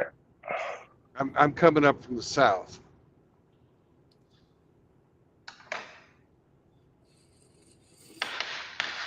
You I'll know be you're back. you're special, Big Bird, in every single way. And you're a very yellow bird. My favorite episode of Sesame Street when I was a little kid, they had Yeah. Santana on there. Oh, nice. Santana played Hello. guitar on Sesame Street. Dun, Sorry. dun, Badass. dun, dun, dun, dun, dun, dun, dun, dun. What? Hey, Brandon, you Oye, say ¿cómo va? Santana? Carlos Santana was on Sesame Street? Yes. I'm probably butchering the Spanish Did language he right now. say, Omo como va? Yep, that's the Santana I'm thinking of. Palito Omo como va? That's the one I'm thinking of. Down, down, down, down, down, down, down, down, down, down, down, down, down, down, down, down. Hooah! Down, down, down, down, down, down.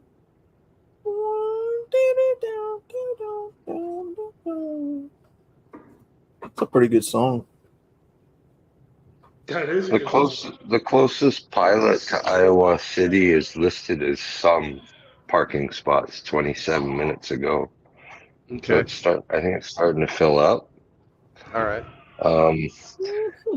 If you want to stop even shorter, which you probably don't, but Yeah, it don't matter. I'm at mile marker 25.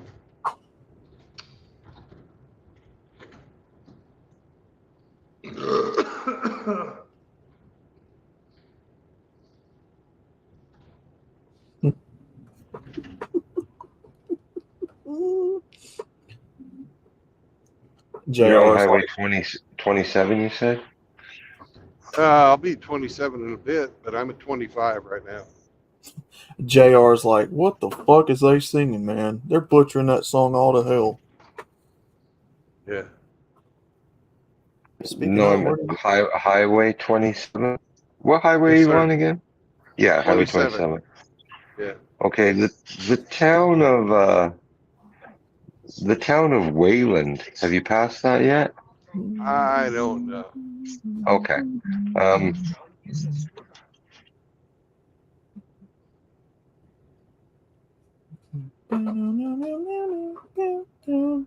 Oh, of course, Billie Eilish has been on Sesame Street.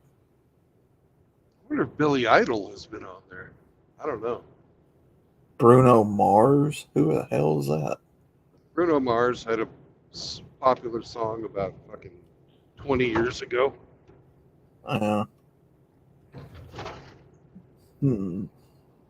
My first ex-wife loved him. Down, down, down, down, down,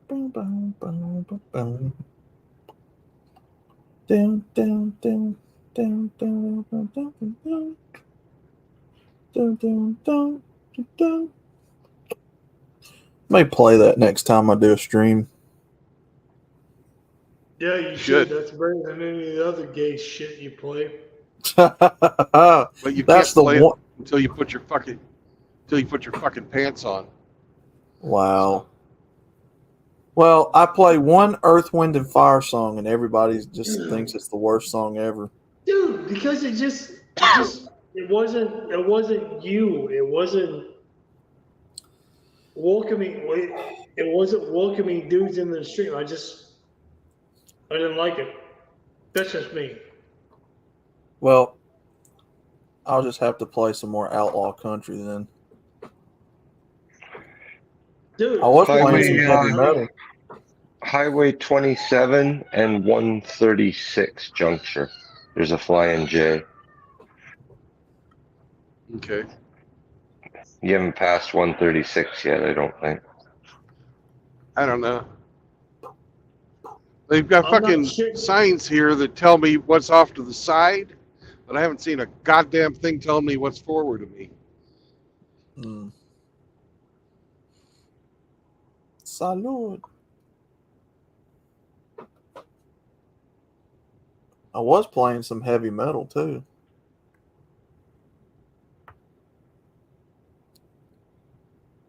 Always go back to heavy metal. Well, it looks like 61 turns into 27. So it's Yes. when you're on 27. Yeah. I've already gone past where 61 ends. Okay. Here we go. The next town is going to be Mount Pleasant.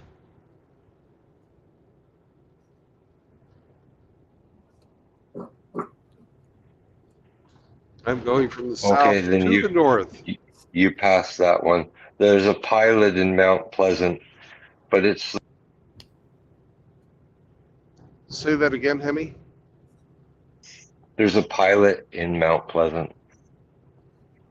A pilot in Mount Pleasant, but it's something. Listed as some spots. Okay. 33 minutes ago. Okay, so I better park there. I think so, because I think that's your last one. There's nothing between you and Iowa City. Okay. Thank you, Hemi. That's why Hemi's the best in the business. The navigator supreme. Bow, bow,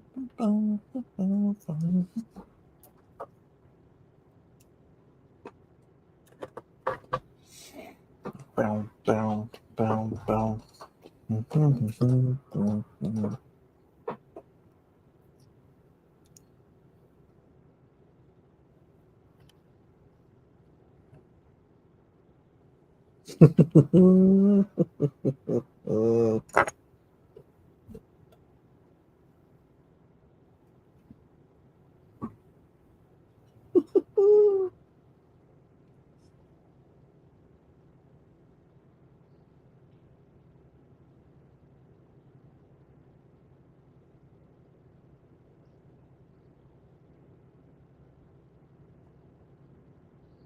I remember when Mr. Hooper was the local grocer on Sesame Street.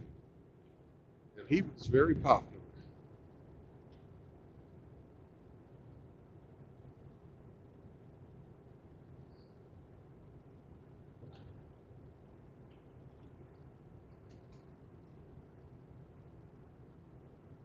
The only one that didn't like Mr. Hooper was Oscar the Grouch. I always liked Oscar the Grouch. But he don't like you. I could imagine. He doesn't like anybody. Good old Oscar the Grouch. Wormy. Wormy. Yeah. I haven't They seen didn't. it. They didn't have Wormy when I was on. Honestly, I haven't seen that show in well over 2-3 decades. I don't even remember the last time I watched it. My favorite were the bugs that lived in the window box. What the fuck were they? The little bug family. Tweedlebug. Yeah, they were always talking smack. Yeah.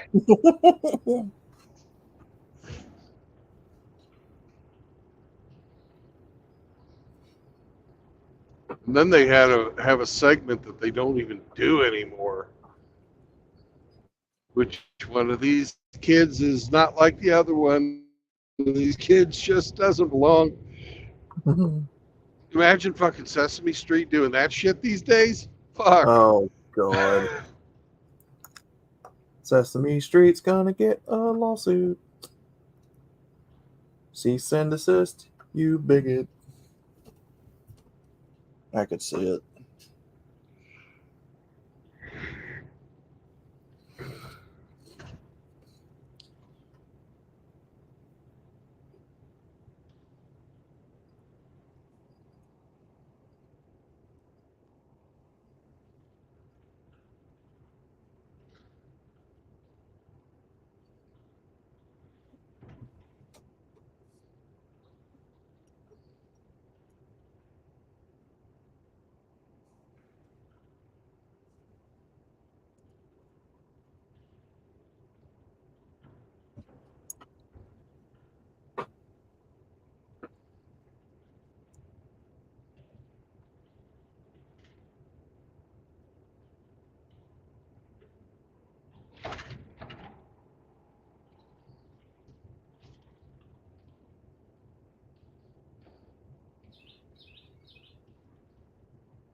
Ah,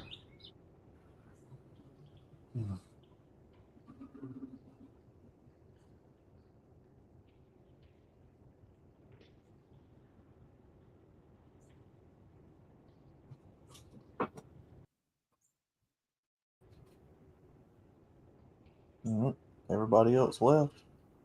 nah, we just sort of went quiet for a while. Except for, Ramadi left, Simone left, uh, I'm here. Most Not Clarity left, Outlaw left. Just me and Hemi now. No, I'm still here. I wish Outlaw'd come back. I miss him.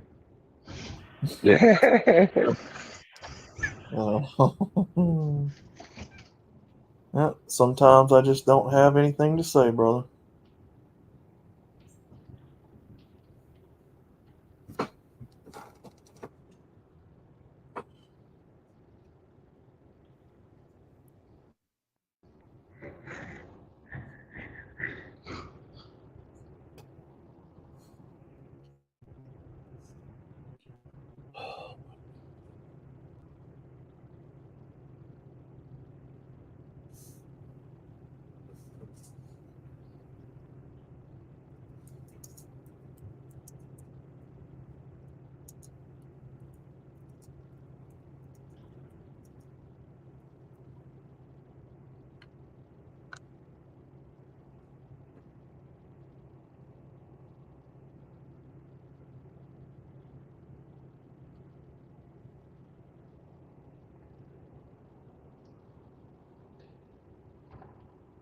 I need to buy me a new back scratcher.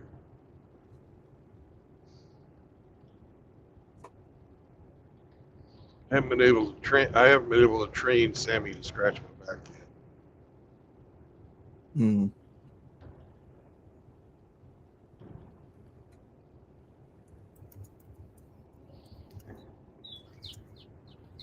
I trimmed his nails over the weekend, but I don't use a file on them.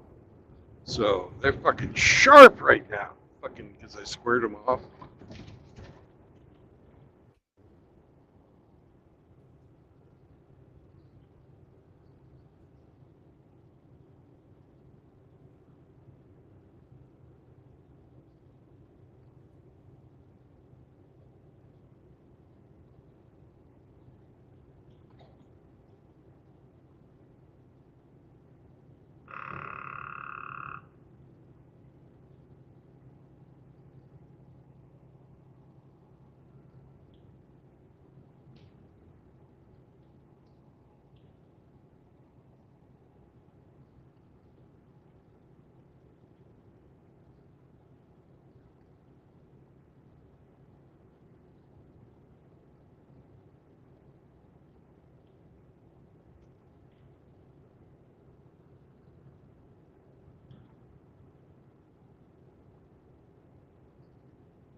Yay, I'm to Mount Pleasant.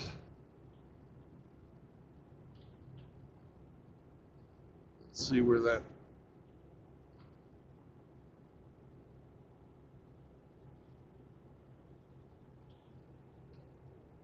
Oh, that's a cool truck. I don't know if you guys can see it.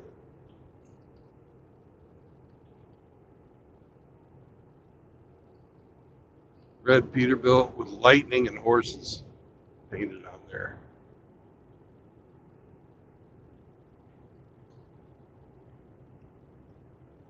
Big old fucking stack. Blowing coal, baby.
Is it West 163 or East 163?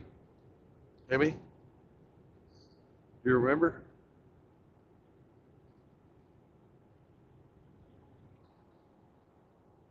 I have to look.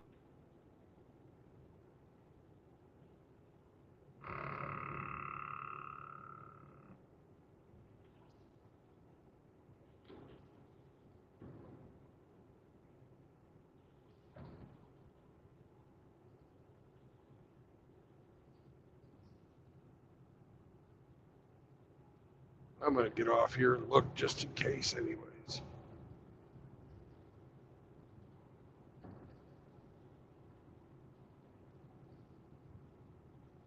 It's 218 and 34. 34?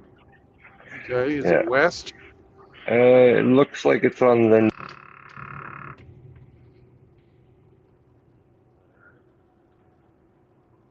I think I see a sign up there. I'm hoping it's the right one.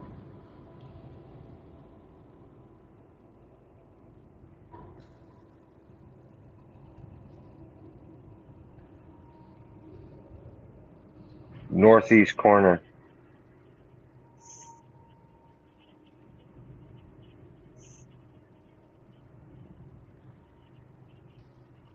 Okay, it's a pilot. Got it. Yes, pilot. All right. Hopefully there's spots. I'll tell you in just a few minutes.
Ooh, I hear chopping.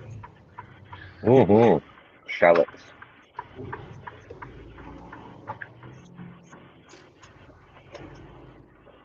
That's like a bougie onion, right?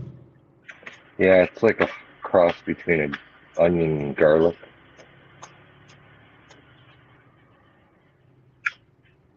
Bougie indeed. Because I knew it wasn't a house that Swiss people lived in. No. I'm making mushroom risotto. All right. That's bougie rice. Yeah. Except it's not really rice. It's rice. I thought risotto was pasta. No. That's polenta. Like that's a potato thing. Well, it's a potato. That's not pasta. No, risotto is like rice, but you keep adding stock and stirring it. Constantly stir it while it cooks. You start with a short grain arboreal rice.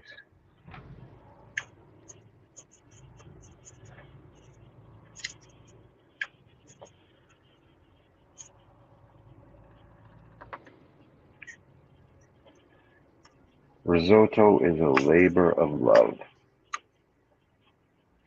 Requires constant fucking attention. No smoke breaks.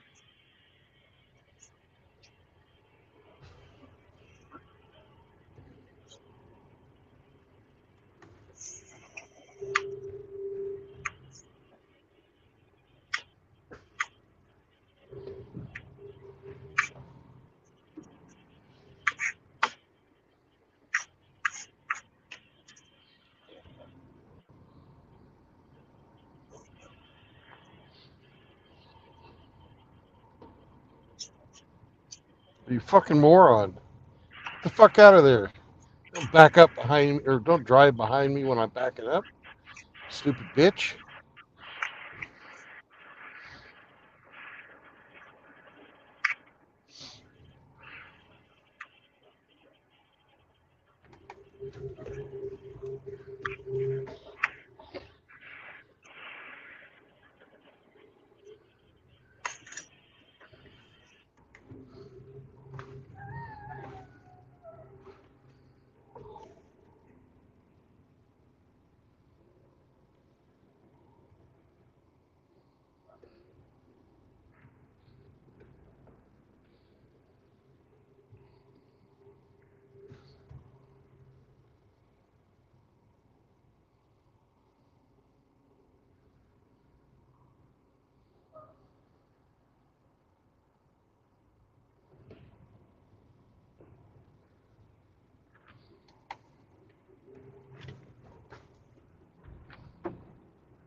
All right.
All right, Sammy, we're here.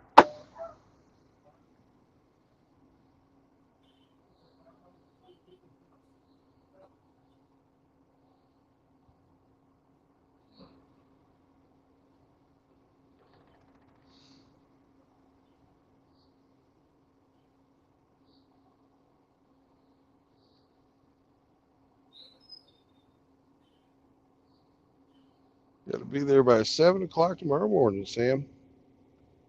We can do it. We can do it. Check one thing real quick.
All right, my MGTOW brothers.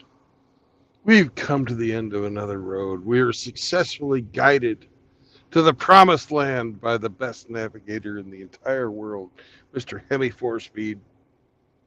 You found a spot, did you? I did. There's lots of them, actually. And you know, I'm so happy to be here in Mount Pleasant, Iowa, which, from what I can tell, there's no mountains and it looks like a shithole. So it's named in the finest Norwegian tradition. In other words, they lie.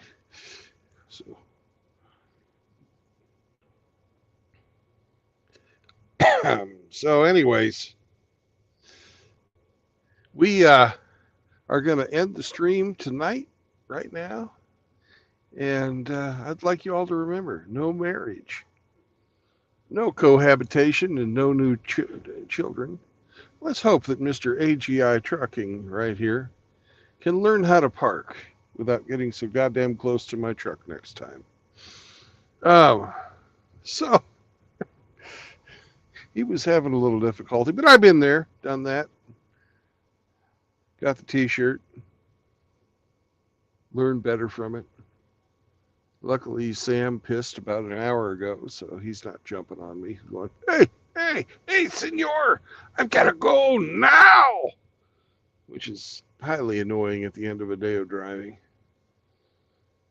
But life is good, and no marriage, no cohabitation, no new children. We'll keep it that way.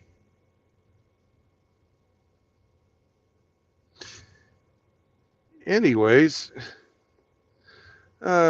be good to each other. Help a brother out if you can. And remember, MGTOW is not anti-gynocentric. MGTOW is for normal men. Peace out. And I will catch you all again tomorrow. Mr. AGI Trucking's having a hell of a time. So let's not even blind back. Doing good, man. You're doing good. You got it. You got it. Well, you had it.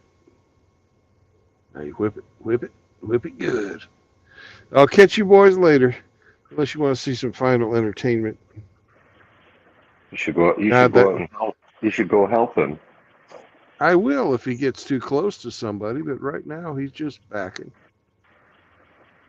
You don't learn by fucking. He's got it. He's got it now.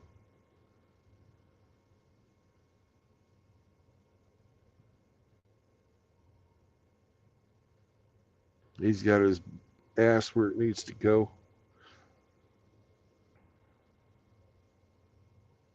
Yes, absolutely correct, Seraphin. A man without purpose finds it in women. So, peace out, brothers. And I'll catch you on the road tomorrow. I've got, how long do I have to get there? I've got to be there by 7. I have 52 miles. I want to be there half hour early. So if I leave at 5:30, that'll get me there at 6:30. So we'll be on the road tomorrow at 5:30. Peace. Bye-bye. Bye-bye. Let me stick around.